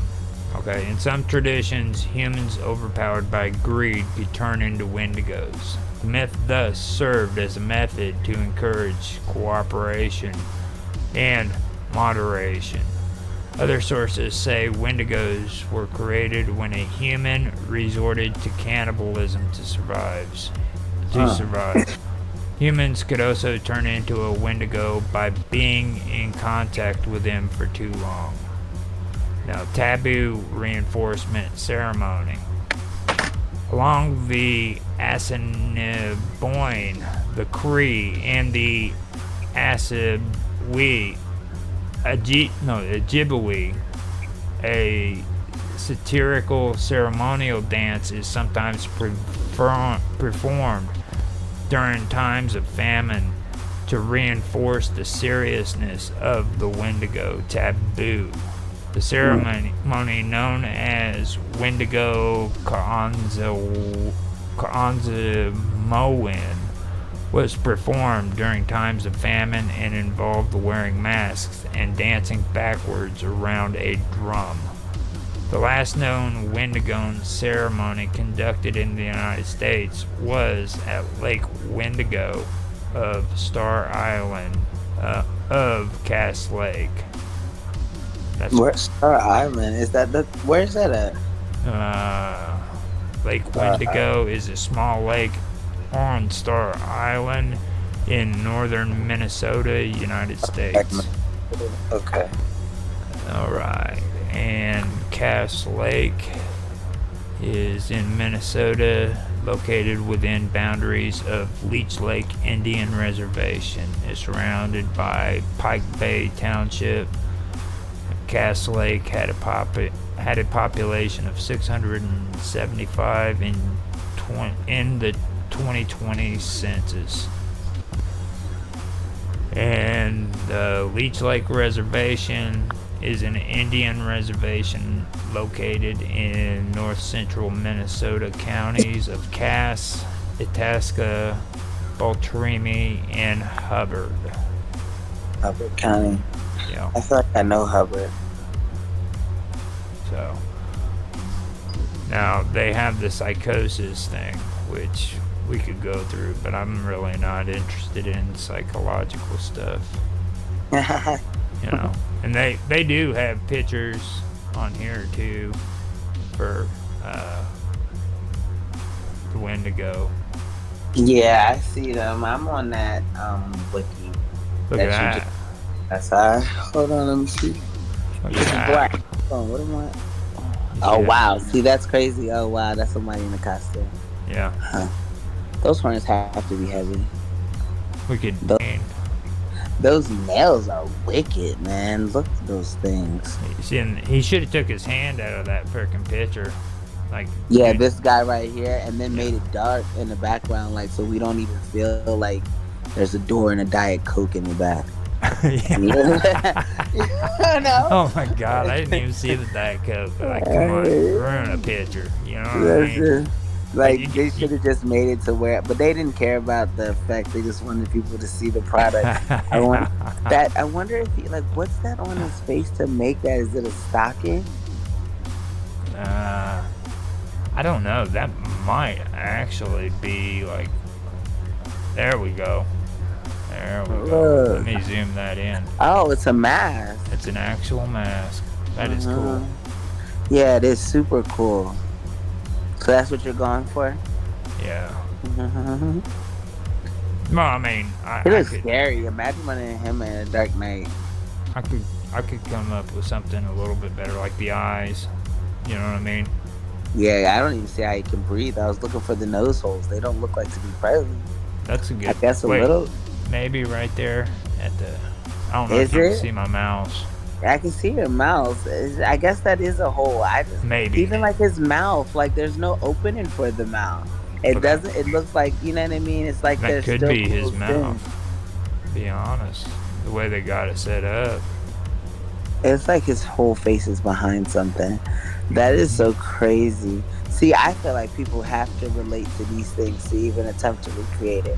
Like, how, you know what I mean? Like, even if Yeah. they didn't see it themselves, it's like some type of truth in it. Now, let's move on to the second topic, which is the Skinwalker. What do you think? Skinwalker. I'm about to go. The Skinwalker.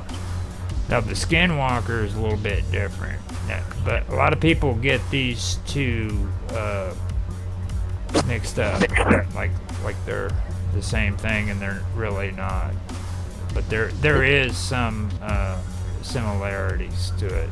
I will say that there is, but it's not exactly the same. If you want to, you can read, but I'll read if you want me to. I'll do it. I'm just getting Skinwalker pulled up. Skinwalker, Navajo culture. Blah blah blah. And Navajo. Hold on. Get too far from me. My phone's down there.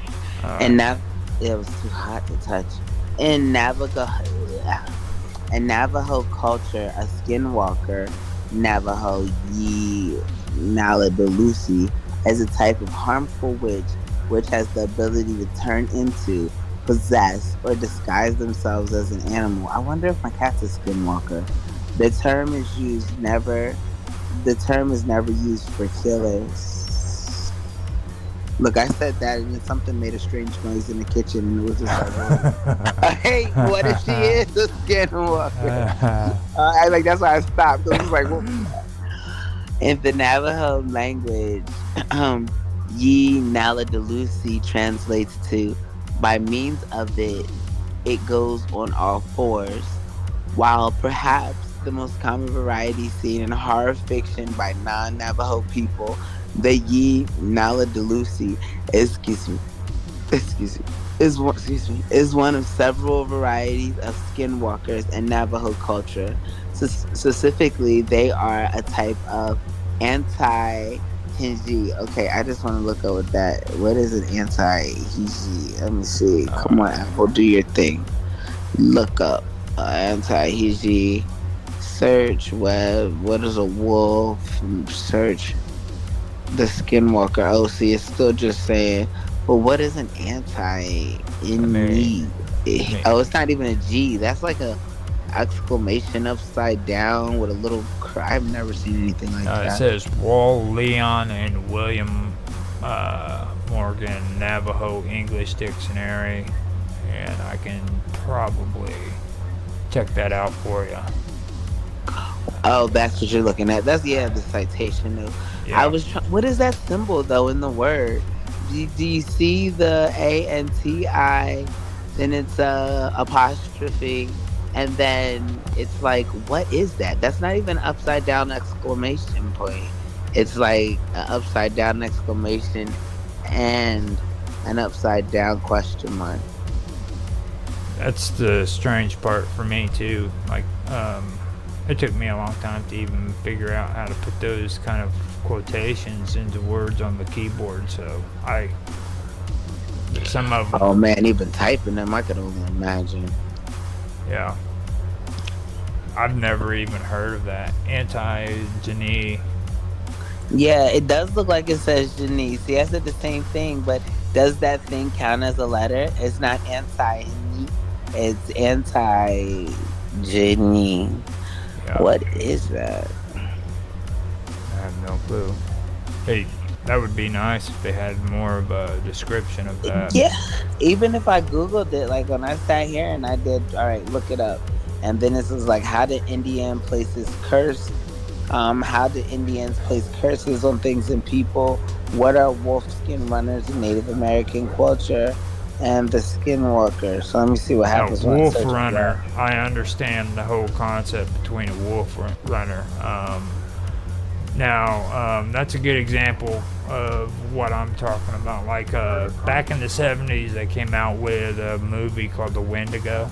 And like at the time, I thought it would be like about werewolves because I didn't know much about wendigos and skinwalkers and stuff, okay? Right. But the movie made it out like these wendigos were wolves that would appear out of nowhere and try to attack and kill this guy. And instead of getting him, they would always go after people that were close to him. You know what I mean? But That's the best way to affect your victim. They watch them like, yeah, they teach you that. Even like the military. And see, I fell under the impression that the Wendigo was kind of like that, but the truth of the matter is like they have absolutely nothing to do with the Skinwalker. You know what I mean? The Skinwalkers are the shapeshifters and the witches. You know what I mean? The Wendigo is they have this insatiable freaking appetite, and they're always hungry and they're wanting to eat.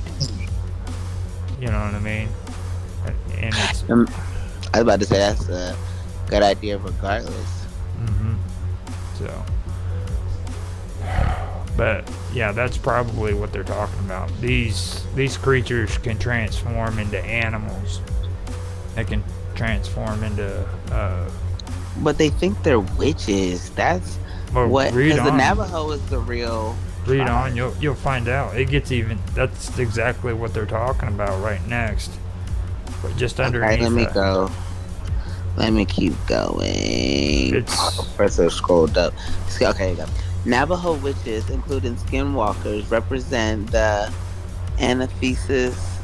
Excuse me, anathesis. I apologize. I got distracted. Rapid sent me my picture of my thing, and I heard the vibrate. Anyway, let me focus. I've been waiting for my cat all day. Navajo witches, not all day, but 50 hours. Navajo witches, including skinwalkers, represent the antithesis of Navajo culture values. While community healers and culture workers are known as medicine men and women, or by other positive terms in the community, indigenous language, witches are seen as evil, performing harmful ceremonies and manipulative magic in a perversion of the good works medicine people traditionally perform. In order to practice their good works, traditional healers may learn about both good and evil magic in order to protect against evil. But people who choose to become witches are seen as corrupt.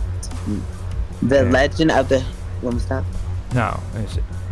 I was wanting to point out too that statement is saying pages are needed for citation. So We don't know how true that is.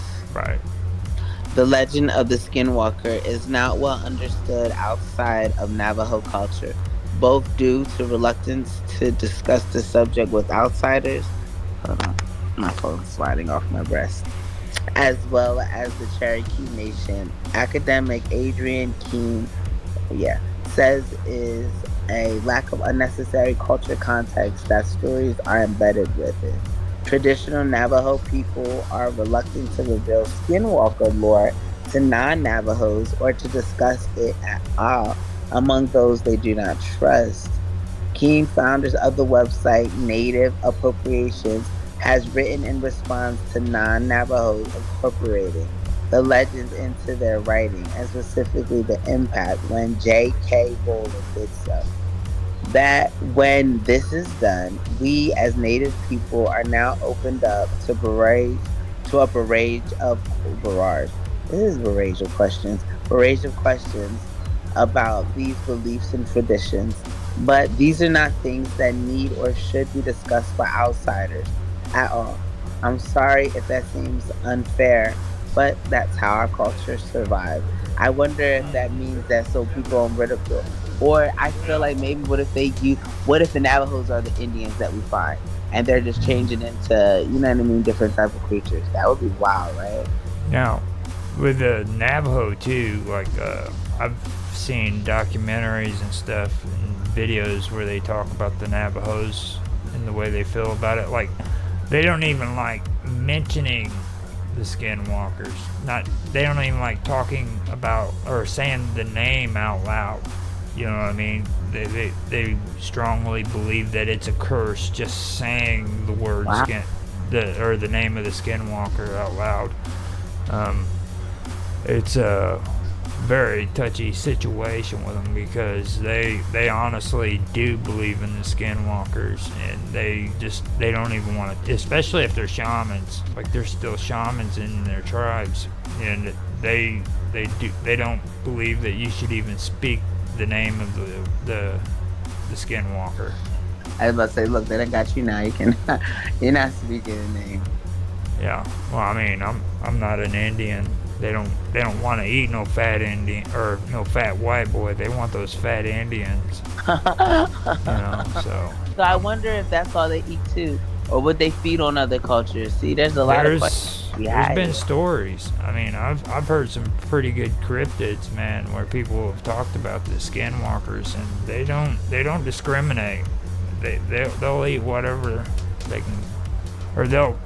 I shouldn't say eat, because actually I'm getting it mixed up now too. I'm talking about the freaking Wendigo, and we're talking about the skinwalkers now. So, but yeah, they don't discriminate, the Wendigos or the skinwalkers. There's a lot of cool podcasts on the skinwalkers that tell stories about them too, and a lot of it is, creepypasta, don't get me wrong.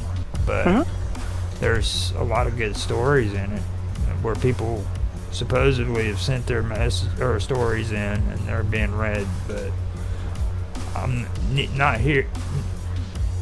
It's not my place to say if they're real or not. You know what I mean? So, Right. I mean, but there is cool stories that you can hear about them. So. And to be honest, what they say there, I'm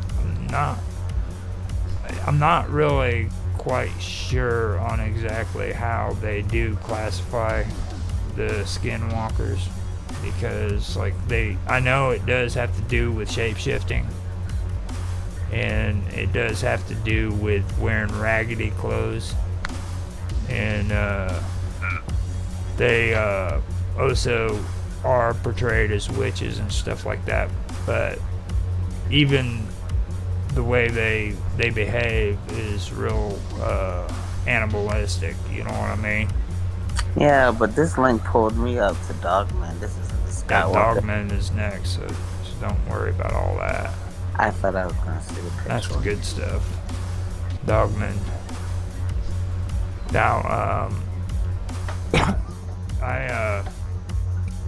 I know that, like, a lot of people have said that these skinwalkers also can put a curse on you, and it'll make you deathly sick.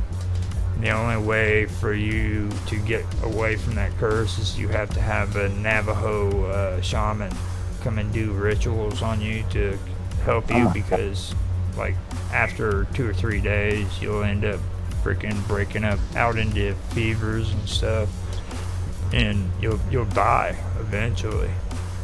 Like, they make claims that people actually die because they're cursed by the skinwalker. What do you think about that? Huh? I think she's gone quiet. Oh. I dropped you. Are you there? Can you hear me? Yeah, I can hear you. Can you hear me? Now I can. Okay. So, Animals associated with witchcraft usually include tricksters such as the coyote. However, it may include other creatures. So, usually those associated with death or bad omens. See, and they say that owls can be, and you were saying that people saw owls whenever before they got abducted, and they said owls can be a sign of good luck unless you see them during the day, in which they're a sign of bad luck and associated with bad stuff coming. So, hey. Now, they might also possess living animals or people and walk around in their bodies. So that would probably be where the skinwalkers term come from, because they can also possess the bodies of animals and people. Now, skinwalkers may be male or female. Skinwalker stories told among Navajo children may be complete life and death struggles with that end in either skinwalkers or in either skinwalker or Navajo killing the other, or partial encounter stories that end in a stalemate.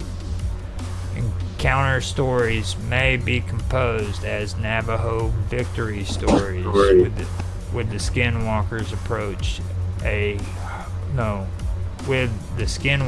approaching a Hogan and being scared again.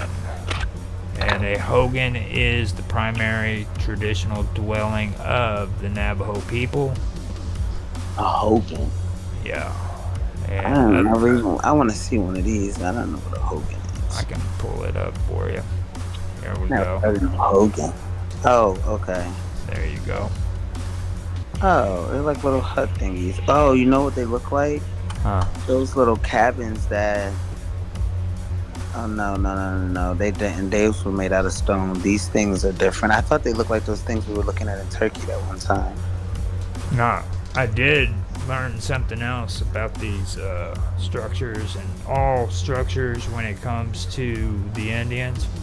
Mm-hmm. And I found it interesting. According to their shaman beliefs, the direction of where the door is facing also determines if the shaman is practicing good magic or if they're practicing bad magic. I forgot which direction the door is supposed to be. Of course, the next question. That's wild, really? Uh-huh. See, I know that certain people pray to like the east and to the west and stuff like that, and that like matters to certain cultures. But I never even thought about having your doorway made in a certain way to determine whether or not it was good or bad. That's crazy. Yeah. But Imagine not knowing what side you're supposed to have the door on, and you put it on the wrong side, and everyone thinks you're evil. You're like, no, I'm really afraid. Yeah, right. We see your door, buddy. We see your door. I'm no clue.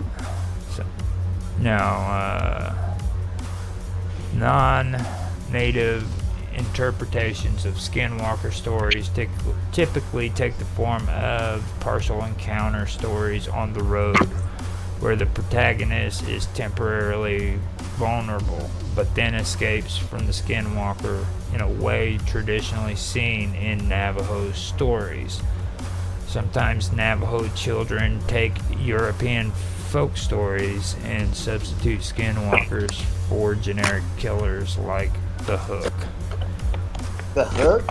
Yeah. Like the Captain Hook movie that was kind of scary? The Hook, or the Hookman, is an urban legend about a killer with a pirate-like hook for a hand attacking a couple in a parked car. So, okay, I see what it is. Like the old folklore where two lovers go to Lookout Mountain or Lover's Lane, and they hear the story of a serial killer who just broke out of an insane asylum. And then next thing you know, he's attacking them. And then all of a sudden they hear this weird noise scraping the side of the car, and they become frightened, and they grab the keys and turn the ignition on and take off. only to find out that there's blood with a hook sticking in the side of the car. Hey, save that juice for tomorrow, man. What are you doing? Man, what? That's the hook. The hook.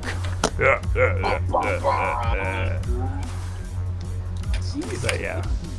Now, the traditional stories that I hear in Creekpasta does go according to like what they're saying, except for like usually what happens is a person in a car is sitting out in the desert, or they're driving along the desert, and the ones that are sitting out in the desert sees the skinwalker and then tries to run away, and the person that's driving drives past them and they see the skinwalker.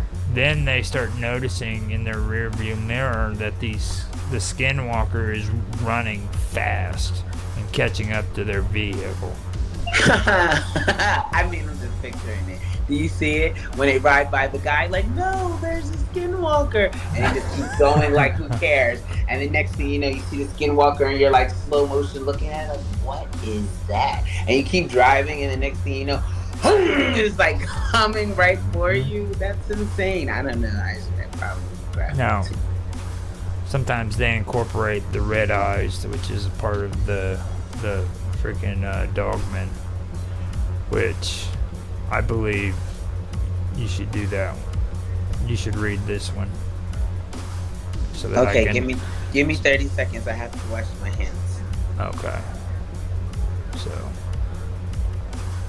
this is actually the good stuff. This is the dogman. I don't know how good the article is, but I know that this is the good stuff.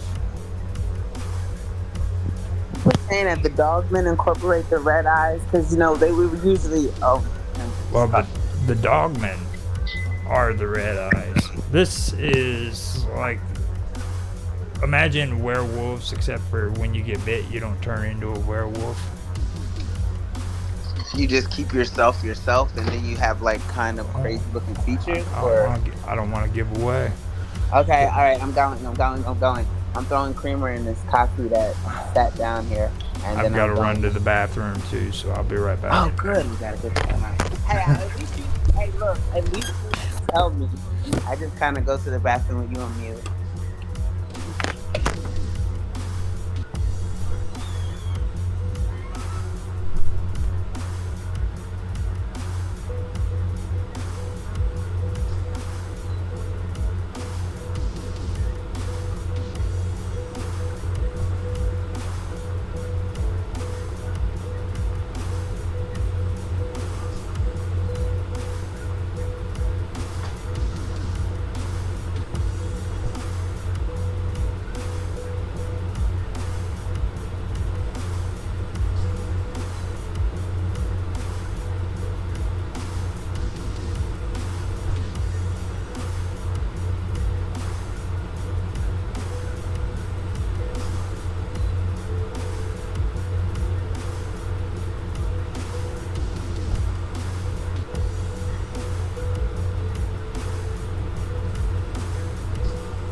Okay.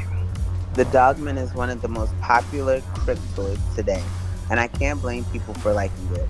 Personally, the Beast of Bray Road is my favorite. Why a cryptoid is deciding to hang around a random road, I don't understand, but I find it extremely funny. But there are a good reason why a lot of people have their doubts about the creature. It's possibly our best example of a cryptoid that was invented. If you look in, I don't even know something like this existed. If you look in cryptozoology, books prior to the 1980s, you won't see any reference to the dogman. That's because there wasn't a dogman. The origins of dogman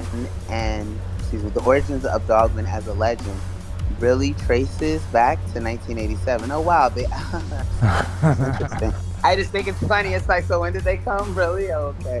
And it's like she's here. Oh man. Oh boy. Okay. When a radio DJ named Steve Cook aired a song he created called The Legend. Oh yeah, it really was. Anyway, the song was actually an April Fool's Day hoax. Steve had completely made the stories contained in the song up. However, after he premiered the song, he began to receive reports from listeners claiming that they too have seen the creature. That's where the legend of the Dogman began. And today, we receive hundreds of reports of the creature. So the Dogman really sprang up after a hoax song that people took seriously, not because of a history of genuine sightings. Even a cryptoid like Bigfoot, one that many people are skeptical about, has a much greater history to their sighting. The late author, Linda Godfrey, who has probably done the most research into Dogman, reports of anyone alive only started her research in 1991. Over 4 years after the song was released, side note, her books are pretty good whether or not you believe in dogmen and other cryptids. In fact, Wikipedia lists several, hold on, you're going too fast, lists several sightings that were made up by the song in its article. But what about the very few sightings that came before the song? I think the ones before the song can be pretty easily explained as a combination of werewolf legends and folklore stories. Either way, they didn't occur very often and were spread out pretty wide. Nowadays, people fill entire podcasts with reports. If the dogman was real, it would have a much greater history of sightings, especially since sightings are reported all across the United States and even across the world. As for the sightings afterwards, they can probably be chalked up to a combination of misidentifications, bears, wolves, people, Bigfoot, if you believe in them, hoaxes, the Gable film, for example, the human mind turning a sighting of something into else into a dogma. Dogma. The word dogma. Well, keep in mind that this is in addition to there being no good physical videos, photographic or audio evidence, and there being no dogs with bi Bipedialism. bipedalism. Bipedialism, okay? Dogman just doesn't make sense. What is a Yeah. dogman? Now, that honestly, I have to say, is true. Okay. I love the stories. I really do. Okay. But as of date, there is no evidence at all, like sightings with photos or anything. But to be fair, there's very limited amounts of evidence for Bigfoot too. You know what I mean?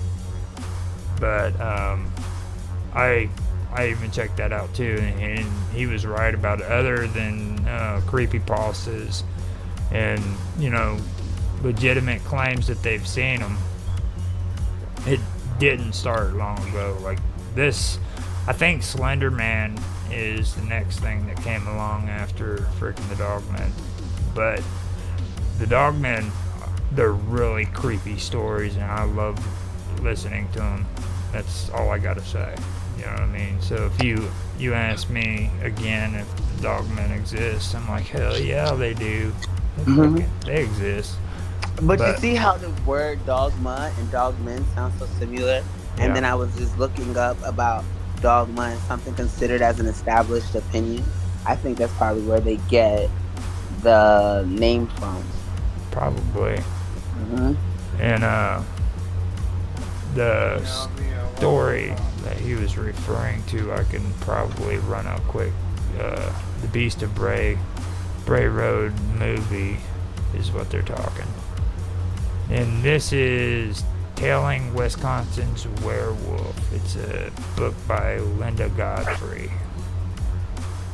And I believe there's a photo that I can share. If I can find it. Oh, that's cool.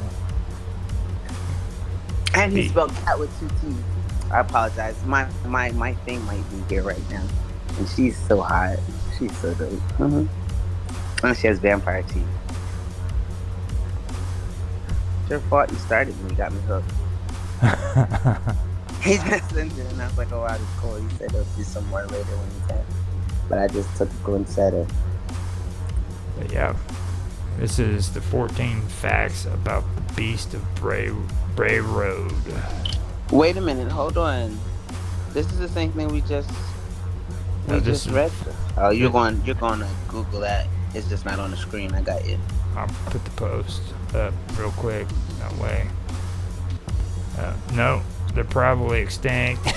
That's what Dan said to you. Have you ever seen a Wendigo? And he said no, they're probably extinct. That was his response. But he's heard of it. Then he's heard of it. Nope, they're probably He didn't extinct. say what. Yeah, he didn't say what is that. He said no, they're probably extinct. So Okay, no, that's the link right there. If you I'm on it now. if you want to check that out. Oh wow! See, that's the thing that those people saw in Texas. Mm-hmm. It's the exact same thing. Oh wow, that's wild. The creepiest animal you've never heard of. The creepiest animal.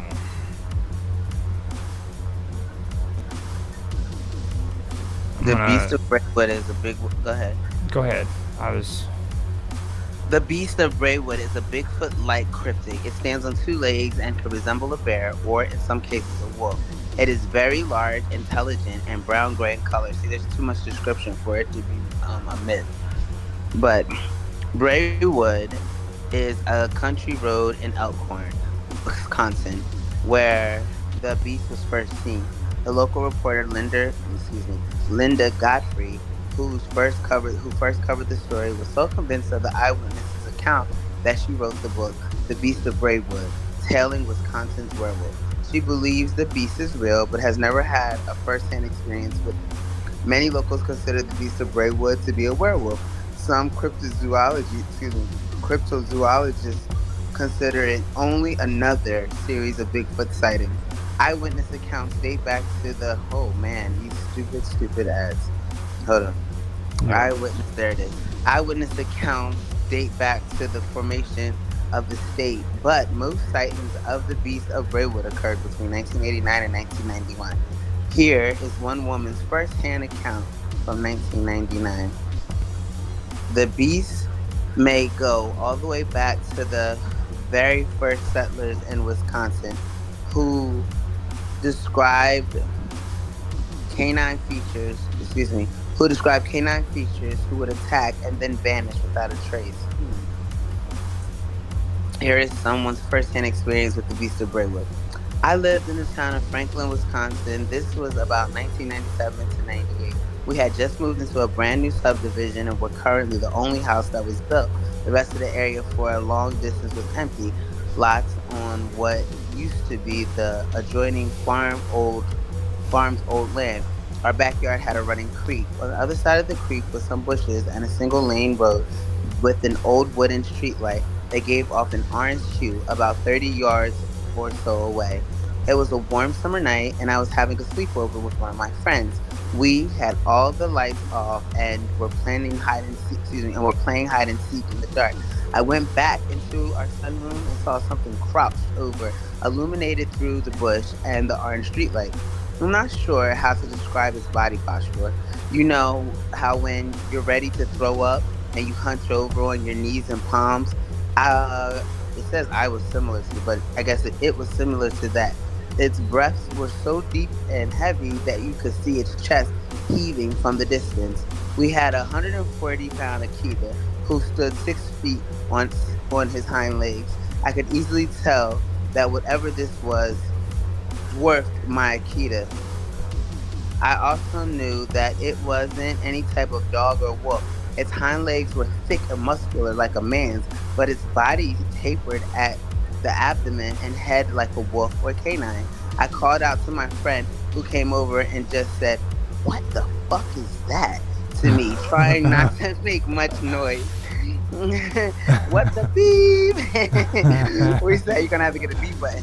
We sat there as it was hunched over for a good 30 minutes. My dad, who was a hard-ass Vietnam vet, came out to see what the hell we were doing up so late. We asked what it was, and he just said, "I don't know. He then went outside as we stayed in. Scared for my dad, he had one of those old megalights that had the power of 1,000 candles and took it with him. He stood in the driveway and shined it on whatever we were watching. It looked back at us, and honestly, I don't remember its eye color. What I do remember is that when it took off into the bush, it took off upright, like a sprinter from the on all four stance. My dad heard it splash through the creek and hightailed it. He was one of those, excuse me, it was one of those fucked up moments you don't really talk about because people will think you were crazy. When I heard about it so many years later, I immediately knew I seen it too. There you go. I figured we would just do one of them because they've got tons of this, and like you said, it's pretty spammy. Well, there's only one more story there, isn't there? Do you want me to read it? You can. It's up to you. I can. It doesn't matter. Yeah, you can read it. Okay. Because I just scrolled down a little bit. There's only a little bit there. You say you have pop-up blockers. Mine has ads popping up in the middle while I'm reading. So. Yeah. I'm just back out of that. Okay, now, another first-hand account. This took place in Claiborne, Texas in October 2016 at around 1 a.m. Me and my girlfriend were sitting outside on my dad's porch smoking a cigarette. It was dark, so it was pretty hard to see. I also want to make a note that my dad lived on about 300 acres of vacant land, and he did you already read this? No. Okay. And he did, for a fact, have many wild animals that roamed at night as well as cattle. So we were pretty used to seeing wild hogs, coyotes, raccoons, and even wild turkeys approach the house once the sun went down. This didn't seem like any of those things. There were no streetlights, and the closest neighbor was about 2 football fields away. Oh wow. So I knew it wasn't that. We noticed something creepy through the grass about 30 feet away from the porch. The movement reminded us of a coyote, but this, whatever it was only about 4.5 feet tall and were from 7 to 10 feet long. Its body was pressed completely against the ground and its head turned towards us, almost as if I was, hold on a minute, almost as if I was stalking us as prey. Oh gosh. We were pretty freaked out when we noticed, so we grabbed our cigarettes and our shoes, but that's when things got even freakier. This thing had been crawling towards a medium-sized tree, and as it passed behind the tree, it didn't reappear on the other side. Could it have climbed the tree, or perhaps stood upright behind the tree, hiding, watching? I did not stay. Hold on a minute. She's so cute. This.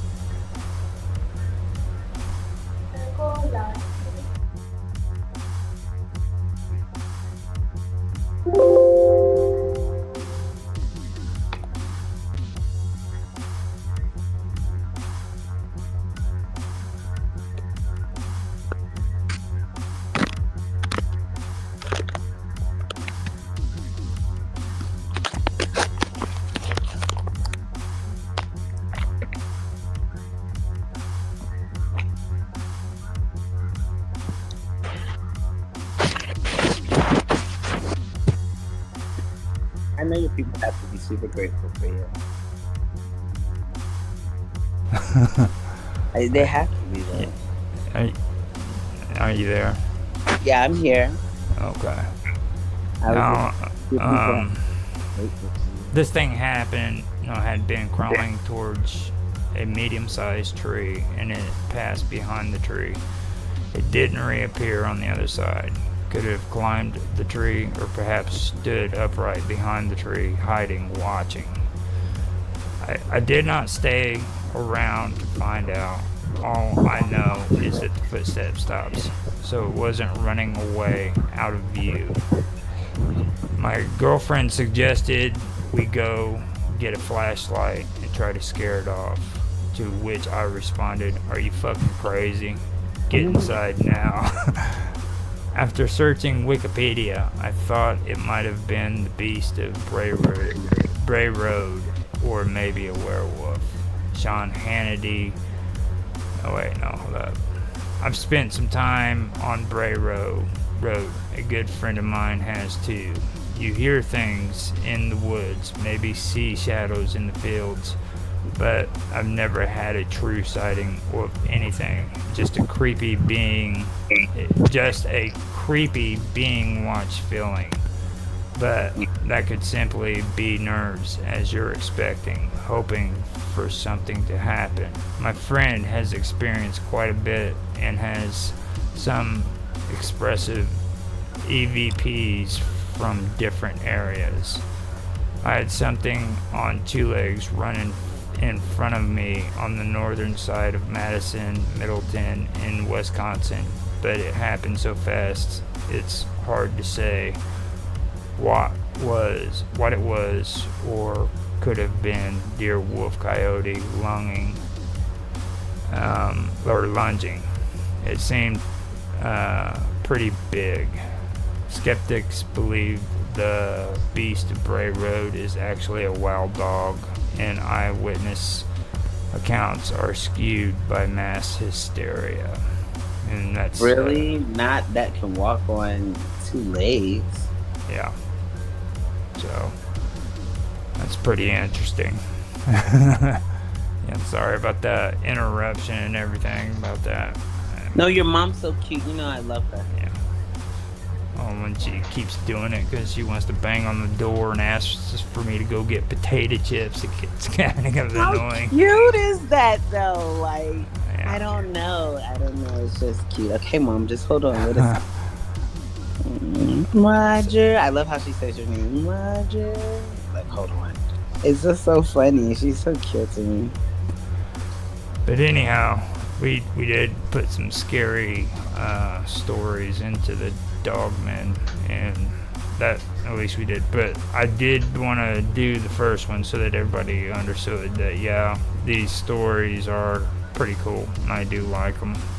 But understand that they only cropped up here recently. They're not like really old folklores. Especially this Dogman one. That last story that got told was 2016 instead. That's crazy. Yeah. Not even 10 years ago. Well, the guy in the one that was talking about it, he said that the radio show stuff was done in the 80s. The one that you read. Yeah, 1987 is when it started.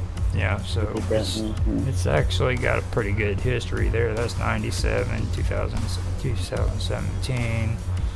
So you're looking at 36 years. That's a pretty good amount. Sounds about right. So, with that being said, we should probably get this done and over with so that I can go get my mom some potato chips. What kind of potato chips does she want? She's probably wanting some. I usually get her the variety pack stuff because you can get different types. Yeah. But she likes the plain and sour cream and onion. She likes sour cream mostly. Do you guys have orange sour cheddar, like the orange cheddar ones? It's like sour cream and orange cheddar chips. Mm-hmm. You have there, yeah. She likes that. The boys like that too. I just like when they eat them when we're like out because they turn their teeth orange and then it looks like they brush their teeth all day, and they love to talk to everyone and smile all in their face, and I'm like, oh, stop showing your mouth, please. But yeah, no, those are one of their favorites. Those are spicy chips. I'm sure your mama likes them spicy chips though. She can't handle spices no more. It hurts her. Yeah, that's how it usually goes for a lot of people. Even other people, like even if they can't, or like even like younger, sometimes it doesn't really matter. Spice is too much. So let's go ahead and wrap this up before my mom starts going crazy. Okay, I don't no make mom upset. Okay, well, today was a good day. We definitely touched on really great subjects, and tomorrow we have story time, so that'll be cool. Yeah. And I will see you then, and maybe we'll get some stuff straightened out and go from there. Okay, I'm gonna send you the picture that Rapper sent me. All right. Well, post it in the chat, and I'll check it out. Okay. And that'd be cool to share with everybody too. So Yeah, they can see what we have going on. Maybe we'll get some more people on the Rapid Glitch. yeah, that'd be cool. But okie dokie, I'll see you tomorrow then. Thanks for everything. You too. Have a good night. Be safe. You too. I'm saying just like all the technicalities. Like we have to pay someone to have a website now, stuff like that. Back then when it was first developing, you kind of could have just did your own thing, put yourself out there, right? Technically, you could build your own website on your own infrastructure. You could have a server in your own home, build your websites there and post it. But it's Did you have to pay for something? Did you have to pay for it? Oh, you'd still have to pay for the internet connection, obviously. Well, the internet connection, but like, if I go to WordPress, I have to pay them to have my website. You know what I mean? That wasn't something that existed back then, though. So how would you go about building a website? And is there a way to still do that now? Yeah, you could build it from your own home. You would have to buy a domain name. So a domain name, so mines.com or something. But that's generally on an annually contract, and depends on the domain name. You could be charged for less than, I don't know, $2. Yeah. So that's what happened. You still had to pay though. Yeah, I had a website and I was doing it on WordPress, but it was so difficult to like build it. So, and that's why I didn't renew. I kept it for a year and I had it, but it was like, and then I just didn't understand how to do it. And everyone was like, "Oh, you should use GoDaddy. You should go use GoDaddy." And I kept attempting to. My page was white, and I didn't want it white. I wanted it to kind of pop at you. But I had no idea how to make the whole page color. I asked for help for this whole year, and it didn't happen. So now I got to figure out a new place to put my website. I'm back. Hi. Hello. I seen you guys were into that cool conversation about the website thing, so I hit record so you guys know. You don't like to warn people about that anymore. We used No, to. that right there was good content. I couldn't let that go. You guys were actually having a good conversation, so ignore me and just continue your conversation. I was just wondering, what's the free way to be able to like develop a website? But from what it sounds like, no matter what, you're going to pay a couple of dollars. But like, well, WordPress is. We actually just went over this in Tech Talk. We were talking about first you need to decide if you want one, and I didn't know this either until recently, but you need to decide if you want one on the cloud or if you want your infrastructure to be freaking what is the I'm always talking about them too, freaking server based. Third-party hosting or individual, your own hosting. Yeah, if you want it to be a server base or if you want it to be cloud. No, third-party hosting. Again, cloud is. Yeah, third-party hosting. Yeah. So then I have another question. If I have my own, can I charge people then?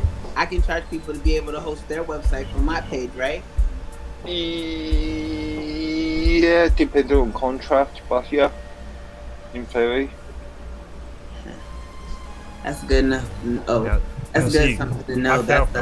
I fell for Wix, and I didn't realize until we were going through that stuff that freaking that's why it was so restrictive on trying to set up your website, is because freaking you have to go according to the stuff they allow you to put on your website. You know what I mean?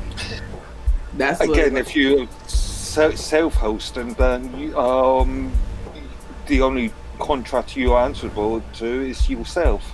Right. If you're hosting on a third party, then you've agreed to their contract. But you would have to develop your entire server from the ground up, right? Then.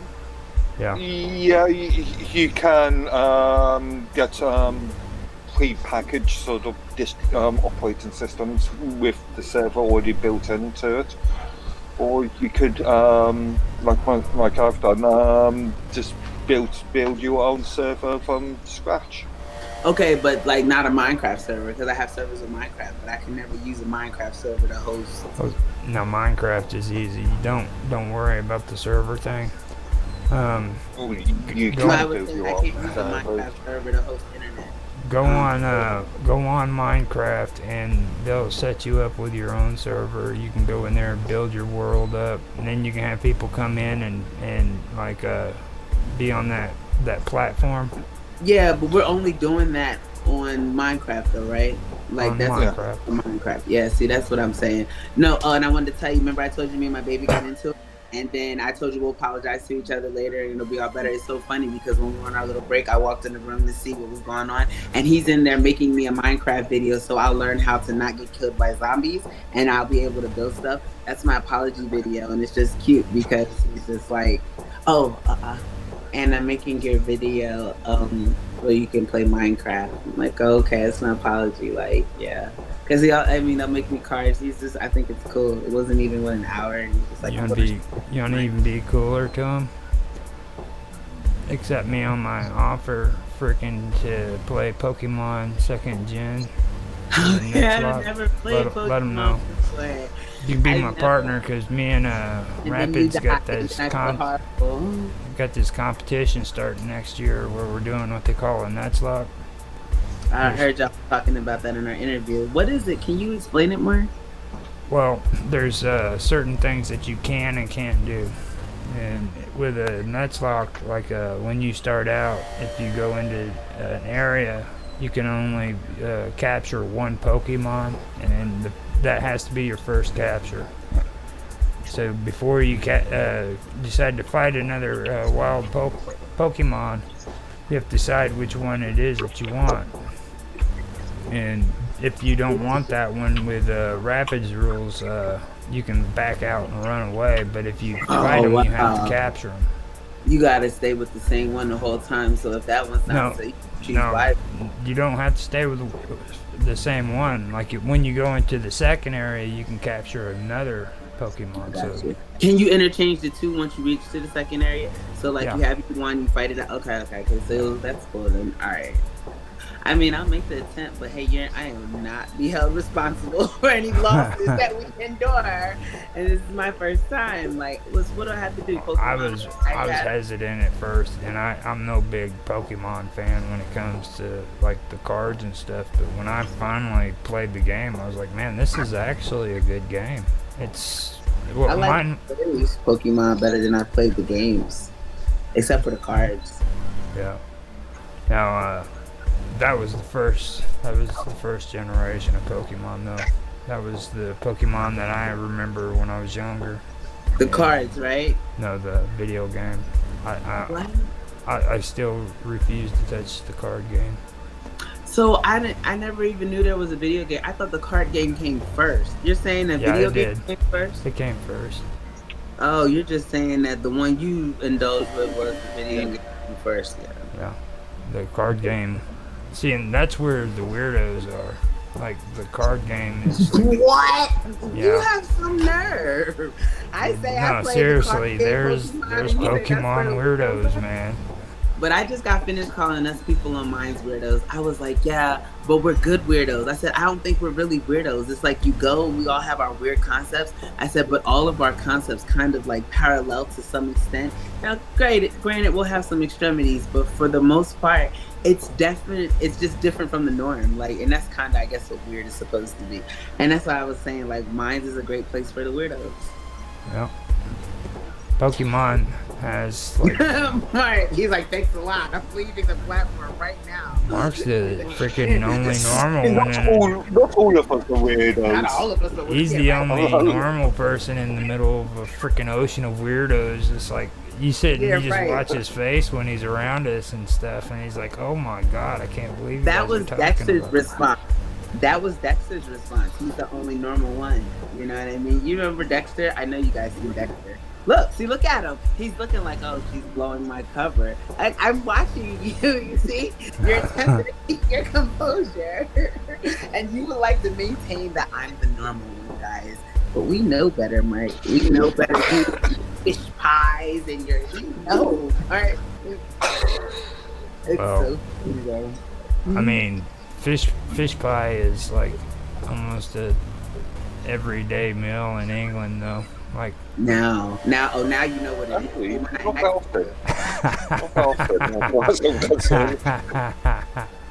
I thought you were gonna say it's a delicacy, and here you are. Like, oh, that's normal. We eat this every day. Yeah, yeah. I bet you do. I bet did you know I found something out for what is it? St. Patrick's Day, Ireland. Okay, so like here with St. Patrick's Day, most people use freaking corned beef and cabbage, right? In Ireland, St. Patrick's Day, the major food for that is actually potatoes. Really? Yeah, and you talk about American corned beef, which is different from British corned beef. Yeah, I know Yeah. you guys. What's the difference? I don't like corned beef at all. My mom loves corned beef hash, but The American corned beef is what we would call as salted beef. It's corned beef in Britain is more of a minced. I don't know. Reformed. I know, like little squares, right? thing. Yeah. See, that's the kind mommy has. I don't would have. I just it tastes weird. Maybe she makes it weird. It just tastes weird. That and like spam. Like I remember this lady that was doing my hair and she made me eat a spam sandwich. That was the most disgusting food I've ever tasted in my life. Spam. It's so weird. And then it comes out of a kettle and it smells so bad. But I mean, this was like years ago. She just had memories of freaking some of the worst food she's ever tasted. Yes, spam and that corned beef. Like I said, the way my mom makes it is just not how you do it. She makes corned beef hash. That's right. If you fry spam, that's okay. Fried Yeah, spam. No, pork in general is not okay. And then you're talking about frying it and making it like it's better. It's just like, and then it's not even all pork. It's like pork and some other crap mixed with it. It's just weird. No. Are you okay with like bologna and cheese? Fried? Well, see, fried bologna and cheese if it's beef bologna. I no flex. If it's beef bologna, yeah, I don't like regular bologna. But like I haven't had bologna. I do not like bologna, American style bologna, but I do like Italian mozzarella. Oh, like in a Italian hoagie type thing. What's it called? Salami? Yeah. Salami. Bologna is technically based upon, but with less fat content. So it's crazy to me because I don't like lunch meat that much at all. But when I was a kid, we were turkey, ham, cheese, and like I just like now it's just like I could like lunch meat could just stay where it's at. I make grilled cheese though. I like grilled cheese. Grilled cheeses are good. The boys like grilled cheese. But like as far as buying lunch, they don't even really like lunch meat. Even if I get a hoagie, I get veggie hoagies. Like my hoagie, I load it up with like so many different vegetables, no meat, but I put pepper jack cheese on it. But that's it. What's he doing? Yeah, I don't know. I'm supposed to be transitioning to complete vegetarian. I was at one point for like years, and then some stuff happened, and I stopped being. And now I would like to go back, but I would like to start with a fast before I go into just veggies. And I do a fast for like 2 or 3 days, or maybe like a day and a half, 2 days. I don't think I made it to a full 3, maybe 2.5, maybe, but no. And then my fast has to be 21 days. They say it takes 21 days to formulate a habit, and so that's my goal. But then it'll be I don't smoke anymore. I smoke nothing, no cigarettes, no weed, no anything. So it's almost like when I feel away. And instead of going to go spark up, like I'm going to grab some hot chips, and now I'm eating spicy chips, you know what I mean, to cool down. And so it's just like I got to kind of channel that energy. That's why I started doing my meditation and stuff again, because And see, that's the reason why I was trying to be, or I was kind of hesitant about doing that interview for John, because like when all you guys talk spiritual stuff, that's kind of the spiritual stuff I'm into, like I know about freaking what the concept of freaking not eating and stuff is for freaking fasting and things like that, and that's kind of uninteresting to a lot of people, you know, so I didn't really want to get into it. And then the meditation like you did this morning, man, I did that shit for like the first 2-3 years of my sobriety. every See, morning. and it helps you, right? Yeah. But see, I did it. An Oriental dude I was in treatment with showed me how he did it, and it actually worked for me. He said you got to visualize a cloud in your head, and like a cloud that's coming at you, and then it passes over your head, and then it's behind you. And he says, and when you visualize that, you gotta freaking picture the cloud as being thoughts within your mind. First you Yes. see them, then they're over your head, and then they're gone. Yeah, and now it's just clear space. Now that's a nice visualization. Like for me, I breathe in because I do my deep breaths first, and I have us breathe in all the positivity, all the things that we're looking forward to, our idealisms, and breathing out the doubt that might come in response to, okay, I'm going to get a new car. Well, I don't have the money. I don't know what I'm going to do. Like breathing out that negativity and just focusing on the fact that I'm getting a new car. Focusing on the fact that I'm going to be able to fast and focusing on, and that's what it's been recently, focusing on just like the idealisms of where I'm going. And then I breathe that in. And then when it's just no other thoughts, like I said, because I do 5 deep breaths and I'm just relaxed, I literally tell myself to let it come to me. Like, be still. And like a lot of times we feel like if we're still, stuff does not come to you, but we're meant to attract things towards us. It's not really meant for you to like go out and get it. It's more for it to come towards you because that's what we are. Like, I mean, it's like a mutual type of thing in that. And I don't know. It's just hard for people, like you said. It's not interesting to people, and so because it's not interesting and it's not fun and it's not Yeah. turned up. Yeah, people don't like to do it, but I don't know. It just Well, it feels good. besides just what you were saying, even the medical field says meditation it's physically better for your body. Like it actually does a lot of good when it comes to freaking your blood pressure and stuff like that. And Blood pressure, weight loss, healing diseases like that, and yoga. Like we're meant to self heal. Yeah, I wanted to talk to you about yoga too. Now, no, like we finished. now hold up. Let me say this. I know. Now, you do realize that yoga is its own religion, right? Well, see, I didn't. A religion. Yeah. They're expertise, so kinda not really. You know what a yogi is, don't you? Yogi. Them word. I know. I listen. Hold on. Let me tell you. Go. I can find out. Give me a second. Go ahead and do it.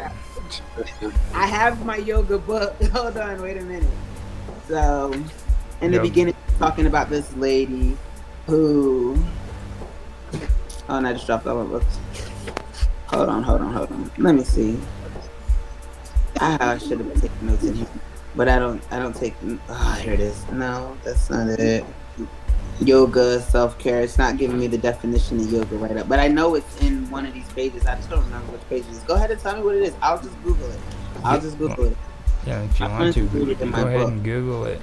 It would be good for the show. That way we'll have. Look, yoga for addiction, yoga for arthritis, therapeutic yoga, yoga for the special child. Does it have anything for spiritual principles? I'm about to. It tells you right here: Sankalpa, and then setting an intention, making a spiritual resolution. That's the first one. And then we have Dirgaswasam, which is deep 3-part breathing practices. And then we have. It does have all those. Those are headed. But the exact definition. And then we have Ahimsa, non-harming, not causing pain to any living being, including ourselves. And then we have mantra, a word or phrase repeated silently to yourself. Yeah, mantra. To keep the mind focused during meditation. They say that's mind protection. Then we have dharma, concentration, focus in the mind, the starting point of meditation. And so, like, I've already read these. This is the stuff that I've already read, but that's okay. You ready to hear this? I'm listening now, yeah. This is some hardcore stuff, so be prepared. Mm-hmm. The essence of yoga is to reach oneness with God. And that is from K. Petabai, Joyce, and it says Hinduism contains within it 6 major schools of thought, or darshana, and that is Samkhya, Yoga, Nyaya, I always have a problem with this one, Vaisheshika, and Mamamsa, and Vedanta. The underlying thread between these 6 darshanas is that they are inspired by the Vedas and other Hindu concepts. Thus, Hindu philosophy is often described as Vedic or the Vedic tradition. Hindus commonly refer to Hinduism as Sanatana Dharma, or the eternal truth. So it's actually a part of the Hinduism. It's one of the major schools of thought. So, but you know what I like is the fact that I was literally on my spiritual journey first, and that's how I came across developing the idea of incorporating yoga. It was, and so the fact that that's what's used, like it just proves to me that I'm listening to messages that are given to me, and I sometimes ignore messages that are given to me as well. But I know for a fact, the fact that you're saying that, the way, because I never thought about doing yoga, and my mom kind of shunned it as a kid. She's like, yoga is pointless. Like my mom, she's different, and so it's just weird to me because it's like that's why I was drawn to yoga. Like I got the boys into doing yoga and stuff. We have not been as consistent as we were, and we have to get back. But that's because I started prioritizing, how am I going to get this done? How am I going to have this for this? And that's why I told myself I had to relax, because the more I stressed, the more I started losing. And I was like, hold on, I'm losing too much stuff right now. This is not me. I don't lose. And so I had to regroup. now let me mute this for a second. I got a crazy dog who's freaking out because my dad had to go to the doctor. So now all of a sudden, freaking, she's wanting to whine and bark and go crazy. So Oh, she's missing your dad. That's she so does it every sweet. time my dad or mom has to leave the house. Oh, It's how like cute. from How cute. Oh, what kind of dog is it? Can you send it on a video? You don't have to. I have to pee. I'll be right back.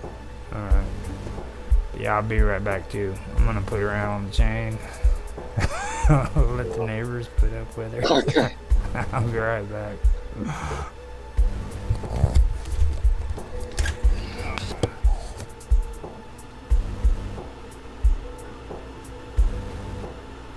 5 to my 500. We're not, but they were probably like the biggest 5s ever.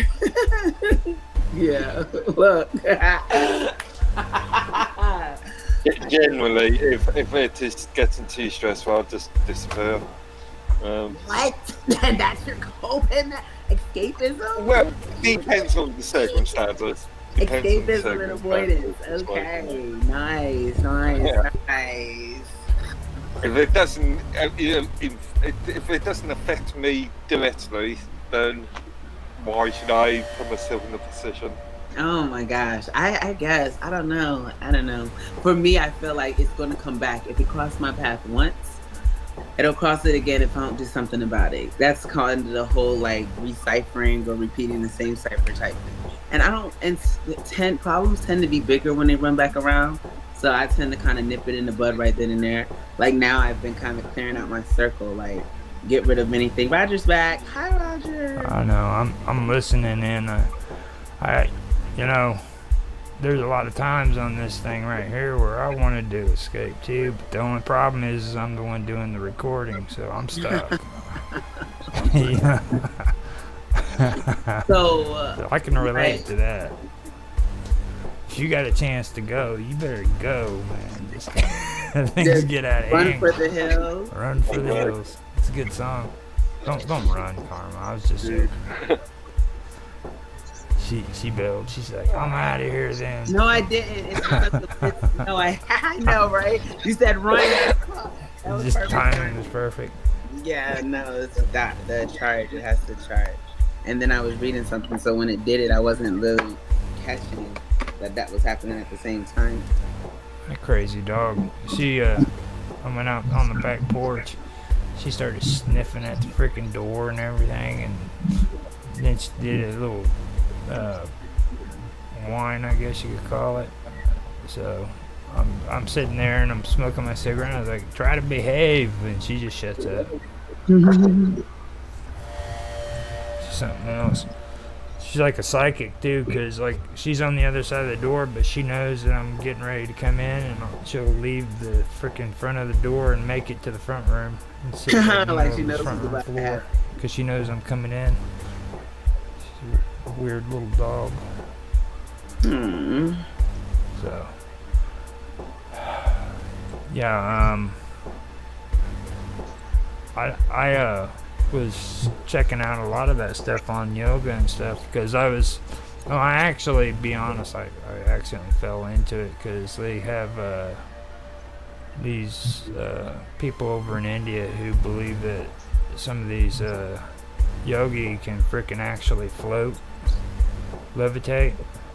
Really? Yeah.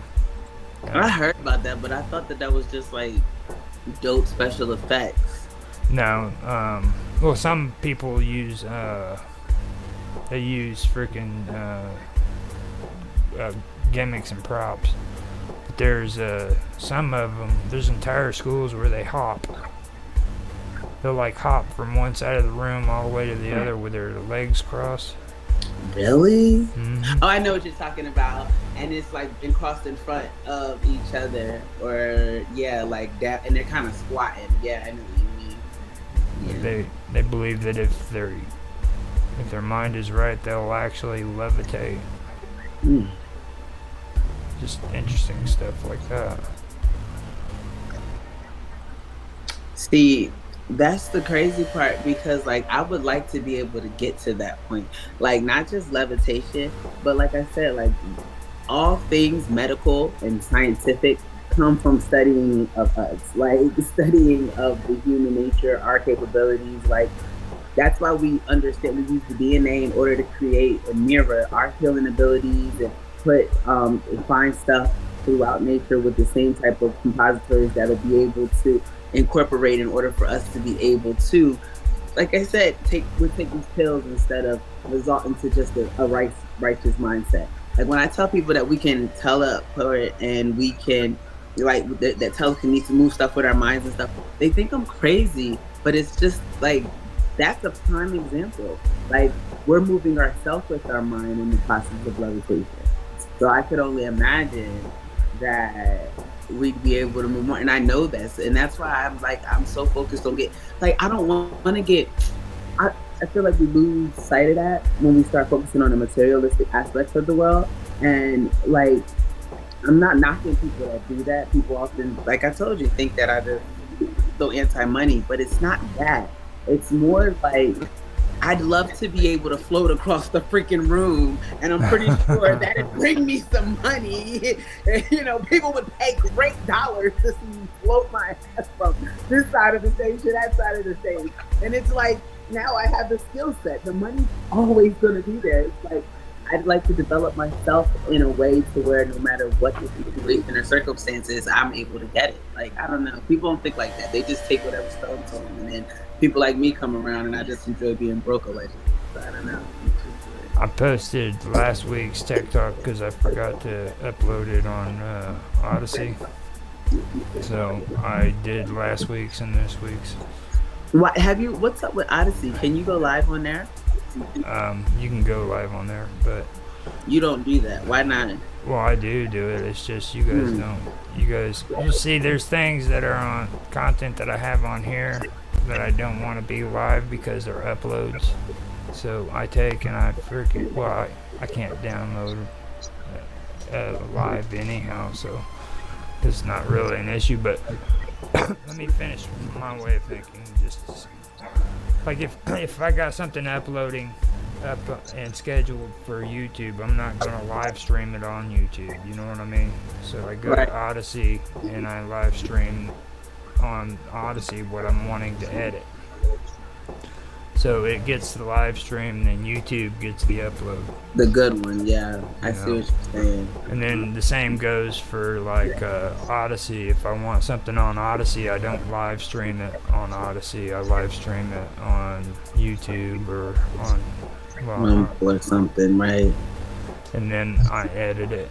I stopped using Twitter or Twitch. I mean, because that's the most ridiculous platform I've ever been on. When you edit, what do you? Cause like, see, so for me, I don't tend to edit my live streams. But what do you see the benefit? Like, is it just taking out like the dead air, or you It's know? hard. It's a hard copy. Not only is it a hard copy, but you're like giving behind the scenes for the edited version that you're putting out. You know what I mean? Because I've noticed a lot of people don't like to see freaking drawn out parts where you're walking or running from point A to point B, so I take that out of the scene. Me, I always leave it. That's so funny. This is where I find I think that live streams is a bit pointless, because if you're editing it, you are recording it anyway. So why have a live stream version of it? Me personally, I feel like I'm cheating people when I freaking edit. You know what I mean? Because like you take a look at a lot of these videos and it just seems like freaking everything is perfect. You know what I mean? But, Right. That's why I want you to see my mess ups. Like I love. you know, I mean, the bloopers are at the end or something. Yeah. you know, and that's why I make my fail videos too. I mean, this goes back to the conversation we had with about what was it? Should he cast or should he whatever it was the medieval film You're talking about review like last week. It's all about production value. Yeah, I know. So It's- I'm just thinking. But like editing, whenever I told you about freaking esoterica, okay, I wasn't thinking that you would actually enjoy esoteric teachings and stuff. I mean, like editing value, I think you would really like that because he's a professional. Okay, he does his shit right. You know what I mean? And like if you compare him to the video that I watched that you posted was great when it comes to information. You know what I mean? Don't get me wrong on that. They said a lot of good stuff, but they could have done better on their editing. Like there were spots in there where you knew they had conversations that they really didn't want everybody to hear. And I mean, and that shouldn't have been obvious. You know what I mean? They should have made it more transparent, where it kind of glides from one scene or clip into another one. But you could literally tell they cut that scene out because they started saying stuff they didn't want everybody to hear, you know. And then they just jump back like, Yeah. I mean, those are kind of. Granted, editing could always be improved, no matter in what situation you're in. But like, just in my opinion, Esoterica, the guy on there, he's probably the best editor I've ever seen when it comes to videos, and I've watched shitloads of videos. That guy is on the dot. I mean, that one I showed you at the beginning, you could see where the cut was, but it was smooth. You know what I mean? It was a smooth transition, and that was within the first minute and a half. You know. And that's just the way he's always done his videos. And then cuts. When you make cuts on your video, you gotta know the perfect timing and when to do it. You just don't make cuts. Now I started just making cuts on some of the video games I do, but the only reason why I do that is because there's no other option, you know. all of your single, all of your own videos are not scripted, aren't they? No, You don't create the script beforehand. I tried to script, but there's only one problem. It's encounters with other people. Whenever you have other people on there and you try to script it, you know. And then you need to set up agendas and stuff, all that sort of stuff. You're Yeah. such a sweetie. Now, I personally like doing it, but when it comes to script, I would rather do freaking a PowerPoint. You know what I mean? Come up with a certain topic that I would like to talk on, and then let everybody discuss it. And then when it's time to move on to the next subject, you go down the list. You know what I mean? Points to adjust. Mm-hmm. But the scripting is I did narrations on my older ones. I did Forgotten Realms. I did that, and D&D. I did some on some stories that I'd done, and what I found was it's better to just try to use a narrator with a different voice because my reading sucks. And a lot of people give narrators a hard time, and I'll tell you right now, the reason why they do it is because they're lazy. They don't want to go in there, and they don't want to adjust the way words are being said. If you actually go in and you edit your words to where the narrator sounds normal, you can barely tell that it's a narrator doing the story. You know? Mind you, good voice actors are it's an extremely good profession. Yeah. Well, not now. AI. Well, AIs. I tried AI whenever Robot and them were talking about the other day, and they're really horrible. Yeah, I can. Yeah, you lose the inflection. There's no feeling. There's no feeling. Yeah. Well, the voices are the same exact voices I use with my narrations on Google. Like I can actually freaking pull up my narrator. He's talking about that Amatu Rock, that book right there. He sounded kind of like mysterious and dark. Like I didn't hear it. That sounds more robotic to me. Yeah.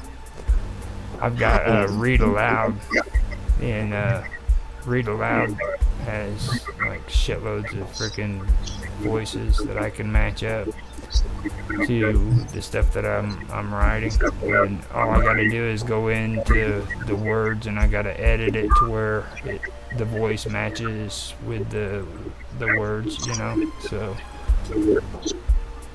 it's a slow process, don't get me wrong. If you're wanting to make an hour-long video with a narration, it's gonna take you at least freaking a week and a half. Oh my gosh. Yeah.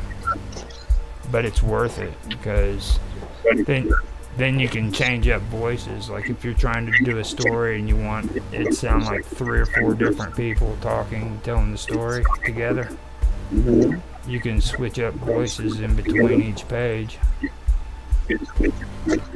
Oh, that makes it cool. Yeah. Just cool stuff I learned about that stuff. I mean, I do like doing that. I like for people to see like me, because then like when you're not rocking with me, you're not rocking with me because of something I did, something you saw with me, not an edit, you're like, you know what I mean? Like instead of me presenting my perfection, I just like to present my present over my perfection. I'll reach my perfectionism, but in the process of me reaching my perfection, this is the joke. You have the ability to grow with me, to learn with me, to help me develop, to see how I develop, if I develop, or if I stay the same forever and ever. You edit, it takes that away because you're already just searching for the perfection, and that's all. But I get it. Everyone edits. And then like half the people are making stage content in the first place. One thing I like about our stuff is it's not staged. You kind of get what you get while we're here, and then you'll go back in and clean it up later. Yeah. Well, when it comes to this stuff's untouched. I mean, I can go in and do some of the suggestions when I get all these 8-hour blocks done, you know. But everything right now is untouched. I mean, how long does it take you to do the 8 hours? Is that what? I've got one right now that's going, and I started it yesterday at like just after we did our tech talk, and it's now at 2 hours and 52 minutes. No, but you edit those, right? So No, no, that's what I was asking. So that's the live stream, but pretty much you get what we give you raw, filtered. I put it into an 8-hour block, and then I put it on 24/7 live stream. So, and I did a halt on that too. I told Karma this already, Mark, but I did a halt on it, and why I'm doing that is because I want to back them up on YouTube. I'm going to live stream them each till they're done. That way I don't lose them if something happens to the computer or something like that. So, and what else was it? But yeah, I'll mess with it. No, Tan was talking about making little clips, and I want to do that too, because there's like certain things that we've talked about that I could put on as little clips, and I know a guy on YouTube who does that too. He doesn't make like huge interviews. He'll do like maybe a 15, not a 15, but like a 5-minute clip of asking somebody a question and that person answering it. Who is that? Sure. He's a tech guy. Oh. I forgot his name, but he's always on there. He's especially now you've got these YouTube Shorts yeah. Functionality, which I don't see the point of personally, but yeah, and I think the ideal sort of time is about 15-20 minutes. Mm-hmm. That's right, to keep people's attention. Well, see, I get argued with about that. Like all these streamers seem to not believe it, but they don't understand. They're the ones making the videos. They're not the ones watching them. You know. Yeah. And like that, I've gotten better reception from the 15-minute videos that I do now on YouTube than what I did with my 45-minute videos or my hour videos before. And I mean, it's literally made a world of difference. And I held against that for the longest time. And where I learned that was on LinkedIn when I did the courses there for video editing and SEO and all that. So that's where I learned it from, and I finally put it to use. I said I'm going to stop being that rebel. Try to do a couple of suggestions, because I was pissed off at YouTube Studio. They have that creator whatever where they're supposed to be helpful and give you constructive criticism. Well, no, they're supposed to give you help, like try to help you become better at streaming and stuff. And then you go on there and they want to talk bullshit about freaking lighting. You need to make sure your lighting is really good. And here, get this freaking equipment for freaking $1,500. It'll freaking help you. You know what I'm saying?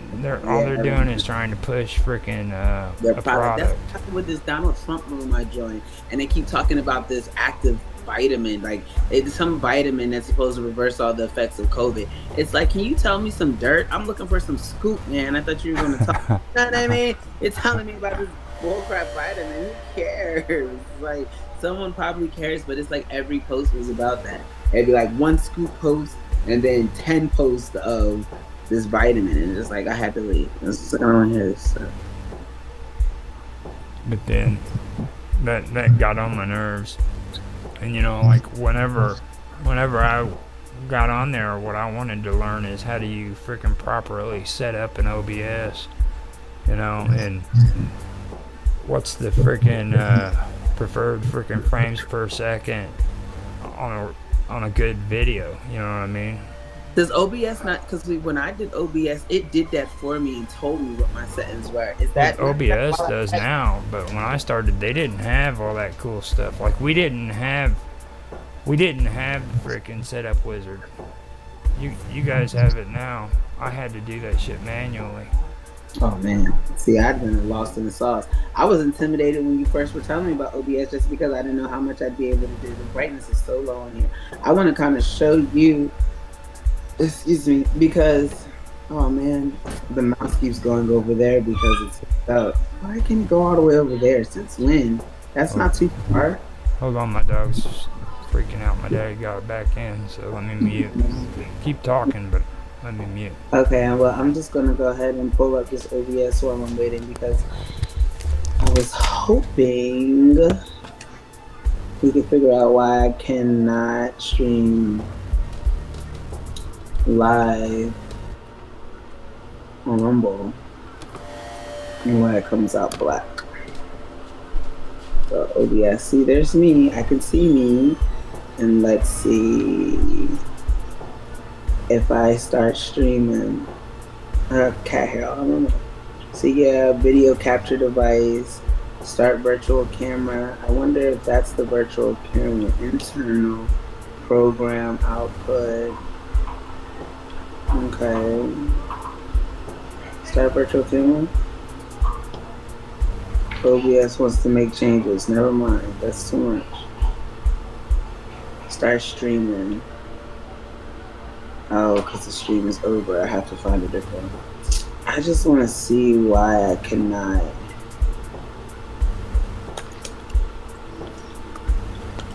So I have an OBS set up, right? And I was doing it on Rumble, but the day I did my thing on Rumble, and I showed a lot of good stuff. The day I did my thing on Rumble, it recorded it as a black screen. But on my thing, it says that it's not a black screen. And so I'm hoping I can have you smart gentlemen help me figure out what. So let me just create a new one. And then it says what? I'm just going to say testing. And then 1, 2, 1, 2. Thumbnail, stream as yourself. Yeah, maybe I'll stream it as myself, so then it's not the joke. I probably get more traction. Only you can watch this stream. Unlisted. Only people with the link can watch this stream. Make it. There we go. Okay. So, are you able to put that on the stream? What I'm about to do is share my link so you can tell me if you see me. Go to the link on your laptop and click on the link for Jitsi and screen share. Oh, okay. I know what you're talking about. Hold on. We can take care I of this. want you to tell me if you can see. No, I can't see nothing right now. No, hold on 1 second. I haven't done it yet. I just started. I don't even know where this thing is at, though. Where is Jitsi? I don't know. I mean, not Jitsi. Oh, yeah, that's right. Element. The Minds chat I use on my laptop is in Element, and I'm looking for the visualizations is the easiest way to really start somebody out when it comes to computers. Like back in the day, whenever not too many computers have them anymore, but like the drives where you put the CD in, that's the best way to freaking explain to somebody about how computers work, okay? Because like the best way to do it is to say, look, this is how a computer works, and you hit the button and the disk drive pops out. Now all you have to do is put the disk on there and push it, okay? And the computer will take care of everything else. You see? Oh shit. Okay. I mean, that's the basic freaking easiest way to understand it. I can still hear it in the echo. No, that's on Windows too. That's echo. And it's still that's echoed on when Windows I too, jump it. but not on Linux. Max. Okay, so look. Now screen share your OBS. Okay, but can you just tell me right now if I'm on Rumble? Hold on, not right now, because it's not ready. Well, yeah, because I haven't put the stuff in there yet. I've only touched OBS for about 5 minutes this year. I've swapped over my daily workstation back in November, and I installed all the software that I had on my old workstation onto my new workstation, and this is probably the second time I've touched OBS since I've done that. Yeah, but you use cool programming, stuff like that. Do you see the stream now? I'm on Rumble. Do you see me on Rumble? What are you streaming out of now? OBS. Hold on, let me screen share it too. I just got too much going on, and I'm attempting to not have so much going on, and it's just like so much. Screen share. Boom. Now on your screen share, you gotta choose your OBS up in the. Let me help guide you through there. Up in the Windows tab, I believe. Yeah. Allow to share window. Allow to share screen. What is this? No, that's not right. This is the wrong button. Just give me a second. And now I'm gonna do it again. And now it's not giving me options. I need options. Start screen share. Yes, please, and thank you. But it does not. Start screen share. Start screen share.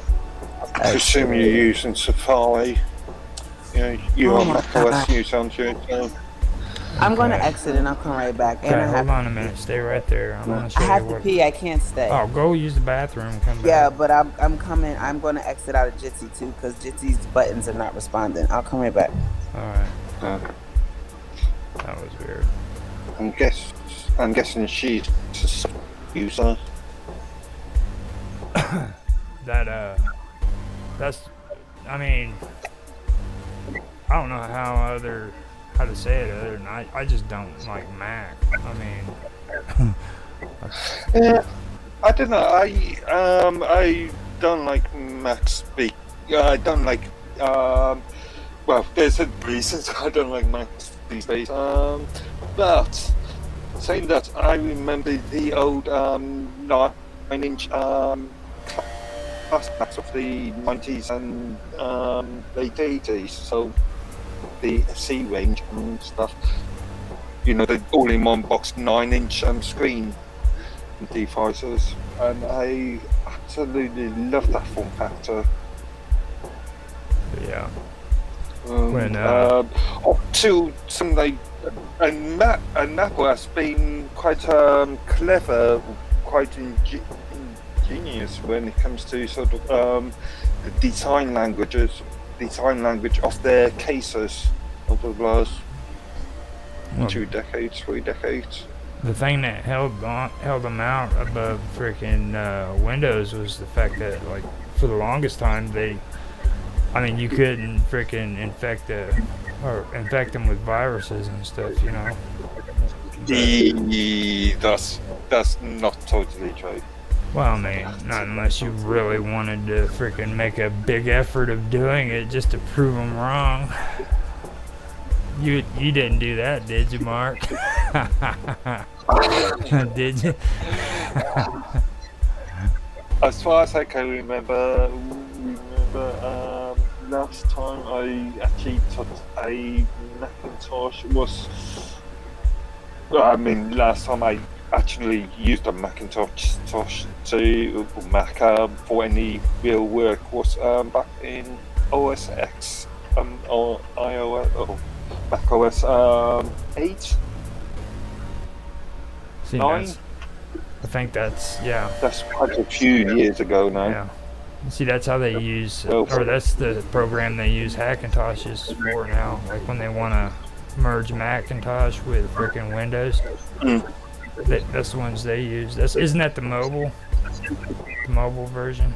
No, Mac OS was this is probably before even iOS was actually before the introduction of the iPads, iPods on. iPhones. And I heard you can actually use it still with Pi if you use the Pi program. Well, Macs came in on. There's 3 different architectures. As far as the historical sort of thing Macs are concerned, there's 3 different architectures they've used. They've used Intel chipsets in the past, so x86 chipsets. They've used ARM chipsets, including the current M1 and M2 architecture. But back in the 90s, they were using Motorola 68000 architecture, which is the same architecture you'd find on like Atari STs, Amigas, Nintendo Entertainment Systems, the original NES. And back in the late 80s to mid 90s, the 68000 architecture was extremely popular up to something I would say 95, 96, 94, 95. You would have as many based or 68000 based computers and users as you would have on the x86 architecture, so on the PC architecture. That's pretty cool. I know you can still interchange a lot of the parts off of the old PS3s too, like the hard drives and everything. That's basically just a freaking SD. It's just a smaller hard drive port. Yeah, in one of the Minds chat rooms about 2 months ago, I was having a conversation, but there was a discussion about PS3 upgrades and both software and hardware. I was going and I was looking through sort of hardware upgrades. So can you hear me? Changing, Yeah, we can hear you. Changing of thermal paste. Yep, I've actually had to change. I've actually had to take a PS3 apart and put it together, and like the thermal paste, it's the same exact thing. When you say that, I mean that's it's there's no difference. As a matter of fact, I got the video of where I took the PlayStation apart and put it together. So. And in fact, because PS3s are considered old now by the majority of customers, old second-hand PS3s are very easy to come by. You can spend, I don't know, less than $50 on them, and then use some spare parts. I was thinking about doing it because of how cheap they are. Yeah. Let me see. I did that maybe 3-4 years ago. I've got it on my working with audio and video a long time ago. Why does it work now today? It's not working. It's never usually working. But see, look, I can see myself on Rumble. I can, so it's working now. See, there you go. It never works. But how come it only works if it's private? Well, that's a good question. Oh, hold on. Yeah, so now I got to do it public and see. Because I did Wait, it hold up. public. Do I share the screen or do I share the window? What's happening? Why doesn't it show you everything? That's mine. I was just wondering what those other free media sources are. Now, you've got your 5 followers, right? Yeah, no, I'm looking at myself live on Rumble right now through that private link that I sent you guys, so nobody else can get in. But it's showing me. But listen, when I did my last video, I have it recorded. Like, hold on, because I keep attempting to share the screen with you, and Jitsi is only letting me share part of a screen. It's not doing it. And now I'm so confused because I think I just closed out the internet. Can you people see me? You can still see me, Yeah, can't I can you? see Yeah. you. That's crazy because on mine is blank. Hold on. So I pressed this button here. I did the screen share button. There should be, let me put this down maybe. And let me see this here. I need to take Rumble out. And I'll take Rumble and put it on its own thing. There we go. I can at least do, there it is. Allow share screen, allow share window. So maybe share window. No, every time it does this. I don't want you to do that. I want you to like, look at this thing. Why is it tiny like this? Do you see something? Am I No, sharing I don't. anything? Oh my god! And then it's, I've got to figure out where your channel is right now. I'm attempting to share the screen with you, No, so I you mean, don't even see that on I've got Jitsi. you on my. I'm sharing my screen on Jitsi. No, I mean, I've got you on my followed channels. So all I got to do is go there and see if I Hold can. on. Here you go. Now, Oh, you're not going to see it because it's private. It's the link in our chat. You're going to have to go to it for the link in the chat because I made it private because I didn't want people to come on being like, freaking Yeah. hit, make it public. Just make it public. That way I can check and make sure that your stream's coming through. I've got a video right here in front of me, 3 hours long. I see it like right now. It came through. I can see perfect everything. what's good, what's good, what's good? Shout out to the Most High God, first and foremost, because you already know, I'm like, back duh. again. I'm gonna attempt to It's share the 11:11, so we're going to screen focus on again. the fact that I am amazing, I am wonderful, I am beautiful, I am successful, I am achieving, I am receiving, I am commanding, I am in control, I am magnificent, I am marvelous, I am a winner, I am grateful, I am delivered, I am delivering. No, that's the old thing. I am established, I am establishing. Put that on there. I am current, I am correct, I am focused. Cool. I know how to do shit. I am consistent. I got my stuff together. Yeah, so. Okay, well, I mean, you've had some time to do this. This hasn't even become a development continuous until the past year. You're not going to sit here and brag about your veterinary shit. And this type of, you don't see me talking to She's the guy. ready to kill me. She's like, I'm gonna kill you. You don't see me being all super spiritual on you, and I'm like, all right, okay. You're vet for my vet. Let's see. What you do? Go in and make a live stream and name it test. Okay, just name it. I did that already. That's what it's now, but it's private. Well, you got to do it public so I can see it. Because what it is when you stream it and I look at it, I can tell you if it's coming through. Yeah, because that's what I want to do. So I'm attempting to end my. Oh, I gotta just end this. Stop streaming. Okay, so that's why I'm confused at. But I'm also confused at why I cannot share my screen for Jitsi. So, allow share window, allow share screen, allow to share screen. See? Do you see my screen? Well, first of all, you can't set up. Just your camera. Oh, see, it's anyway, I'm going to have to run. I'm going to have to run the phone call just now. I need to sort something out. So I'll speak to you. I'm glad you came by, man. Like I said, we're gonna be on here for about another 2.5, maybe 3 hours if you want to stop in again. It's not like a set in stone thing, you know.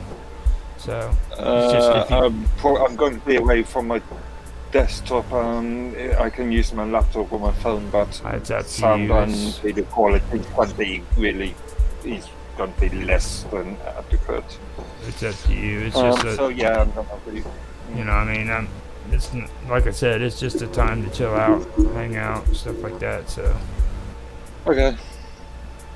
You may see me a bit later, maybe. All right. Thanks for coming in by and checking in. Yeah, see you later. Hanging out with us. Just doesn't seem right without you. All right, here we go. Let's, Do you see anything? Like right now, I'm on here with you, okay? But I'm also on your Joe, on this. Okay, see that? Yeah, but so am I not sharing the screen with you? Well, I mean, let me find out. Do No, you you're see not. it? Screen It keeps telling share. me I am. Why is? That's what I was having a problem with, because it says. Now, I've got that on your Joe. Now, when you go in, you got to go onto your profile and you got to set up your live stream first. Okay, so right here on your main page. Let me see. Hold on, I'm attempting to end the stream. It's supposed to be ended. It says that I ended it on OBS, but it's still here. And it says I have 3 viewers watching, which makes no sense because how can I have any viewers watching if it's over? It's just not adding up, my guys. It's just not adding up. That's what I'm saying. I just strongly dislike doing stuff while my stuff is like being intercepted. It's really, really, really annoying. So like on here, you can see it and I have it and it's 2 hours. Okay. Hold on, I'm about to start another live. I'm listening. Do me a favor and go to your account, okay? I'm in there now. That's what I'm doing, and making the test account that you said, the test stream that you said. Okay. Now up there see where the camera is up on top of that little green camera with the plus sign? Mm-hmm. Go in there and hit go live. I know. I'm doing it now. I know how to do that part. That's not hard. Alright. So right here where it says templates, did you set up a template? I'm doing that now. Okay.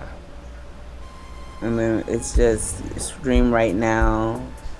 I don't want to put it on a joke. I'm just putting it on as myself.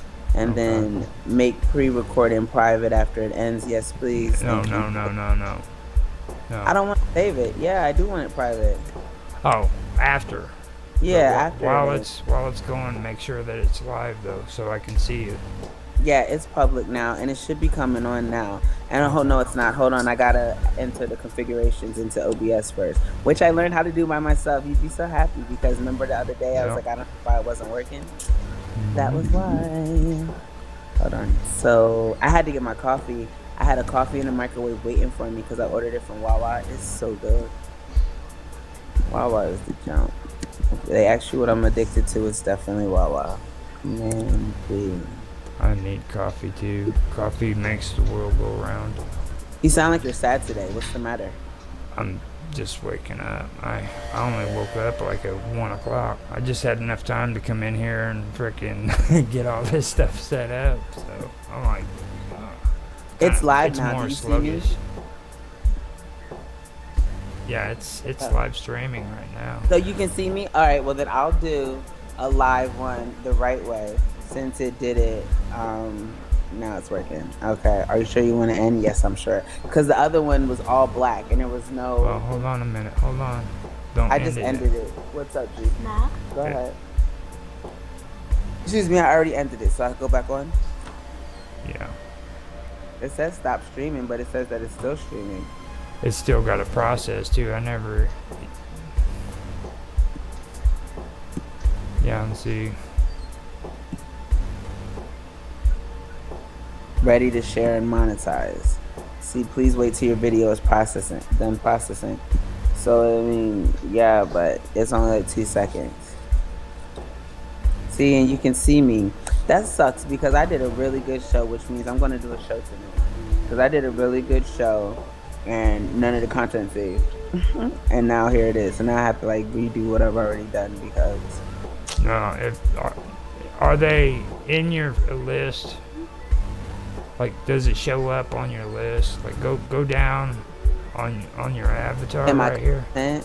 Yeah, it did show up on my list, and then I deleted it because it was. Oh wait, hold on. One day, private raw. This is it. Hold on. But look, this is it. I wish I could show you. It's black though. It look. Who is this guy? I don't. I don't know what he's talking about. But anyway, yeah. So the whole time you can hear me talking, Now, but there's before no you- picture.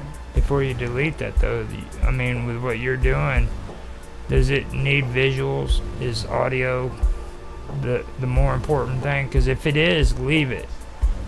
Okay. If you want them to hear what you're saying more than what they're seeing, then I would leave the video for the audio purposes alone.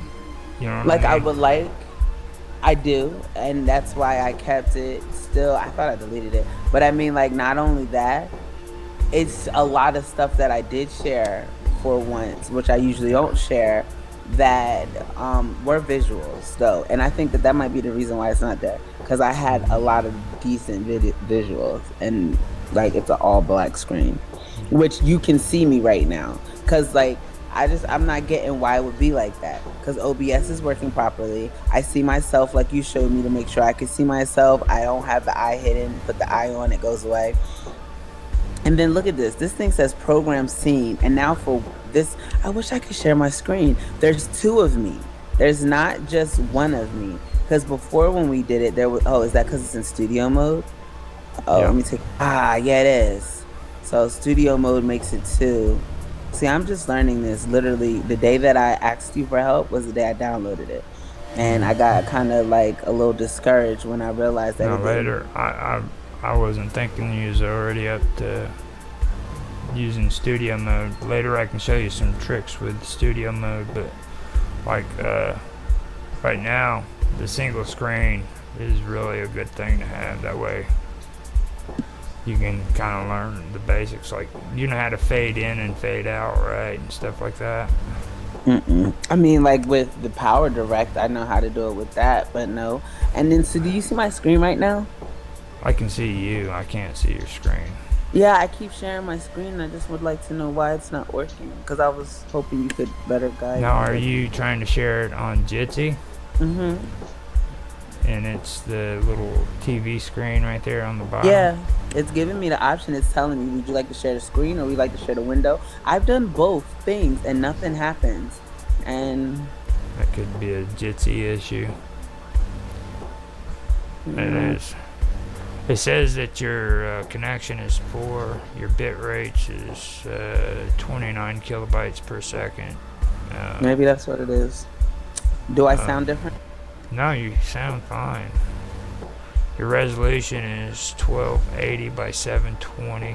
You might You want can that. see all of that? Yeah. And you have a frame rate of 1. And it bounces to 2, 1 and 2. You see, it's like, and then what it's showing me is showing OBS. It's telling me it's so share this screen. Yes, I'd like to share this screen. I press share this screen, and you don't see me. Everything seems, I mean, the only thing I would say is the freaking, the bit rate. I don't know how to change any of that stuff, so Yeah, I don't I know. even know what that means. Like, okay, start live stream. There's no way that it, I mean, it would still be what it is. It's really more of your internet connection. There you go. You got a No, whiteboard. that's a whiteboard. I just You did the pressed that in whiteboard Jitsi. though. That's good. Yeah, but when I watch, so when I go to share screen, start sharing screen, yes please. It's like not even an option anymore. It's usually a little gray pop-up box. Now It's drop the not- whiteboard. There it is. There it is. Allow to share screen, and then Yeah. it says choose content to share. Notifications will be turned off by sharing your screen. Presenter overlay off, small or large, and then it says screen. So I press large, I press screen, and then it's like, no, I want it large. I'd like you to do it like that and share it. And then it makes it look like it's sharing it, and it doesn't share. Apple, what are you doing? Yeah. Do you see me? It keeps sharing my No. screen to myself. Like it's sharing my screen with me. It's Click like, on it. Click on it. hold on, I'm gonna exit OBS. I don't even know what to click on. You're like, Well, Hold click on, let me on stop sharing. the share screen down on the left hand On side the or right bottom hand next to the side. Yeah, camera. click Yeah, on it. every time I click on that, it asks me which screen I would like to share, and I keep ping ponging between the two options it gives me. And no matter what option I click, maybe it's because I have OBS open first. See, look, allow meetjit.c to share your screen. You can share your entire screen or a window. So it says allow to share window, allow to share screen, or don't allow.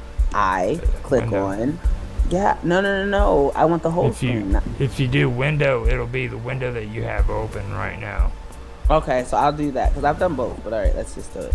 Do you see anything? No. How about now? Absolutely nothing. That's what I'm saying. No matter what, it gives me the same pop up. Except now, did your How about now? tab move you? Did your tab move you off of Jitsi? Kinda. It's like a little square box at the top. I'm going to close OBS because it keeps asking me if I want to use OBS. So let me see. Share screen. I'll be right back. All right. That was. Nothing. Something's not right because it shows me your old notifications. You're probably just hacked, and that's why. And it keeps showing me the one about B-Bag smoke and a cigarette, and like it keeps showing me the same thing when I reopened it. That's the only thing I've written on there. But it keeps acting like it's a new notification. And then the whiteboard was open when I came in here. I already hit the whiteboard, but as soon as I came back, you backed out and came back in too. Like whenever. Yeah, the whiteboard should be gone. Yeah, it should be gone. It wasn't though. That's what I'm saying. Something's not right. Do you see my screen right now? Yeah, I see you. I mean, I've got you see my screen? No, not your screen. I've got you. Sorry. No, it's okay. I just thought I was finally getting somewhere with this. It's not. It's on Facebook. It says it's on FaceTime. I mean, yeah, it's on HD camera. No, I wanted to share my screen. It's crazy. We were just talking about that. Actually, me and Mark were on Thursday.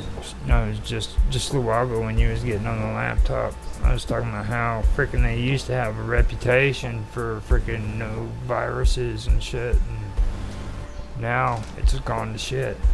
Yeah, like that was the whole point, because Apple was something I aspired to. I've had Asus, I've had HPs, I've had like Dells, and right now I have 2 Chromebooks in the closet. But the main reason I was I'm going to have Apple products is because supposedly you're less monitored, because it's the uppity elite. Hey, we don't want you to know what we do, so we're going to be as secure and tight as we can. And it's almost like because everyone in the hood started getting iPhones now, it's all going to shit. They don't care, like you said. Well, you didn't say they don't care part. You said it's all going to shit, but I'm saying they don't care because I feel like that's what happened, and I know that sounds horrible, but it's the truth. Share this screen. Nope, still not sharing. But still, it tells me up here it's sharing the screen with you, but you don't see anything. It's sharing it with Safari, screen mirroring. This is just nonsense. And it's showing that, so someone's recording me right now, but it's not you. It's not Jitsi. I have no idea. It sounds weird. Sounds really weird. Looks freaking weird. Did you just punch yourself in the face? No. I was like, did you just punch yourself in the face? I'm not that angry. You ain't supposed to do that to yourself. That's frustrating, but I know. But come on now. No. I'm just playing with buttons, so I don't know if anything happens. It's because I'm literally pushing a bunch of buttons. Would you like to share your screen? Yes. Dumb thing. I would like you to share my screen. Okay, would you like to share this screen? Yep, it's the exact screen I would like to share. No, And here I am, again, looking at myself on 3 different cameras. I can see myself in Jitsi, I can see myself on this mini one, and OBS, but you can't see me. You cannot see me anywhere else. This is just wild. And then just now, I closed the Minds chat, and so what are you doing? Am I being streamed on Minds?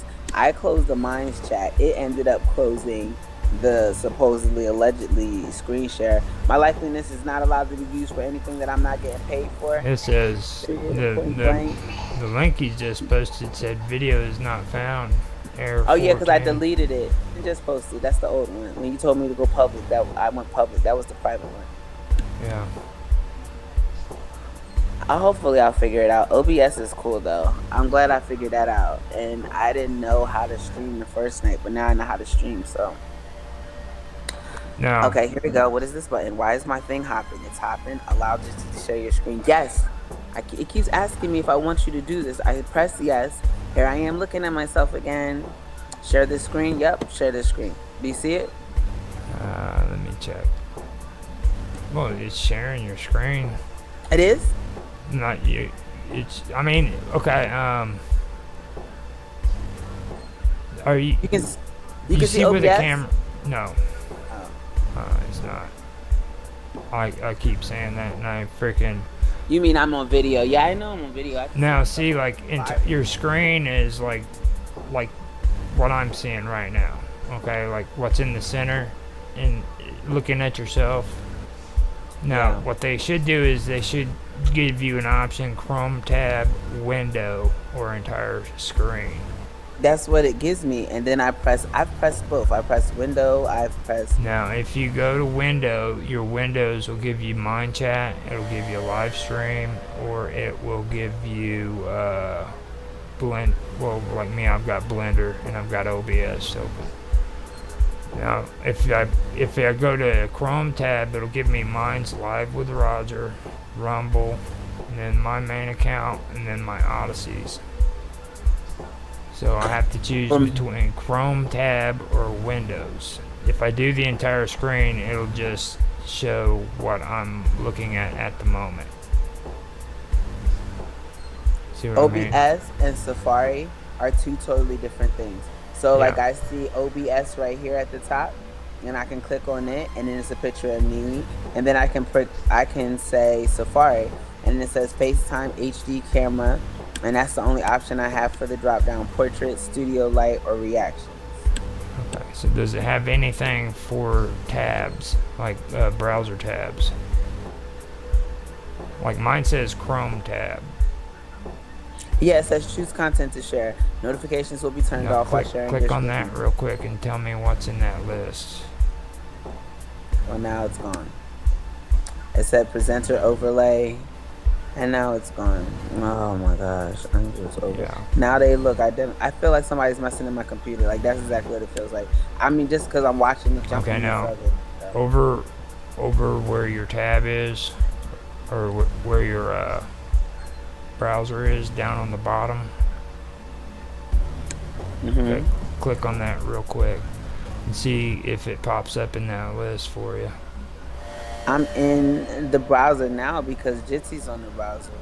Right. And then it's the whole signal being red. Like that's not right either.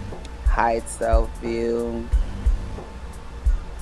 Because from what I'm getting on my end is it's got a really weak signal. The connection. Yeah, it shows is, that to me too. But you hear me fine, right? Yeah, I can hear you fine. I feel like if it had a weak signal, it wouldn't be fine. I'm telling you, I'm intercepted. Oh no, it's easier to get the audio in it. Now, if you had like a really old computer that was like 10 years old or something, then yeah, you'd have issues with audio. But like they've come a long way. I used to do Chrome Live or Google Live. What do you there? They were horrible. They're just like this, but they're horrible. I mean, it was a nightmare. They finally gave Google Live up because they bought YouTube. That's how long ago it was. Or they changed everything over to YouTube. They probably already owned it. But It's still not doing anything. It's not. It says, "Do you want to share it?" Yep, I sure do. And here I am again at the top. alright, now I'm going to step away for a second. Okay, you're recording. Hey, can you stop recording and then I can play some music? Yeah, Oh, I'll mute too. I can do that I as can well. do that. I'll pause it instead of stopping. You know, they We're be on- saying they pause if it's like homosexually insinuations. You said I'm gonna unpause. You're like I'm gonna unpause, so you're gonna like wait. What does that mean? You're supposed to pause it. You know what I mean? So you're gonna unpause. So I guess it's a go. No, I'm just kidding. Yeah, I figured this would be a really good topic to actually talk about because, like, you know, I mean, we just kind of bumped through it kind of on accident, but it's actually something I think a lot of people need to talk about because, like, well, just to catch everybody up if they watch this recording, you know, we were talking about my nieces and how I always told them, I was like, the worst kind of trouble you're going to get into is boys, you know what I mean? And then you started talking about, like, this stuff in college and your boyfriend and stuff, and you mentioned them before and then brought it back up. Well, yeah, so... And then marriage. My college boyfriend was different from the guy I ended up getting married to, even though I was still in college when I met my husband. My boyfriend in college, like, he was just like, I don't know, his dad cheated on his mom, had a whole separate type of family, and his mindset was like, I can do that too. And so we were cool. Like, minus a relationship, we could have been best friends. Like, we used to call each other PICs and stuff. Like, that was my, you know what I mean? That was my, we have fun and stuff. Open him up to being more free and less uppity and like snooby and like fake snobby, because he'd be real uppity, but then you're failing in school. So it's like you might need to relax a little. And so that was, like I said, I think he's the first person I smoked weed with. Like, I wasn't smoking weed. Well, no, I smoked weed one time with my roommates, and that was the only time, and I didn't like it because I slept more than I've ever slept, and it was a mess. And I said, I don't like that. We went to a party, and it was the only party I went to, and they used to make fun of me because I didn't know how to dress. I was dressed like I'm the doctor's daughter who didn't play revealing clothes. So I had like a sweater on at the party and thinking that I look hot, and everybody else was like no clothes. I'm like, oh wait, this isn't nice attire. So partying life wasn't for me. But when I got with him, like I said, like we would be smoking weed, missing classes, stuff like that. Like, I got his GPA up. So our freshman year, at the end of the freshman year, that's when I met him. And I helped him so he could stay in college. Sophomore year, we were like this. He was going to school for nursing. He had to take school for classes for psychology, and I was a psychology major. So we made sure that our schedules aligned. He made sure that he was there, and you know what I mean? Like, that was kind of like the storyline. But we were always coming in late, always coming in high. Like, it was just like horrible. And then we kind of went our separate ways. And like I'm like, my whole downfall comes from men. Like, I don't want to say that. That's not true. My whole downfall comes from my mindset and my willingness to be submissive to stuff that I was, I guess, not paying attention to because it might have been presented, but I was unaware, which is why healing is such a big deal. Like yesterday, I went on Rumble and they had this chat where these two dudes get on there and they call it a late night something. It's some stupid freaking stream they got on there, and I was curious, so I checked it out because there's a lot of hot chicks on the front with them, right? You know, so I seen the pretty girls, and I'm like, hey, I'm gonna see what this is about. And they had like this one fat stupid dude fucking sitting over on the side, and he had his stomach all hanging out and shit. This one skinny guy fucking looks like P. Diddy. Fucking Shut up, no. Yeah, running his mouth, you know, got the nice little freaking, you know, crew cut fucking haircut, you know. And they're sitting there and they're literally fucking saying women are stupid and women fucking don't really have any purpose and shit if it hasn't got something to do with sex. I mean, they're just straight out running these women around. And mind you, the whole freaking room is full of women. And I'm talking like 10, 15 I know what women. you're talking about. You know? It's two melanin guys. Yeah. That do this. Yes, I heard about this show, and apparently these women sit there and let them dog them, like every single show. And they get away with that shit. By the time I was done, I freaking posted in the chat. I was like, I lost fucking brain cells just from being here. You know what I mean? I literally sat there and lost fucking brain cells. You know. These people present themselves as having money, but you know what? You're probably one of the rare men in the world that listen to what women have to say, and like what could take anything women. I really don't listen. Being honest, you listen to me. You don't listen to I me. do. You do.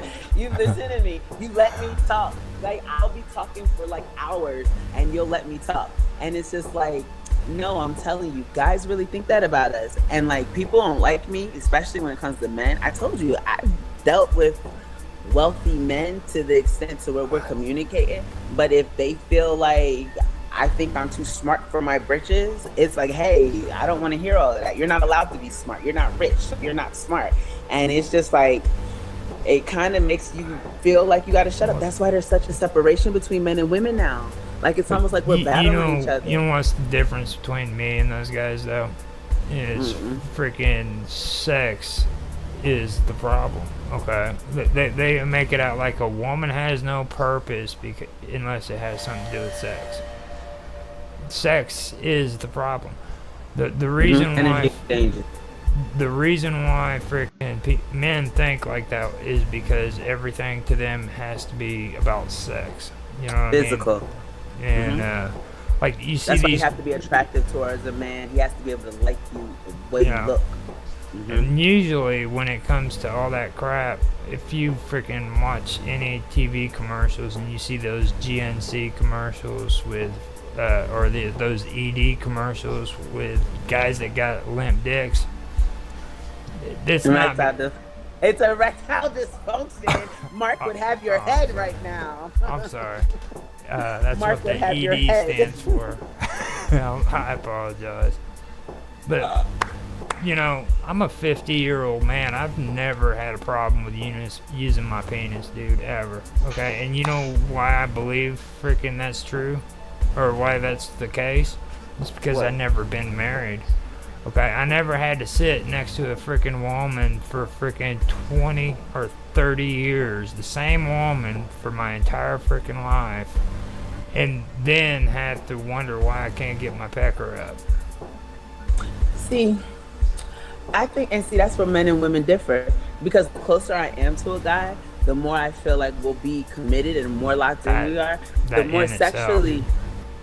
See, that makes sense. You see what I mean? Like, men are from Mars and women are from Venus, kind of stuff. You know what I mean? It's like that's true. I mean, and think about this. This takes place over a 20 or 30 year freaking time frame. You know what I'm saying? So please, 20-year-olds be having ED now because they take all them drugs. Yeah, are you kidding me? I'm talking about, man. Yeah, come on, dude. Seriously. I'm talking about, they be talking about it. And there'll be, another time, those live streams of guys attempting to jerk their dicks off, attempting to be able to get hard because they don't know how to get hard. So they're like basically waiting for somebody to kind of help them get hard. But it's so wild because you're jerking off. Why do you want to be hard? Like, it'd be different if you would rather, if you got a girl there, and if that girl there is not doing it for you, you probably need a different girl there. Excuse me, but you really just searching for that nut that you obviously cannot catch. I mean, you don't even, I mean, why do you even have to have a girl or a guy? You know what I mean? Why is it such an issue? I mean, masturbation. No, I mean, even like the act of masturbating, okay? I mean, sex, okay? Why is it that you have to wake up in the day and go to bed at night and think, I need a man or I need a woman? Live your freaking life. If a woman likes you, freaking, she's gonna be attracted to you. You're gonna be attracted to her, and freaking, that's the way it's gonna happen. It's not something you plan. It's not how cool your freaking hair is or how freaking well you freaking present yourself. It's an attraction. It's right. You know, most people get in relationships on accident. They don't plan that shit. But that's why it's still a big deal, because regardless of the fact that when you have sex with someone, your exchange, any communication is an energy exchange, but the deeper level of the exchange, the more energy that's going to be inhabited. I don't want some guy who hates himself on the underline but pretends to be so glorious and magnificent coming inside of me. And like, at least tell me about that. You know what I'm saying? Yeah. Because like, I want you to tell me, hey, I have these things, because then I know how to channel it. I know how to block it. I know how to kind of make sure I'm getting the right things from you and you're getting the right things from me. But people don't even put that much thought into having sex. They feel like, have it like this. If you have it like this, you can having raw sex, you get STDs. If you this. It's like no one thinks about the actual process of what sex is meant for, and it's to develop us. A lot of what you're saying there is the general consensus for a lot of women. They feel that way. But then it goes again to man and woman. Like a guy doesn't think that way. You know, I think the hardest thing for guys to handle is after sex, because you know what happens with women after they have sex with you? You said it before. They want to talk, and the guy doesn't care anymore. He's already had his cum. He's already busted his nuts, so it doesn't matter. And it's not just talk, okay? Like all of a sudden, freaking, you know, the gates of heaven just opened up, and they're freaking just saying it all, dude. You know what I mean? Because that's the weakest moments for them, is after the orgasm. So, of course... So sex is no big deal. Why do women get raped? Need to what? Why do women get raped? Oh, that's dominance. That I mean, most guys freaking don't want to dominate their women. I mean, but there are men who do freaking, they think they have to control and own. That they have the upper hand. Yeah. They would like to feel it. But then that's a sign of feeling weak and having to feel strong. And if you feel weak and you feel like you have to feel strong, you're feeling inferior. So you would like something to transfer that energy. I'm going to transfer my inferiority to you, and now I feel superior. And that's I think my it's whole animalistic more than it is anything else. I personally think that's an animalistic thing, that they give in to their primal freaking desires, and because I don't see that as like a psychological thing other than being primal. You know what I mean? Like they don't want to think. They just, instead of them actually trying to figure out how they're gonna act proper and try to get to know the opposite sex, themselves themselves and women, they think they have to freaking take what they want. You know what I mean? And now we see why I emphasize on healing, but also emphasize on being able to have those exchanges with people that are healed. Like if I'm healed spiritually and you're healed financially, an exchange seems to me a no-brainer, because for me, girls like, oh, I'm going to have sex if he's going to pay me. Even this girl, I love her, Connie Diamond, and one of her bars, she's like, if you want the cook, you got to tax it. But see, I tell people right off rip, like, I'm into souls. Like I'm into that. Like I know where I'm getting, and it's not even just a girl or a boy thing. It's biological. Like we exchange DNA. Like that's how we make kids. We're exchanging our DNA. So that means a man is putting his DNA inside of a woman. So we almost become his mouthpiece to the point to where he's not saying these things, but he injects what, you know what I mean? It's an outlet for you guys. So it's an outlet, but it's an input. And so you're inputting who you are inside of us, regardless of what we like to pretend it is. That's biology. That's biology. Like that's how babies are made. See, now we're getting back into sex though. That's the sexual. But that's how thing. you learn yourself, or even each other. Like relationships have influences on you, even if they're just your homeboy, your mom, your dad, without sex. Well, you know, I'm not gonna have sex with my mom or my dad, or oh God, I pray to God. You know, I mean, there's relationships, and then there's freaking sex. Yeah, and like the thing I think that gets a lot of people confused is they don't understand the concepts of like what love is and what freaking sex is and what do you think love is? How do you explain love? Well, I've already said that before. I mean, it's an inside thing. You mean self-love? You know, I mean, first of all, when I feel love for another person, that's me feeling love. Okay. But what is love? You're using the word to define that action. That's or the concept. That's basically what it is. It's a feeling that I have. Now, that doesn't mean because I feel love, the other person's going to love me. Okay, it's a matter of I love her, she loves me. Both people feel love. Okay. What does love feel like? Love. Well, for me personally, freaking, you always want that person in your life. You know what I mean? And you can see yourself with them when you're 65 years old. You know what I mean? Getting old and stuff like that. But I'm saying people get that mixed up. They get into these relationships where the other person doesn't love them.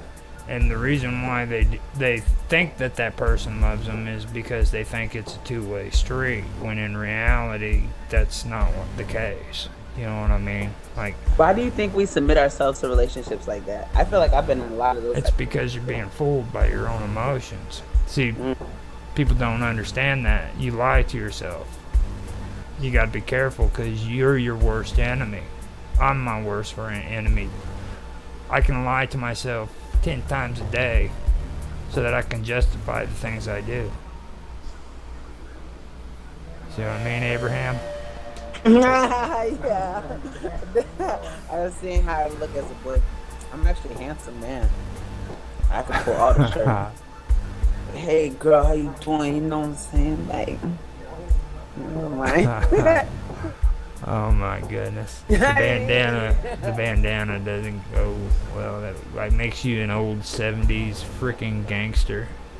Nah, the bandana is so I can hide my third eye because I don't like giving my energy away for free. No, I'm saying like with the hair over your face like that, and you got the bandana Oh, on. so I gotta talk like, hey, where my money at? Like that. Oh my god. Oh, Tan's here. Hi, Hey, Tan. what's Yeah, he going gets on? to see that. First thing he sees when he comes on. Oh man, I missed that. Carmen as a guy. You missed it. Is the live stream on, man? Yeah, live stream Alright, is on. He said, I'll run it back. I have I'll to run it back. review Look at you. that. You got a haircut. Look at you. You're so cute. You got on handsome. Ah, thank you. It's about time. It looks good. It does. It looks like it's nice to put your fingers through. I hope your wife does that often. It looks like it's nice. You probably get tired of me. I'd be flicking it back like, look at you. You're so cute. That's like I did my babies. They have hair like that when they were little. She's something else. All right. We've been talking about bad relationships and sex, Okay. and Alright. she. What do you think love is? Yeah, there you go. She can Well, hit you up. It's your turn. Yeah, Talking what's about love? What is love? Oh, jeez. It's like a $64,000 question. Yeah. What is love? To you. Yeah, well, yeah. Like, how do you know if you're loved or someone loves you? Like, what is it like? Well, I'm coming from a Christian background, so it's to love someone is to want what's good for them. Nice. Right. So you want to do all you can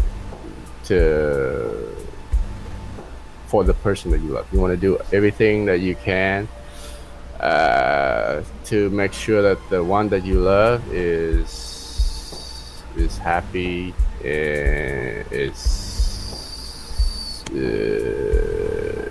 taken care of. You know. Well, what about you? What does that person do for you? Do they do the same things? Do you Yeah. I got you. Doesn't not necessarily reciprocal, but that's right. It's but That's what Roger was saying. that's what part of what love is. It's not conditional on the other person returning your love, right? Right. So so if you love someone because they do something for you, then that's not really love, right? That's like codependence, isn't it? Right. Love is understanding at its highest elevation. That's I how I see define it. codependence is a good word that needs to be discussed too, because I learned a lot of that. You're just picking up on anything that you can just wrap Well, or hold up. There's codependency- a difference between Codependency is a big issue. I mean, You're the one that mentioned it. I didn't even say that. Yeah, I know. I mean, it's all when you talk about love, it'll come up, right? So Yeah. That's what happens though, where you're kind of just in it because you feel like there's nothing else you can do, and you have to have that person around, but you might not even enjoy them being around. It's like kind of a sibling sometimes relationship can be codependent. Like you have to have your brother or your sister around, and you might feel unsafe if they're not around, but it doesn't necessarily mean that you like them being around. I don't have any siblings, so I don't know how that would go, but Well, see, you're lucky.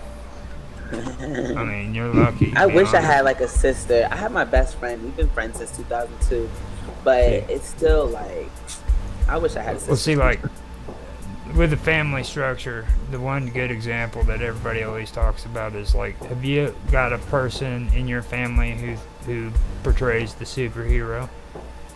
The one that always has to freaking come through and be the superhero for the family whenever things are going And then bad. complain about it when they do it. Yeah. Yeah, no, that's codependency. Mm. And like in a relationship, like Tan said, he said it perfectly when it comes to that. There's a difference between loving and being codependent. When you being emotionally bankrupt is what you got to really look at. Like imagine going to a bank teller, an ATM, and you just keep pulling $20 bills out of your bank account. What's eventually going to happen? All the You're 20s gonna run out are of going money. to add up, You're going to run out of money. You're going to be bankrupt, basically. 'cause at you least in the pulled- bank. In Yeah. the bank, yeah, it's going to be empty. And that's what happens when you become emotionally bankrupt. Mm-hmm. You know, you just keep pulling all those emotions out and out of that teller, and eventually that freaking teller is going to say, look, I don't have any more emotions. So Yeah.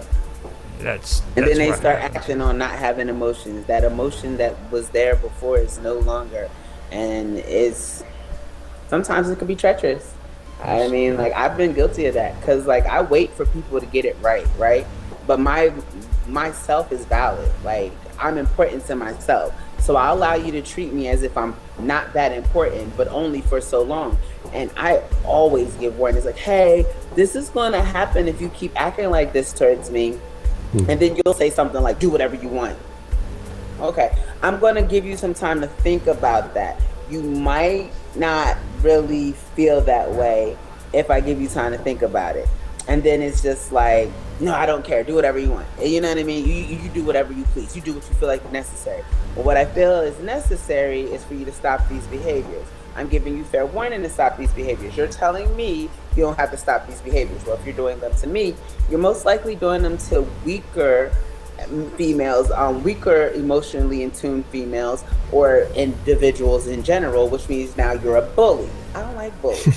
So if I know that you're a bully and I'm giving you years to stop bullying, and you're still bullying me and other people, I kind of take the initiative to say, hey, look, you're going to stop, because you can't force people to do what you want them to do. No, but you can. The more attention, people like to do stuff when they think that they can get away with it. So there's only but so many times you can show a robber's face on TV, and then they'll be like, hey, you know what? I think that's that robber.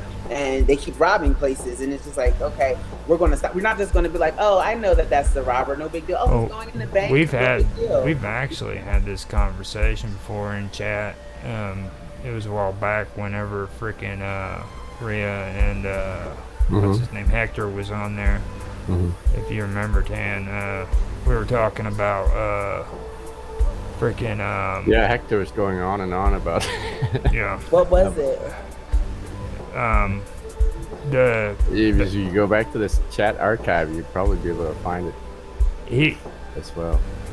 No, like when it comes to freaking that kind of mental, they like to call it mental illness. Okay, a lot of people mix freaking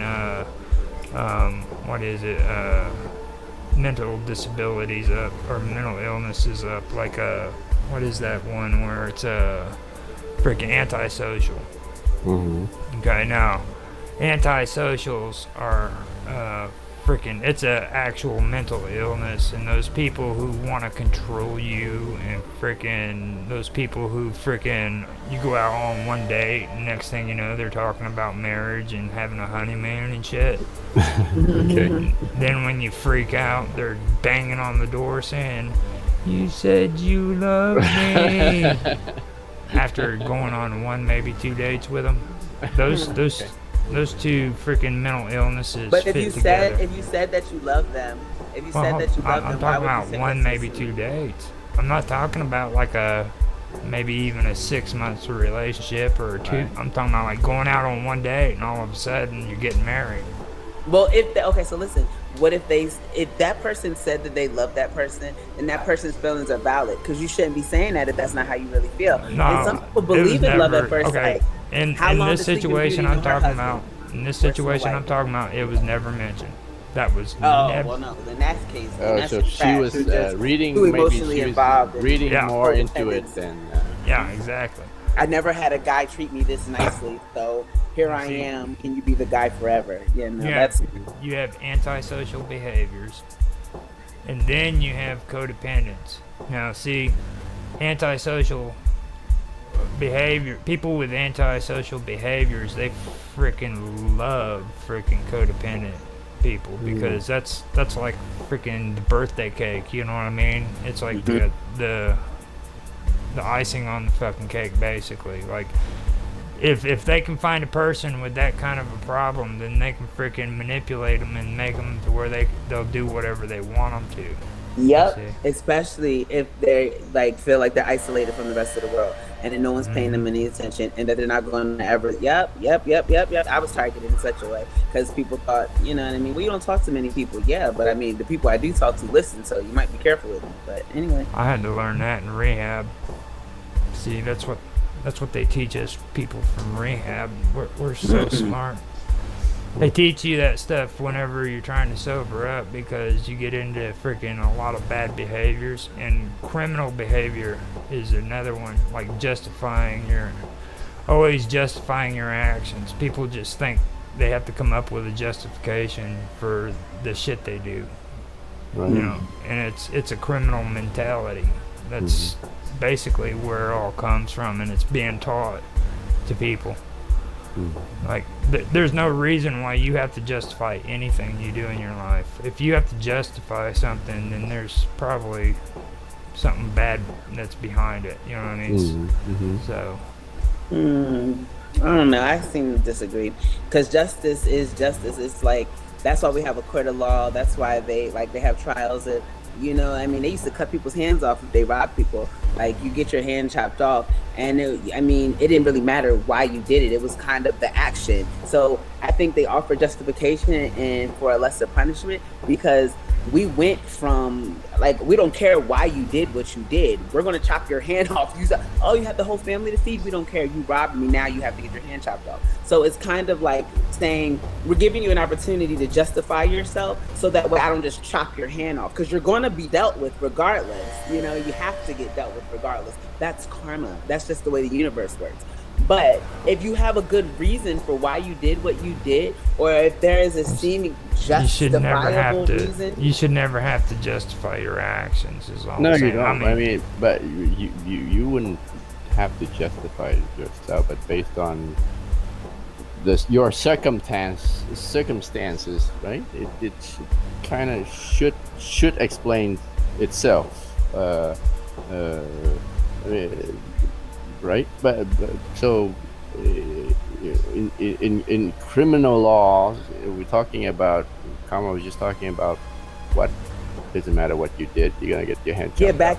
they're gonna punish you. Like, but there's in criminal law there are two factors. One is the criminal act, and the other one is the criminal intent, right? You have to meet both criteria for it to be considered a crime, and you do that by justifying your actions. Exactly. Yeah, I know. They make you justify your actions so that way they can see. If See, you had a here in the thought United process. States, we're innocent until proven guilty. So That's what they tell you. I don't know if that's the way it is in Canada. I know I know they have like that English kind It of. is, man. Pretty much, the British North America Code is isn't the U.S. Law based on that as well? Well, I don't think we really want to take credit for anything that England started first. Like I have my theories about the Constitution too. Like I tell people to read John Locke if they want to know what the Constitution's all about, because that's who really wrote the Constitution. But I get a lot of people mad at me, Trump supporters and shit. No, but I love Trump. Kind of common. You're innocent until proven guilty.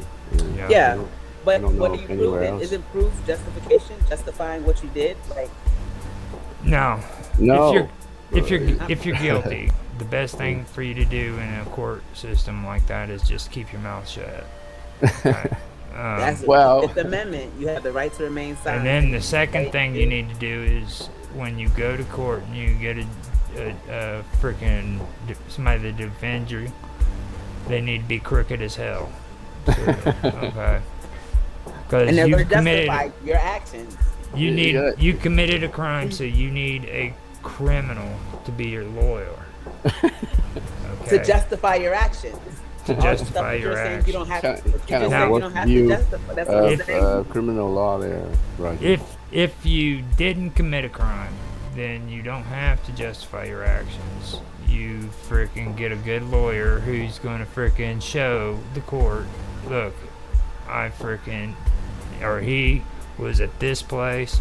He didn't do this because he was over Right. here, or you know what I'm saying? But you There's- just got there's- finished saying you don't have to justify yourself to anyone. That's justifying yourself right there. Yes, Not that's what I'm really. saying. I mean, That's all I'm saying. Be I mean, proven guilty in a or court not, system, but justification. the whole point of what I'm trying to say is like freaking, you turn around and you steal $50 from your freaking brother, and freaking then you turn around and you say, man, I didn't do that. I was over here. I didn't steal $50 from you. Like I was way So over that's here. just denial. That's not justification. No, that's justifying. And then you No. walk away. That's Then you denial. walk away. That's not Then you walk away and say, "Well, I needed that $50 so that I could go down and I could do this. That's or I could do justification. that." You see? Right. Now you're justifying the reason why it was important to steal And admitting $50 guilt. from your freaking That's brother. why people don't like to justify, because then they admit guilt. And when you You admit see. guilt, then there's a chance for you to be able to. Well, that's not justifying, right? I agree, Roger. That's like making excuses for your bad behavior. Justifying is like clearing your name, like, right? That's No, it's what I think justifying your actions. It's saying Right. it's basically validating your actions. My actions were valid because I was poor, or I had to go eat. My family was poor, so Yeah. I stole from. That I is see. validating. You're talking about like in the crime. Justifying right? that is actually true. Like that's a big deal, and what I'm talking about is logic. Okay, criminal logic is dealing with trying to justify your actions. Okay. I robbed that freaking liquor store and killed that Right, woman right. because my family was Right. starving. Right. So that back to the relationship case. So in the case, a bully or an abuser will abuse his wife and justify it by saying it maybe she caused it somehow. Right? Yeah. Right. Yeah. She's stupid, or she's worthless, or I told her to do this and she didn't listen to me, or she knew Right. this was how it was Yeah. before she got with me. We're justifying what we're doing. We're an excuse for it, or a reason. I just think justifying it is a bad word for it. They're just making excuse for Your actions. things that they know that they've done wrong. It's like, right? Just in the case of a thief stealing something, they're saying, "I need to steal this because I'm broke, I'm hungry and poor." Right? So objectively, the act itself is a bad behavior. Action in the first place, right? Right. And People don't it's usually bad. ask you to justify the good stuff. Oh, why'd you give me this $1 billion? Like, really? What was the reason behind it? Like, And no one really asks for that. It's like, thanks for the billion and keeps on booking. But if you do something wrong, now we have to know why. Well, what made you do this? And I mean, like, it's a double-edged sword. It's actually, I mean, like, it's kind of a catch-22, because if you justify yourself and then if people don't like the reasons, then what does that mean? Am I unjust now? Or Right. You know what I mean? Like, and that's what it is when it comes to law. If they don't like your excuses as to why you did something, you're going to jail. Like, they don't care. And it's determinant on how they feel about you. You have random strangers determining whether or not you had just cause to do whatever it is that you did. And these people know nothing about you, nothing about your circumstances. They That's know. blind justice. That's what they call it. They call it blind justice. But is it really justice? Yeah, they prefer that it be somebody who's impartial and not closely involved with you. Now, if you went over to freaking like Afghanistan, okay, the family members of the person that you killed would have the right to have you put to death, or if you could stay alive. Whereas here in the United States, if freaking you killed a family member of somebody else, then the court systems would step in, and because they're impartial and they'll freaking determine your guilt. You see what I mean? So. But okay, you're guilty already if you did the thing. Like, whether it's been proven or not, you did what you did, and that's the guilt right there. But saying that you're innocent until proven guilty isn't until you prove to me that you're only you know that you're guilty or not. But from that's the what I'm saying. eye Keep of your the mouth law, shut. But you're still guilty. from the eye of the law, you're like, In the they eyes have of to the go law, through- keep your mouth shut. Don't. They have to go through the exercise of proving. You know, you have the right to remain silent. Anything you say can and will be held only against because you. Yeah, only because you. Only even, decent people admit even if fault you haven't and done fix it, even if you're not guilty, it's advisable to keep your mouth shut too, right? Because you could be saying something that will unintentionally Lead to something else. lead you to something. No, or truth be told, Okay. you should lead just be able them to be down real the with wrong who path. you are. I didn't bump into this car, but you know what? I stole freaking $50 from the liquor store yesterday. But see, isn't that That's coming with before I what hit you the do cop then? car and Pay attention to what you're doing. Instead of hiding what you do, not do stuff that you have to hide. Doesn't that make more sense to like just be like an upright, righteous type of person in general? You don't have to hide the bullshit because, you know, there is none type of thing. It's like you don't have to You said hide. it On the yourself. other hand, you don't have to tell everything to everybody. Right, and Yeah, you said no, it not yourself. telling You said them. it yourself. He knew he was guilty. Okay, so at least he's being honest with himself and saying I am guilty. But there's a difference between freaking being honest and being stupid. Right. You know what I mean? Like, Right. freaking a criminal is smart enough to know when they read me my freaking rights, I need to keep my mouth shut. I don't need And to here freaking- I would think that maybe not committing a crime would be smart. I mean, No, we're that would saying be- not that'd telling be the about best crime is a solution. smart idea, but I suggest you know. that. Don't ever do. Okay. But back to what Roger's saying, really, with relationship and not having to prove or justify yourself to anybody, right?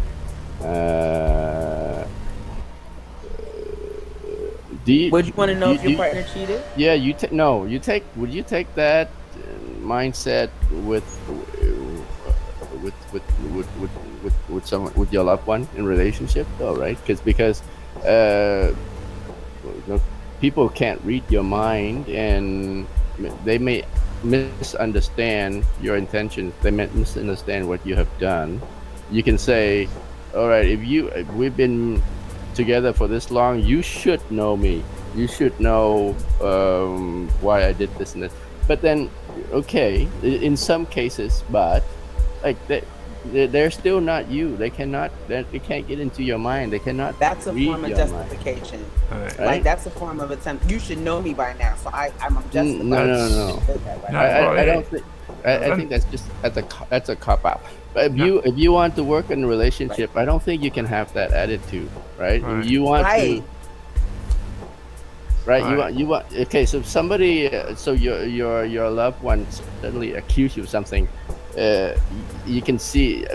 I can appreciate the the hurt of being falsely accused of something. But on the other It's hand, not a false accusation if you ask a question. If you ask someone, hey, did you take money out my purse? You're accusing me of shit. No, I'm not asking a question. That's right. Okay, did you fuck that girl? Why are you always Right. I didn't accuse you. I literally asked you, did you have sex? And you started getting defensive. Shit, My yeah, dude. psychologist tells me I don't even want to go further into this because the way you're jumping at me. She because I freaking just asked the brings question. hot bench to the show. You know what I'm saying? It's like, have you But guys you ever? feel what I'm you guys- saying? she's like, oh, No, because yeah. no, my ex said that. My ex, he did that. He made Right. it seem. I asked him a question, and then it was always knew. we're I knew. fighting because Right. I asked. You It's know, just Okay. self-justification. Like, Right. it'd be different if I'm like, I know you fucked that Okay, girl. I know now- you did. Yeah, you did that. here's the deal. Here's the deal, man. That's like, an accusation. like a dude. I hear this shit all the time with these younger ones too, and they always fucking pull this shit. And they're like, I cheated because I was never brought up right, and nobody taught me right from wrong. You Really? know, I Okay. was always with a different woman every night, and I just could not get out of the habit. And I'm like, are you fucking serious, dude? You mean to tell me your mama and daddy had to teach you that you're not allowed to cheat on your freaking wife? But see, that's the Seriously, thing. Some people I mean- get into relationships and Really, expect that. you've actually seen somebody making that excuse? They They didn't make know it all that the cheating was time. wrong. They justify. It's not called cheating if it's right. I mean, You know, even oh in a man, it was my football game, it's environment. called It cheating. was my environment. I It's the come environment from a that I grew up in, dysfunctional where family. everybody cheats. You know, everybody Yeah, and cheated. so everyone breaks the rules, so I break the rules too, so it's no big deal. But I'm a product of firm my believer- environment. That's what it is. I'm anti accusations though. Because I went to school for psychology, I know how to ask questions and I'm okay with listening. But what I'm not going to do is have my intelligence insulted. You're not going to I'll be right accuse back. me of accusing you and saying that you did something when all I'm asking you is if you did something. It's your response to the question or your unwillingness to answer the question that will, to me, will bring to where I'm having a different type of response. Because it's like, well, I wasn't accusing you, I just asked. And the prime example, I asked my guy, at the time, I said, hey, did you have sex with this? Because I kept feeling it. I was like, did you have sex with this girl? I said, I can actually visualize you having sex with this girl. I said, and if you didn't, okay. But if you did, I understand. We took a break and it's no big deal. Like, I justified him for him. Like, that's no big deal. And instead of being a decent individual, it was, this'll never work. You're a cute, like, I see. you know what I mean? It's just like, I just asked Yeah. you, and I even told you if you did do it, no big deal, just tell me. So now you're making it seem like I was wrong because I asked. Like, so am I not supposed to ask him? I'm just like, man, I really feel like he's cheating on me, and it's just really bothering me. I don't want him to think that I'm insecure, but I at least would like to know. So I asked the question, because they say there's no stupid question. So I asked the question, but the answer is an attack. Because you're offended that I even asked, but your reputation precedes yourself, darling. And the way that you're coming at me now is kind of making me feel like, wow, you might really be attempting to hide something. Because we have, how far is no? I mean, to me, that's easier than saying, oh, this will never work. You will have no right. You're accusing me, blah, blah, blah. If I didn't do it, I'm just going to say no. Hey, babe, did you take my money out of the car? No. Oh, so you accusing me of taking your money and blah, blah, blah. Like, I'm hiding something. I'm guilty about Right, something. right. I might not have sex with her, but I had sex with her or him Right. or whoever. Right. No. Well, I mean, he could be thinking that you're setting him up with that kind of question. Yeah. Asking him, how is that a setup? Yeah, How set is up it a in setup? saying that, okay, it's okay if you did, just tell me. It is. That's the It first is. lie. For me, That's it the first is. lie. For me, There- cheating was me of my marriage worries. We'll But work it's when you're through lying it. in my face, and I'll just be an idiot for you. It's like you'll lie about anything to me. You have no respect for me. Look, Here I am telling you the truth about everything. You can't make and you're promises just lying like to me. that. Yeah. You just I can't mean, make. You know what happens when the truth is finally out? Like when that idiot fucking looks you in the face and he says, "Yes, honey, I've had sex with 20 women." What are you gonna Or do? yeah, hell. I've fucking- dealt with this before and stayed, and it actually made our relationship stronger. It was when You know we what were happens? lying that we Okay, break up. do you remember what happened the moment he freaking told you that? Do you remember the feelings that went through your freaking brain? I was happy. I felt closer to him than Oh, anyone in okay. this world because he There was respected me enough no- to tell me the truth.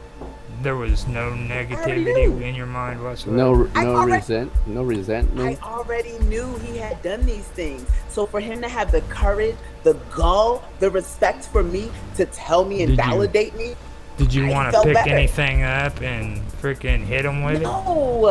no. You want me to tell you the times that those happen? Is when he's lying in my face, when he's manipulating me and making me feel like I'm an idiot. Now those times, because what I don't play about is my Well, intelligence. I go that's hard for this brain. worse, but I mean, Yeah, that is just worse. as and bad. every If, girl is different, okay, 'cause so some he girls admitted feel to that. you. One time he admitted to you, and then did he stop or did he continue? Well, so those are two different occurrences because when my ex-husband, he would often offer me the, hey, I got to tell you something. This is what happened, blah, blah, blah, blah. So that's one of the reasons that even to this day, I can have respect towards him. But there were a lot of other things that he was not able to handle. Like, he was doing stuff that he dealt with from trauma. So like, we'll reflect on the kids. The abuse was my problem. I don't like getting beat up and having bloody noses and swollen Yeah. eyes. So Oh. See. the cheating was not the reason I left him at Yeah. all. Like, because he always kept it real when it came to that. Not always, because when it came, he was having intercourse with men as well.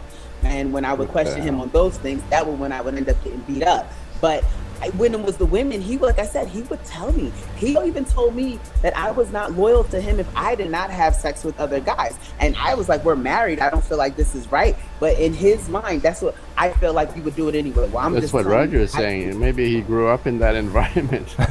Well, See, he didn't even have an environment to grow up in. His mom was a druggie. His dad was a Yeah, druggie. see. He grew up Well, in the there you prison go. system. That is. Yeah. and he it was justified different. his actions because of that shit. It's like my But cousin. see, he never justified it. He No, just beat listen, my hey, ass. There was no let me- justification. He just shut me Well, up. Let me- it's let me also no explain. excuse beating your ass.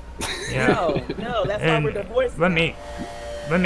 me use my cousin as a good example. My cousin Tony has already been to prison twice, and he got out fucking the second time, and he wanted to explain himself about freaking his behaviors that he's been doing since he got out of prison. He's already been to prison twice, and he's getting ready to go in a third time. And you know why?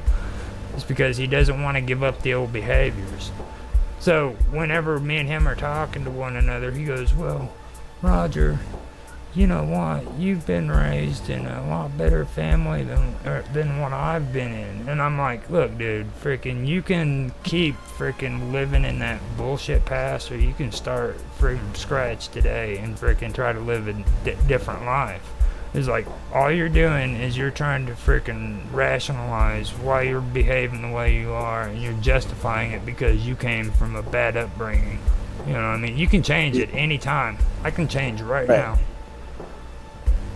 For And any we become reason. responsible for our actions the older we are. I mean, just the And that's more what it mature comes we are. down to. I'm responsible for my actions today, not a week ago or a year ago or a month ago. Okay? And that's the thing that they don't want to do. They don't want to take responsibility for their actions. They want to freaking say that it was because of this or this or this or this that happened 20 years ago. You know what I mean? Mm-hmm. And that's the same. So the ex that I was saying about that started going off on me for asking. Like I said, my ex-husband never. But that ex that was going off on me because I asked the question and I guess they didn't want to. He eventually ended up telling me that he had sex with this girl.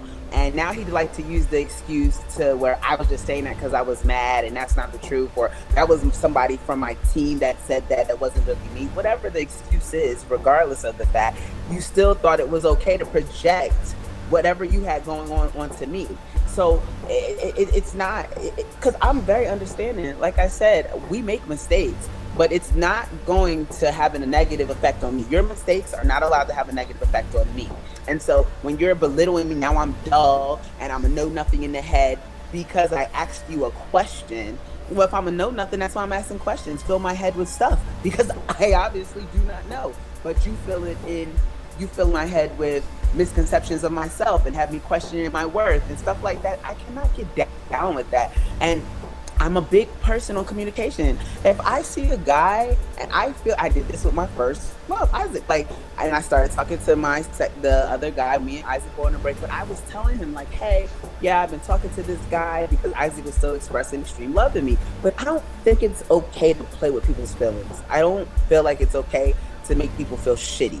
And I know that even if I might not feel shitty if it happened to me, it might feel shitty for someone that I care about to find out about what I'm doing from anyone else other than me.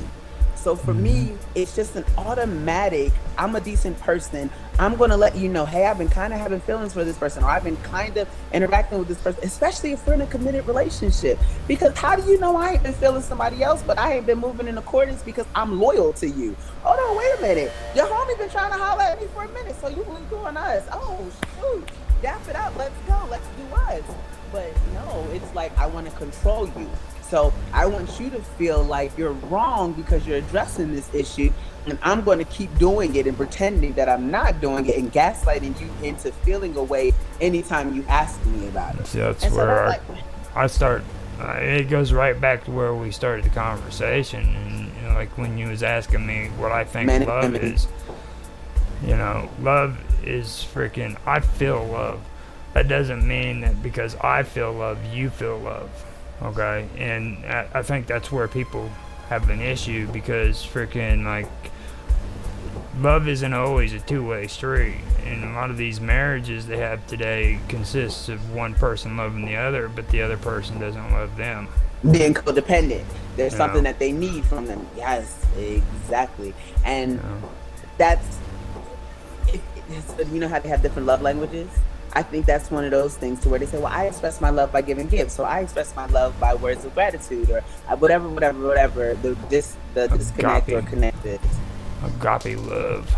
I heard that. Yeah, but what about? I heard. What about just being a real person? Like, hey, I love myself.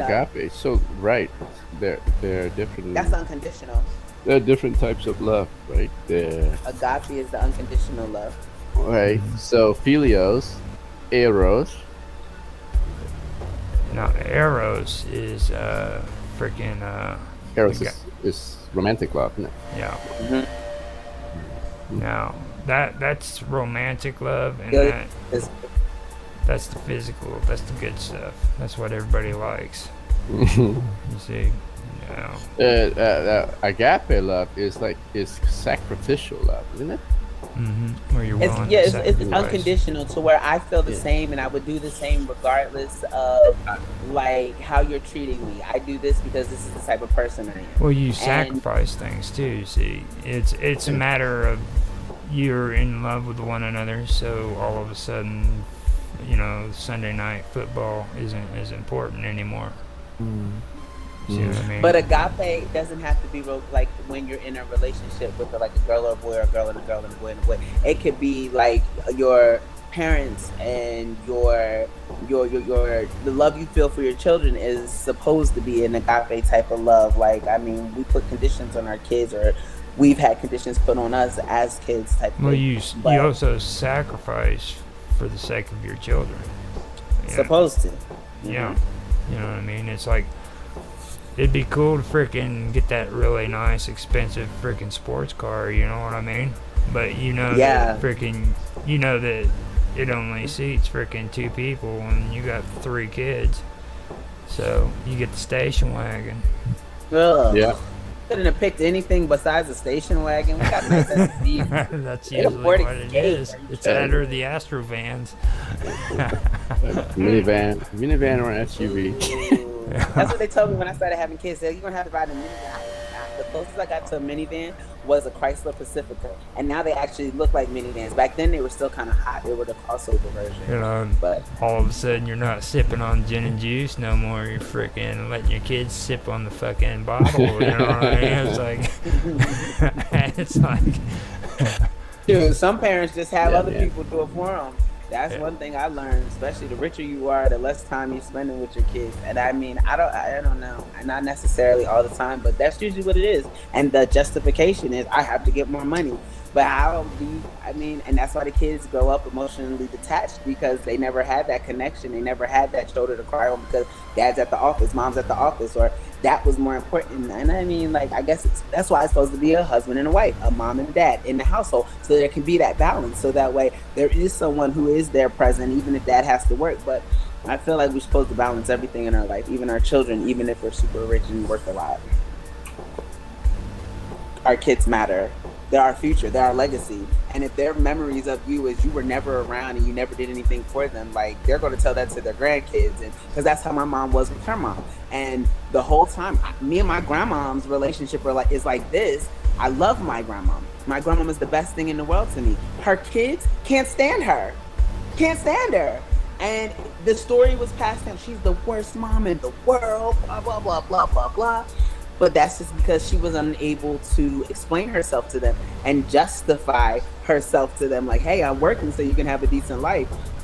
I'm making you clothes so you could be original. Why can't you just buy us clothes? We'd rather. And now I bet her to make me clothes and she won't do it because they hurt her self-esteem in regards. Like, nobody wants homemade clothes. I'm like, yes, I do. What do you mean, lady?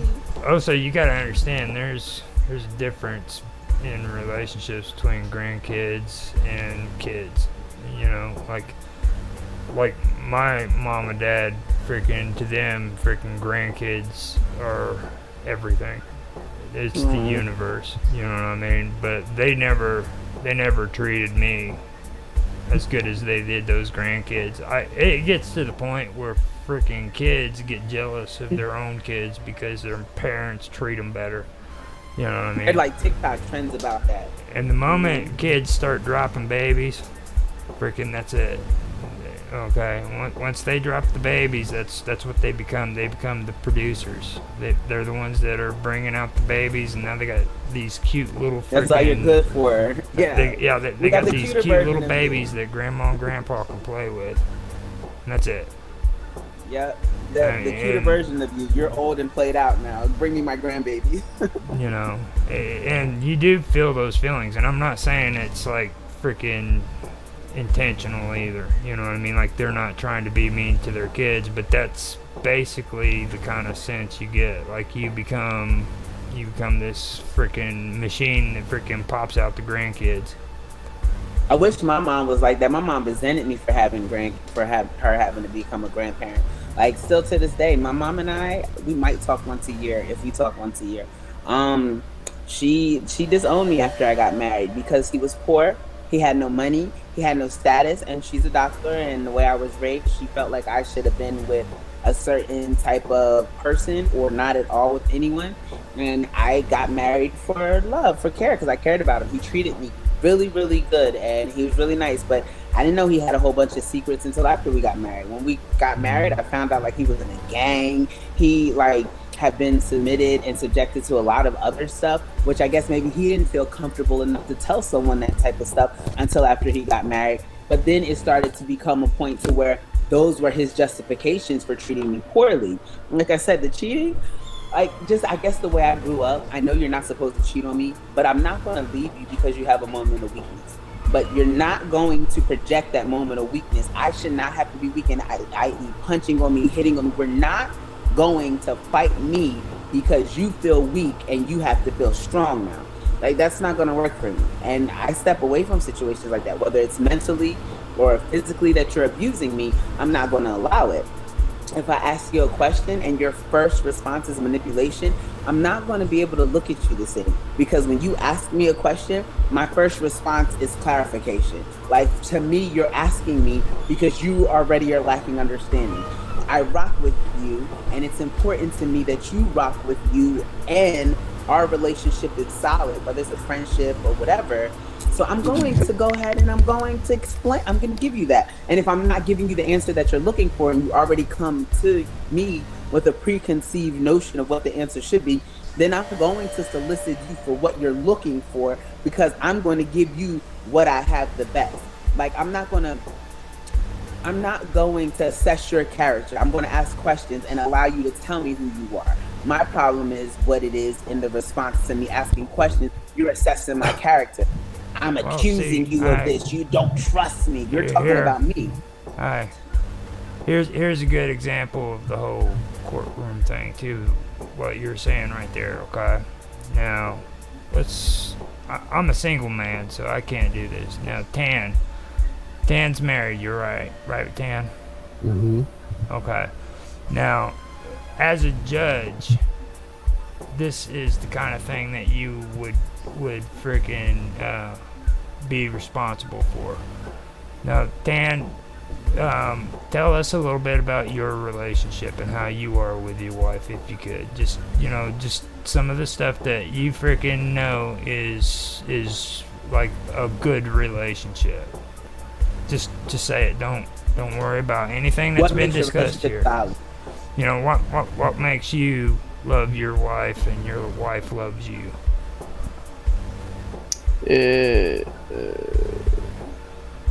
Well, what are we doing here? We're doing role playing. What are you doing? Well, if you want Case to. study? It's not a role play. No, just kind of explain like your relationship with your wife and why you guys, love one another. I don't know if my marriage would be a good example of what a good relationship should be. I mean, we've been married. Wow, that was so real of you. Yeah. I got so much. I gained so much respect from you for you just by how really you How were long? about. No, because he was real about it. How long have you been married? Yep, I was gonna say we've been married for almost 20 years. Yeah. See, that's good. Nobody does that. My son's 15. We got 3 kids. The oldest one is 15, going on 16. So yeah, it's been some time. Did you get married for love? We got married very quickly. Believe it or not, we met over the internet. We met on Skype by accident. My company back then, they were using Skype for communication. Her company, she worked for furniture export company in Vietnam, and they were using Skype too. So due to some screw up, her IT guy, when he was setting up her laptop, added me by accident to her contacts, thinking it was one of her other contacts, right? So that's That's really discriminatory. He saw the name and he was like, Vietnam. No, that's horrible. No. I didn't know that she was from Vietnam. But it's a Vietnamese name. And, so you just assumed. Yeah, it just popped up out of a window. Say hi. Do I know you? That kind of thing. And then we started talking. How long before you were married? A year after. So we started talking on Skype and on the phone, on Yahoo chat for over a month, and then I flew back there to meet her over a month. You liked what you saw. I liked what I saw. I liked what I heard. So that's a great example. Like, so then, okay. No, I guess if I were to advise my children on this relationship, now looking back, I would cringe at them for jumping so soon. Like after a month like that, yeah. Do you know that Prince Shrek met Fiona, and not Shrek, he's not a good example, but we'll say like Prince Charming, Cinderella met Prince Charming with one hand, and he searched the entire world for her. Right. But that's fairy tale though, right? No, it's based on true events. It can happen. That's what you're looking for. Yes. I want, Yeah. like, yeah. I know So- we might not be Prince Charming when I meet him, but I want us to fall in love and know that we're in love So- without the world, is how Yeah. it's known. Yeah, so this was my fairy tale. I went back there and she was absolutely stunning, right? I don't know if you've seen her picture from my post on my channel. I'm going to look now. I post a glimpse of her back once in a while. I try to keep. What, a booty? Are you giving us booties? Yeah, it's the back of her. You're A glimpse like, from "Hey, behind. got that. Hey, Keep it secretive, you know. mysterious. Right. Yeah. So I went back. I went back to meet her, and then I spent like 3 weeks with her, and then after that I went back to Canada, and then a year after I came back and we got married. Right. Wow. Before that, you know, all throughout the year, we were just keeping talking on the phone every night. I spent an excessive amount of time on the phone at night, where I've never done before. I'm usually like a loner kind of guy. I can't usually keep to myself, but somehow she made me want to tell everything, right? Tell her everything about my life. And so you did, and you enjoyed having someone to listen to you. Yeah, She probably right. enjoyed having So someone to listen. that was pre-marriage, right? Now after marriage, No, 5 years. Hold on, wait. For 5 years, you guys were single. There were no kids. And so, like, what was no, that no, like?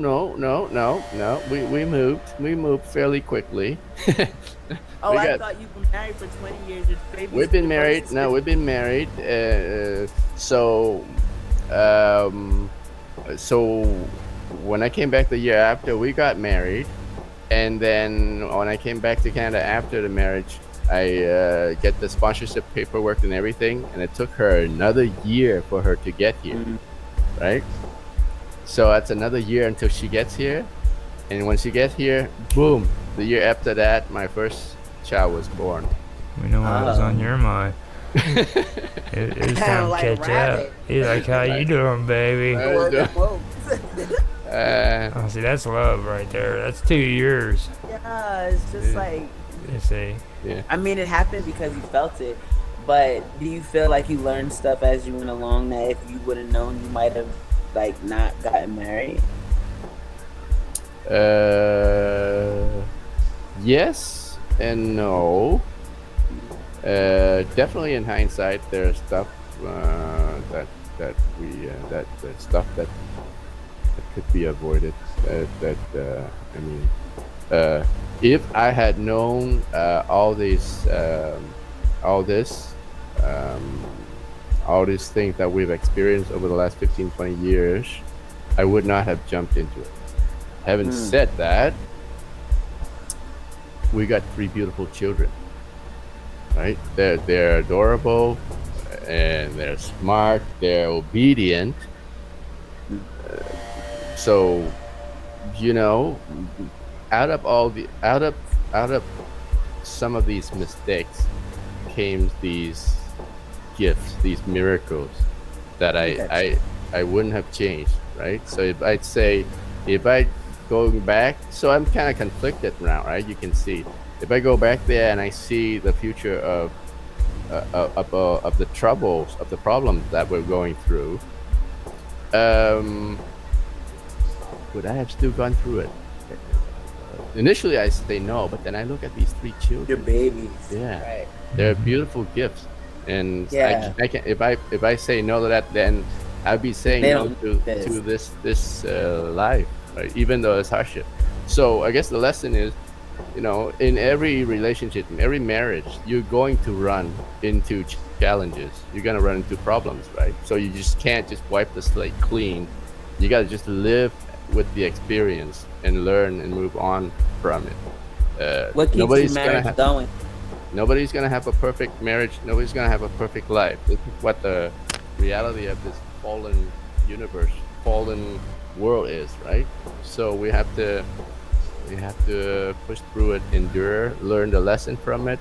Hopefully, teach our children not to make the same mistake that we did, and continue. I don't think we can just. Do you think she feels like it was a mistake? Do you feel like sometimes she like questions you guys being married? Definitely, she felt like it was a total mistake. Oh, that's what you feel. Yeah, definitely. I don't know. No, She doesn't reveal. She's kind of a mysterious person in herself, right? She's an enigma. You don't know how she feels. She doesn't reveal her feelings, right? But sometimes I can see a glimpse of the love, right? But funny thing is, we never argue, we never fight. It's all these this is subtle things that you can tell that you might not be as happy as I'd like you to be. You're not 100% into this journey that we're in. But like I said in the beginning, love is not a give and take kind of thing. You give in. It's not like a 50-50 in my mind. It's 100% each. Yeah, I give 50, you sides. give 50. So I just do my part, putting all that I can, and whatever comes out. Right? Damn. Can't be conditional on her loving What me. is the reason? Do you feel as though like some stuff goes undiscussed or just kind of swept under the rug because of, for peace sake, like maybe something you would like to be able to discuss that might even help make everyone feel closer? Do you kind of leave it at bay for fear of it causing a disagreement? Nah, I think at the beginning of it, it's my fault. I'm a guy that usually like to keep to myself. I don't express myself too much. I don't spell out whatever I'm feeling. So that's kind of right. So just, Where did you grow up at? Where did I grow up? I grew up in Canada. And so your mom and your dad were they together? My mom, my mom and dad were separated when we came here. So I came to Canada when I was very young with my dad, and then my mom came after. So we were most of our times here. The parents were like separated. And so, did you spend more time with your mom or more time with your dad? I spent more time with my dad than my mom. Yeah. And where did he grow up? He grew up in Vietnam. He went to the army. He went to the Navy. Eventually, he says eventually he's gonna tell a cool story about all that. Oh, you're gonna do an interview about the escape. Yeah. About the journey twice. Pretty cool. Yeah. So. Yeah, are you saying maybe my background might have? No, I just attempted to psychoanalyze. I was just. Well, I mean, that's a little bit. That's kind of what I'm talking about. You know what I mean? It's like with what you were saying, your mom and dad were separated, and that still was no excuse when it came to you and your relationship. You know what I'm saying? Like, right. You could have easily just screwed it all up and said, you know what, this is the way my parents were, and I was used to this all my life, is where I'm coming from. But you didn't. Mm-hmm. You know what I mean? But it might be trauma in itself that you might, never mind. Yeah. It's just like maybe you're staying because you had a family that was separated and you were determined. Because I stayed through a lot of abuse for a very long time because I never wanted to get married and have to get a divorce. Like, I feel like that's my biggest L to this day. And I mean, it's a lesson. Yes, I get it. But I was supposed to get married one time, stay married, no matter what. We work it out. It's going to be okay. Everything's like going to work out. But I couldn't keep getting beat up. Hell. Yeah. I mean if you're in a bad relationship, then it doesn't do you or the other person any good. It Just doesn't. pick it out. Doesn't do you good. Yeah, just, and that's why. Plus, there's your children that's suffering as well, right? So, Yep. you know, like I never got married, and there was a freaking reason for it. Is because freaking every woman I ever got with was freaking just as crazy as I was.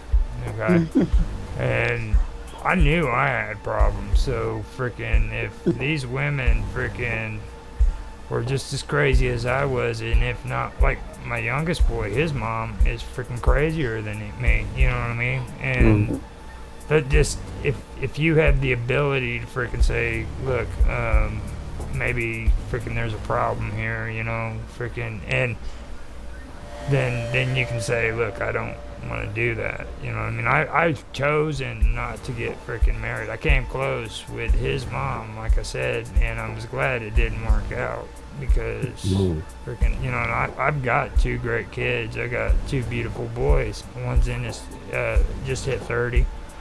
And another one's freaking 17, 18, getting ready to become a rock star, you know. He's gotten into music and he loves doing that stuff. I've got 2 beautiful boys. It doesn't mean that I have to be in a freaking relationship or a marriage to freaking enjoy that, you know what I mean? okay.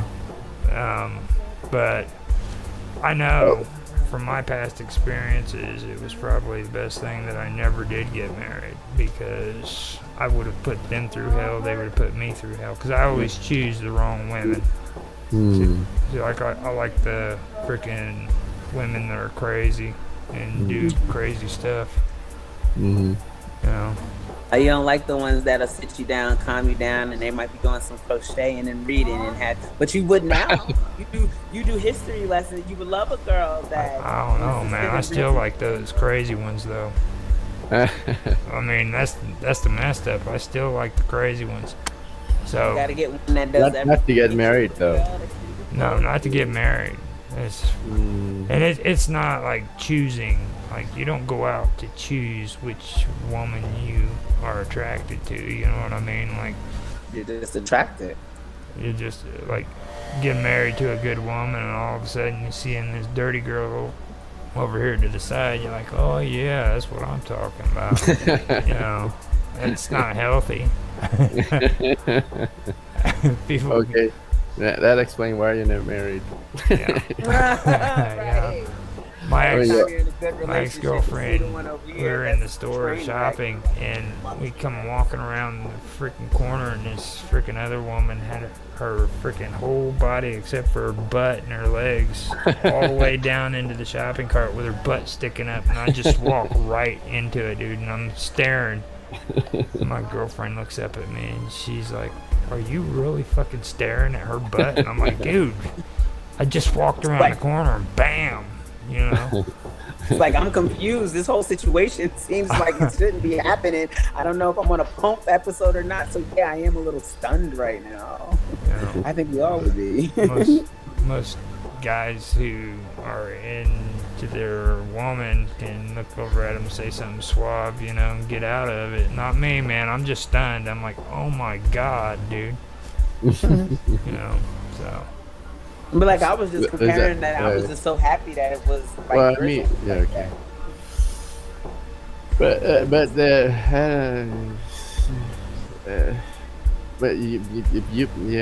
I mean, if you have your girlfriend there, but I guess you don't really love her then. I mean, because if you I think I had a misunderstanding what love was. I mean, it's you're supposed to be 100% focused on her. Yeah. But that's not even realistic, because like, see, and I think that's the common misconception. I'm not saying that I'm about to help you hunt down hotties, but at the same time, it's like men are physical creatures. You know what I mean? If us as women see a decor that we like even if we have tons of decor, we're going to at least look at it, right? We're going to, oh wow, this is a nice, you know what I mean? This Well, is it's nice. okay if you look at it. It's okay to appreciate beauty when you see it, right? But Right, and you should have a relationship that's secure enough to where you can express it. Oh wow, that's a That's beautiful right. woman. It Like I depends. should be. It depends if you appreciate the beauty or you're lusting over it. Yeah. That's a difference. Like, oh man, I bet she's great in bed. Whoa, buddy. I just thought she had a great shirt on, or wow, her makeup's been really nice. I love her high cheekbones. I didn't want to sound gay, dude. I mean, shit. She looks over at me and I go, oh, look at freaking the blouse she's wearing. That's not being honest to yourself, is it? No. It's not the blouse you're staring at. Right. Like what's the brand of shorts she's got on? I gotta check the tag. Inside we go. Yeah, I mean, This is an authentic. Take them all. it's like that's just not gonna fill the bill. And I'm pretty sure she would have been able to tell I was lying, you know, like or coming up with something stupid there. But I mean, being real, see, that's what I'm saying. Like, how could you expect to see someone's whole entire butt out in a store? Like, how do you plan? She was for short and she was like bending over to freaking, I don't know, put something down into the shopping cart or take something out, and her entire top part of her body was down in the shopping cart, and her butt was like hanging over. Is it like a top. cartoon? I can imagine. You know? It looked like a cartoon. Like, and we walked right around the corner, and bam, she's right in front of me, and I'm like, oh hell no, dude. Like, All right. Or I'm hell shocked. yeah. It- Sounds like It proves it proves you're not gay. Yeah, at least that much. But see, I don't know. See, then we have different conception that the booty fetishes come from the guys that like. That's why men. I'm not saying you, Roger. Just like enjoy it because they have. I enjoy it. What, I mean, do women stare at guys' booties? You want me to tell you what's funny? Is that I never did until I had guys obsessed with women's butts.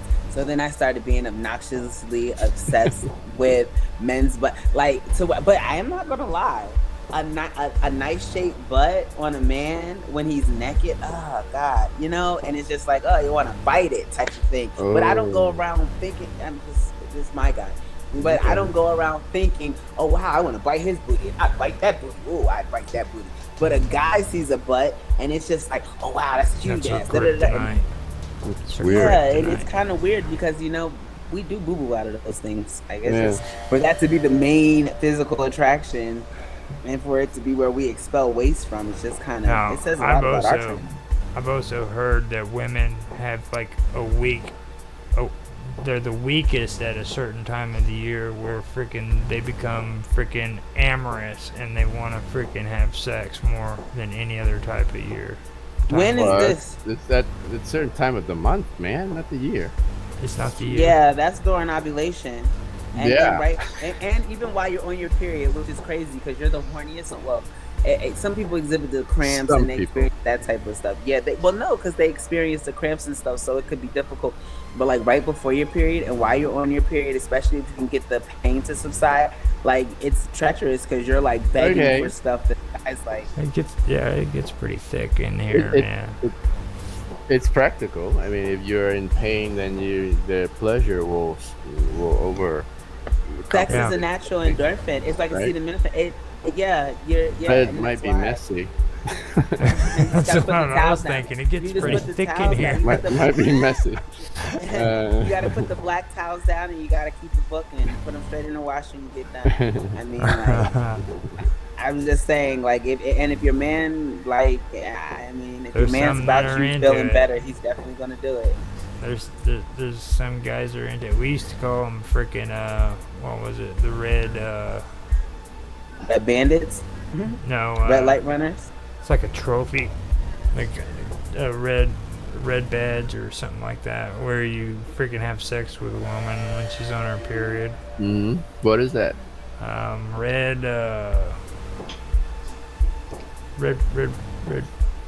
something. They used to, like, it was a big thing if you freaking had sex with a woman on her period.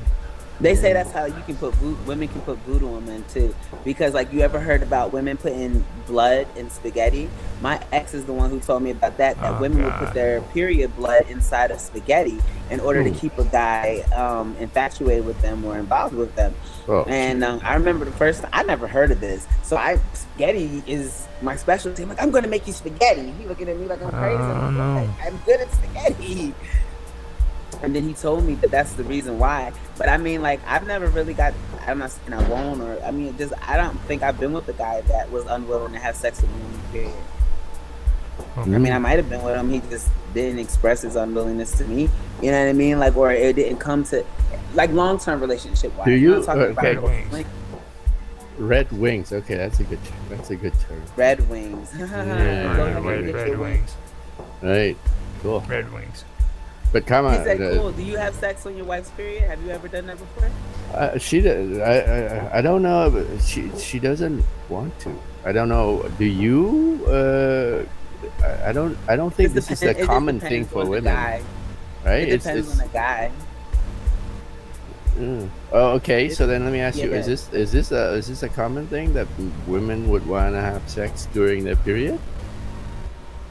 I mean, maybe it's a culture thing. Oh my gosh, it really think- might be a culture thing It because, it could be pain. a culture thing. Like Because a woman melanin women in that I her talk to, PMS is like in a miserable state. It's like freaking. Like they're unclean. I mean, they are. They're freaking primal. I mean, a woman on her period is freaking like literally primal. Some of them will freaking go crazy because of PMS. Mm-hmm. yeah, You know. they get me. But that sex brings back that connection. I wanted to call Kia and ask her because I think she told me she said no. She's my best friend.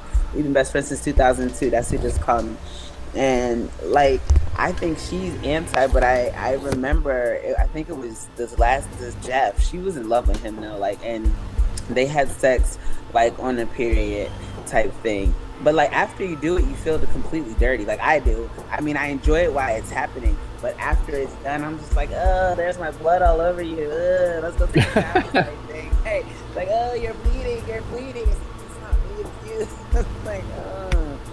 But I don't know. It feels good, but you know what? It doesn't even feel that good because it's almost like it's more open, and so it's like you're sliding into easy. So you can't even like the walls are like not as gripper. Like I like to have the gripper more than I like to have the slipper, and so it seems as it's just like it's just like going in. I don't know. It just feels better.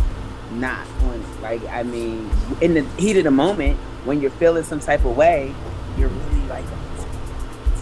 You know, you're feeling like that, then of course you get it and satisfying, but you know the best sex is like right before the period. Oh my god, right before your period and you're ovulating and you just like, oh man, that's the best sex, man. And it feels so good and you're like so attracted to the guy. You don't ovulate right before the period, do you? It's like 2 weeks. Well, it's like 2 weeks before.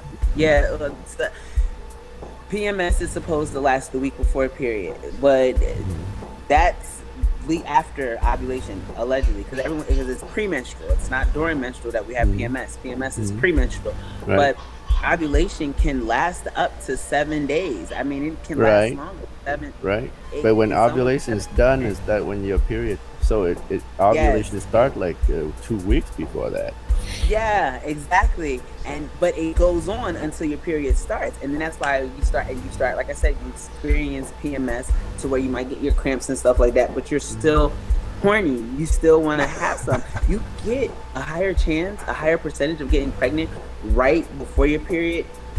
Excuse me, because that's when the egg is dropping. Excuse me, the ovulation, the egg is being I'm gonna produced. go smoke a cigarette at this point. We should end. It's after 7. Yeah, maybe we should. Yeah. You guys got me freaking with a cigarette and shit. Oh my god. Have a fish sandwich too, man. Oh, the fish pie. Mark already I've was never there. had a fascination with fish. Ever. Okay. What Even happened if it to becomes a Mark? pussy Did he porn. make it today? Yeah, he came in earlier. He said he tried to come back in, but I I knew see. he's probably. It's It looked like he had a bunch of stuff to do, so. He said he had been really, really busy, and he was like with tools and wrenches and stuff like that to computers for the vast majority of his day. Yeah. All right. Well, we can call it quit early today. I had stuff to do too, but I just had to jump on here because I'm so glad you came. I like our round tables. I like the fact that at least you're a man of your word. We've done pretty good, even though it was at a separate time and point. You guys got to realize we've had 5 people on here, so. Who else was here? Yeah. You, me, Pharma, and Mark. That's 5 people. That's 4. Oh, it is. You're right. I'm sorry. That's fucked up. I don't know who's been on your side. You guys start talking about sex. I can't freaking count. Need a cigarette. Unless you're trying to talk about my other personality. If you're talking about the split personality, then Okay, you want to do the outro? Sure. Dan? All right. Okay. Yeah. All right. This is a wrap. This has been episode 9 of Roger Hanson's weekly roundtable. Oh, did I miss did you guys talk about the No. the stuff? No, okay. we didn't. All right. Maybe we'll What talk. stuff? Let's We'll talk talk about it What next is week. Let's talk about it. We'll talk about it next week. The Minds live stream, Mind authorization, and all that jazz. But let's save it for next week. Okay. All right. So we've had Roger and Mark Edwardy earlier in the show, and then we have Karma Love and I finally. So it's been fun. See everybody next week.